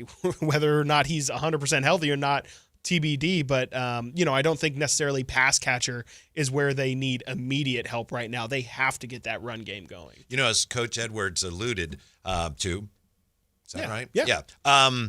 It has been a year of rehabbed, if you will, or quarterbacks that are back from the brink of being busts. Carson Wentz is starting for your team again, right? Can he be one of those guys? Can he join the Sam Darnold, Mac Jones, Daniel Jones club? I don't think so, but Geno I Smith? Also didn't think that a lot of those guys would. I think it's looked a little bit different this year with Carson than it has than last year with Sam Darnold in Minnesota. To me, it was, Sam Darnold, I didn't want to credit him, but he was making a lot of downfield plays. He was giving his receivers chance to go out there and be great. And I think Luke Farrell, thank you, was the tight end that I was trying to think of. But yeah, I wouldn't bet that Carson would enter that equation, but I also wouldn't have thought that Daniel Jones would have entered that equation as well. So I guess never say never, but I would bet against Carson being one that joins that crew. But again, I'm very willing to be proven wrong. I know a lot of people have pointed out that, wow, teams should not give up on their quarterbacks so soon. But another part of it to me, and I was reminded of this when Jake Moody goes to Chicago, and all of a sudden, wow, look at that. Yeah. It has to do with the expectations. Like Daniel Jones in New York, here's all your money, Danny Dimes. You're in New York, save the team. Right. And then oh, he's a bust. And then he goes to the Colts, like, well, you're competing with Anthony Richardson. We'll see how it works. And then he's like, wow, look at that. No, and yeah, to that point, similar formula that he had when he was successful that 1 year in New York. He had Saquon Barkley that year. Now he's making a little bit more plays in the passing game, but he still has Jonathan Taylor back there, arguably the best running back in the NFL so far this year. Him and Bijan maybe going head-to-head. Like, it's not as if, Daniel Jones is playing a completely different game than what we saw when he was marginally successful. It's just kind of like what Stevie Johnson said yesterday about the receivers. It's just about getting in the right room and being put in the right situation to succeed, and I think maybe we just saw that Daniel Jones wasn't in the right situation. Maybe Sam Darnold wasn't in the right situation. Clearly, Baker Mayfield at all of those stops in Carolina and L.A., for whatever reason, the Rams, right? I know that, but I still have a hard time believing it. I wouldn't remember it if he didn't have that Monday night game against the Raiders. But I say all that to say I think it's just truly about getting your quarterback or your player in general in the right situation that's going to cater to what they do best. And clearly Mac Jones has found that a little bit in San Francisco. Clearly, Indiana Jones has found it in Indianapolis. Weren't Baker Mayfield and Sam Darnold teammates on Carolina? They were, yes. Both. I think Carolina that season brought them both out, at different points in the year. I want to say it was Baker first and then Sam Darnold, but decided that both of them were no Nothing good. Here. And, nothing to see here. They would much rather go with Bryce Young, who they actively paid assets to go get. And I mean, first off, both of those quarterbacks, I would say here today, are better than Bryce Young, but also obviously Bryce Young is just flat out not it. I mean, on top of they're all 3-3. They are. Here they come. Rico Dowdle, who would have guessed that you could throw him into the list of Mac Jones and Joe Flacco and all the guys who have apparently found it, because that's the biggest surprise of all is I don't know how, maybe it truly was just a revenge game, but Rico Dowdle has been on another level these past 2 weeks.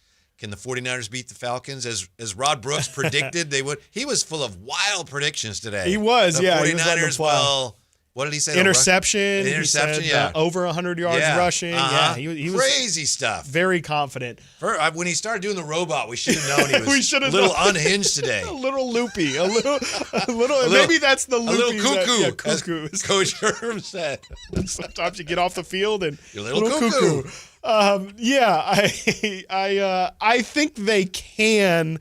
I would probably favor the Falcons just because they are playing so well, and I have a tough time thinking that this Niner defense can look even close to what we know this defense will look like without Fred Warner. He's just been so paramount, so important. He makes so many big plays, mostly turnovers. I mean, mainly he's the one who's making miraculous, punch outs, or if there is going to be an interception, it feels like Fred Warner is going to be the one doing it.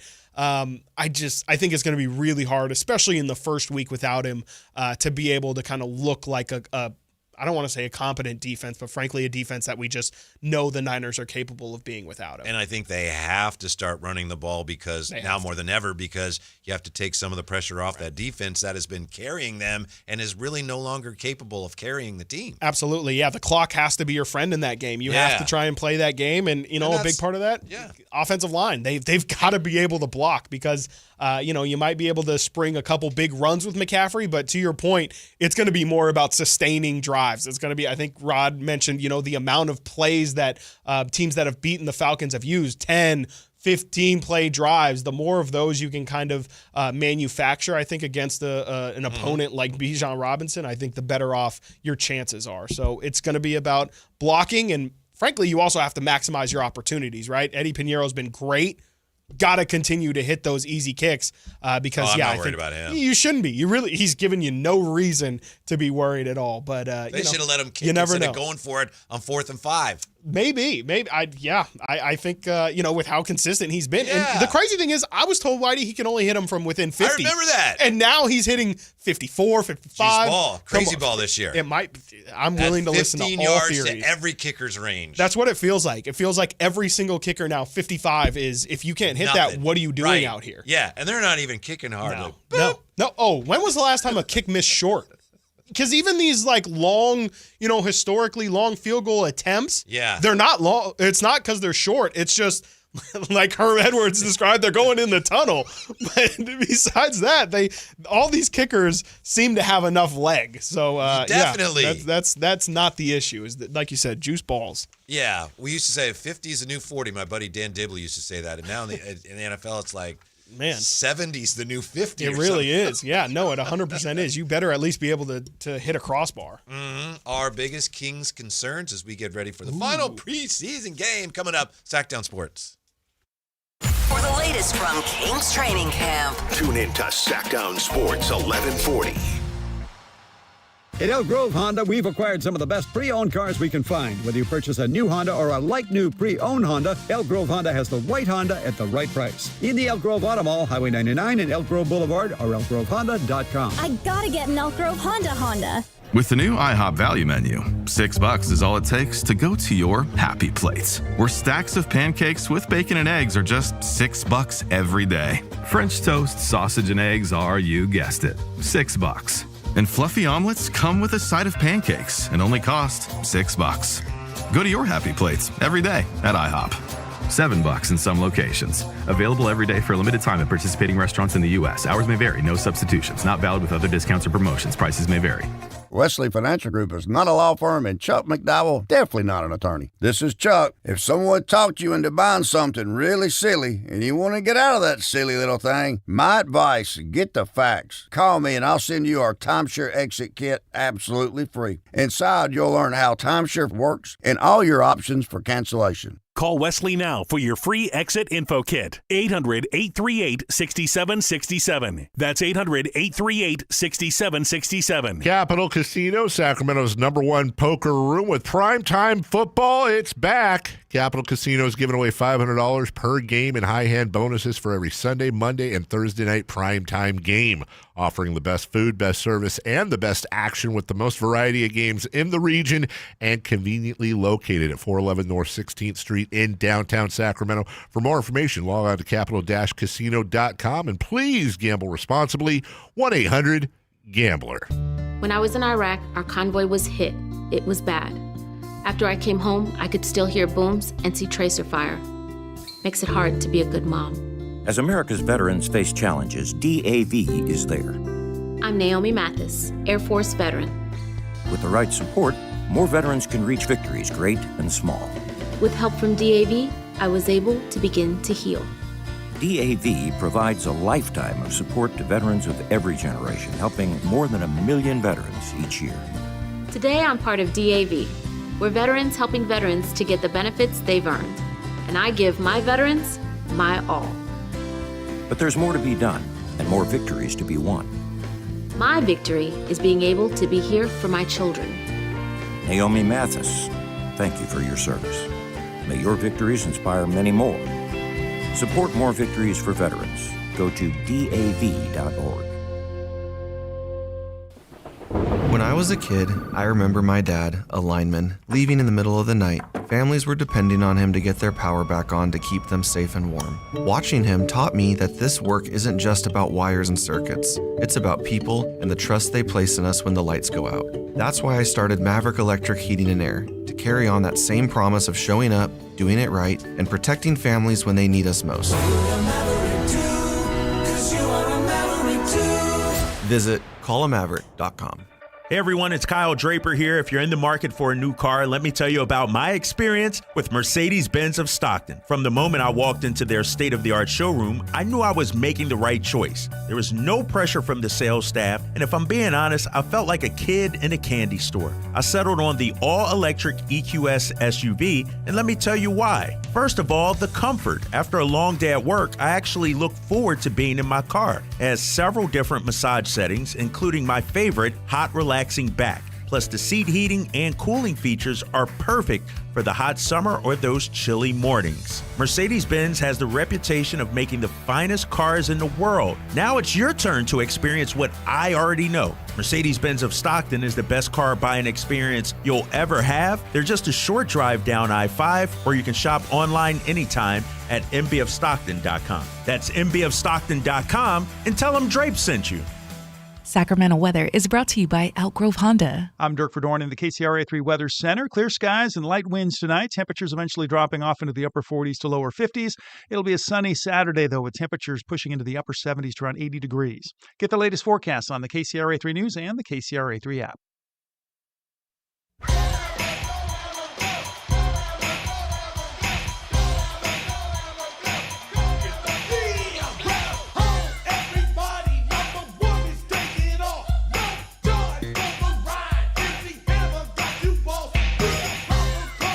Live and local, it's the Drive Guys.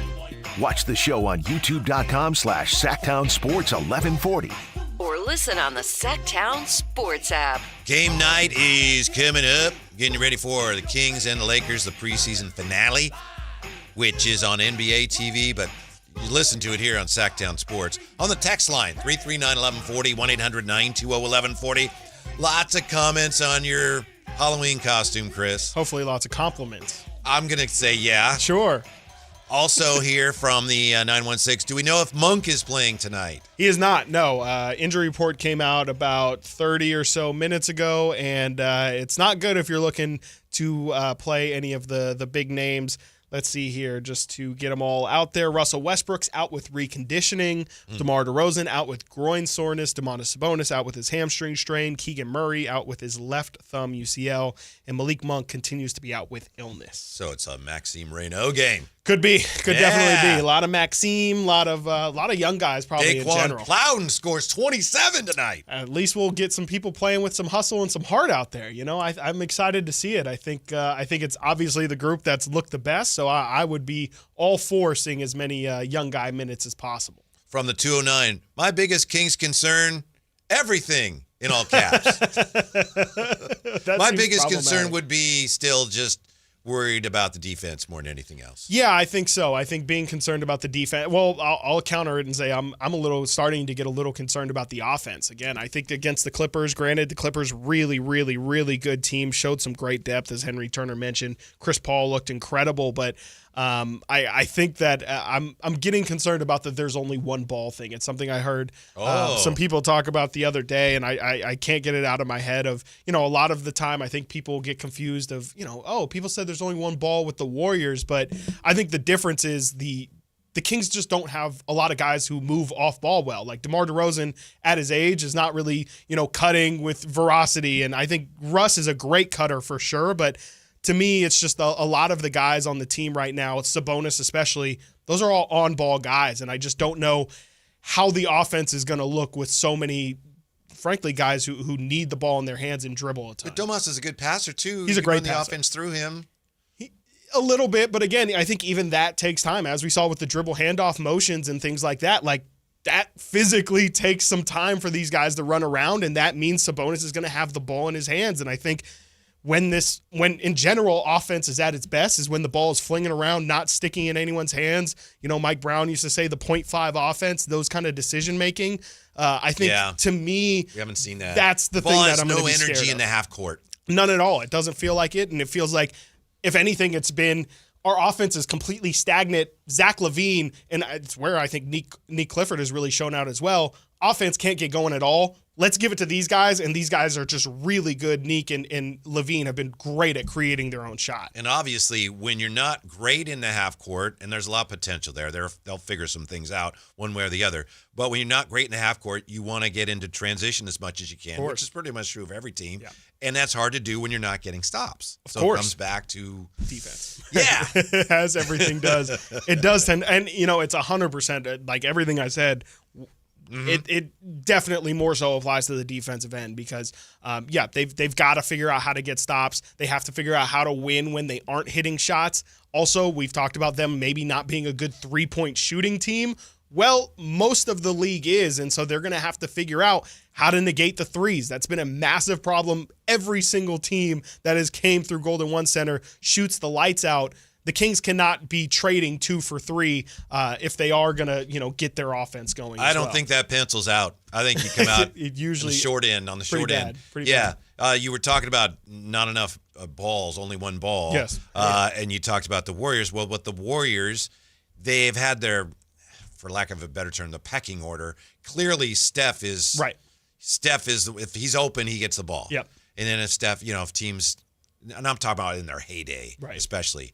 And then if teams, overplayed him or there was no way he could get open, then it goes to Clay and so on. But it doesn't always work that way. I'm just thinking of when Russ was on OKC and they had Paul George and they had Carmelo Anthony. Right. And some of those teams, they had a lot of success.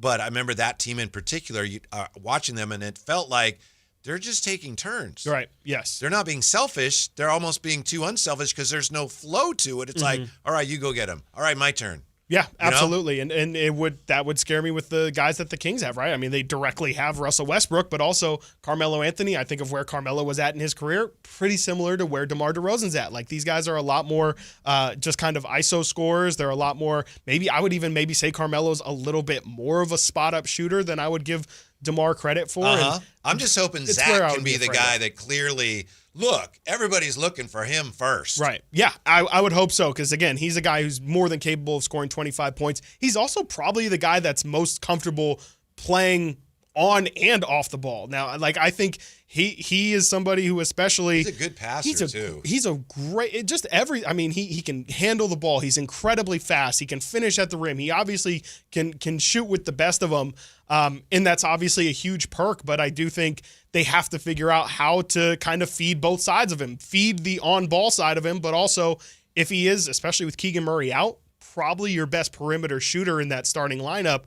How do you kind of maximize his catch and shoot opportunities without it being so obvious that it's going to him? Because, again, especially in that starting lineup, he's kind of the only one that you would set up a perimeter jumper for. I think that quite often this year, my guess is that there are going to be a lot of games where we're, after the game saying, boy, if they'd have done this or that, maybe they'd won. But also, B, but you know what? When the young guys came in, they played really well.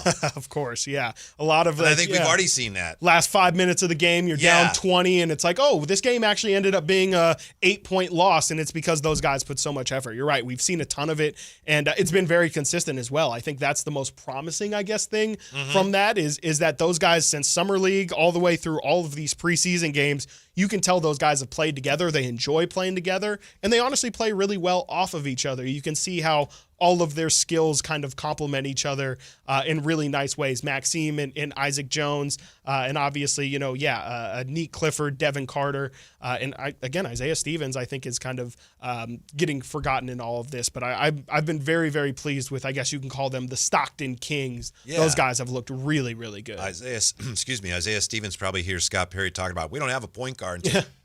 You ain't been watching. Hi, I'm right here. I think he's looked really good. Obviously, I think I was looking at the roster on the Kings official website earlier today. He is listed at 5'11". That's, of course, going to be a really, really big hurdle for him. But he brings the intensity. We talked about it yesterday. He's somebody who immediately stuck out to me as somebody who is actually doing what Doug Christie is preaching on the defensive end. Mm-hmm. The Kings have a decent chance to get off to a 2-0 start, do they not? Yes. Yeah. Yes, they do. At the Suns on next Wednesday, and the Suns are without Jalen Green. Yep. And then Friday, they're home to the Utah Jazz. Yep. Yeah, those are two. Play the Lakers, the Thunder. But anyway, 1 or 2 games at a time in this case. They got a chance to win both those games. No, and especially if you would do the exercise of looking ahead past that game, I would hope that normally I would advise against it, but the Kings really should look at it as this is golden opportunity, and this opportunity isn't going to present itself for a really long time. Their first 22 games, I think, are just really incredibly tough opponents, all playoff caliber teams. Those first 2 games are not. And so you would hope for many reasons to get off to a good start. You should circle those 2 games if you're the Kings and say, these are not must wins, of course, but you really, really, really would be doing yourself a huge service by winning both of those games and setting yourself up to maybe have success and surprise some people down the line. I think the first 20, 25 games are going to be crucial because I think there's a very good chance that the front office starts to make some roster decisions based on how well the veterans play during that stretch. Absolutely. We'll see. Thank you, Chris, again for hanging out. We appreciate it. Absolutely. Thank you, Jay. Thanks to Herm Edwards. Thanks to Rod Brooks. Most of all, thank you for being with us. We appreciate it.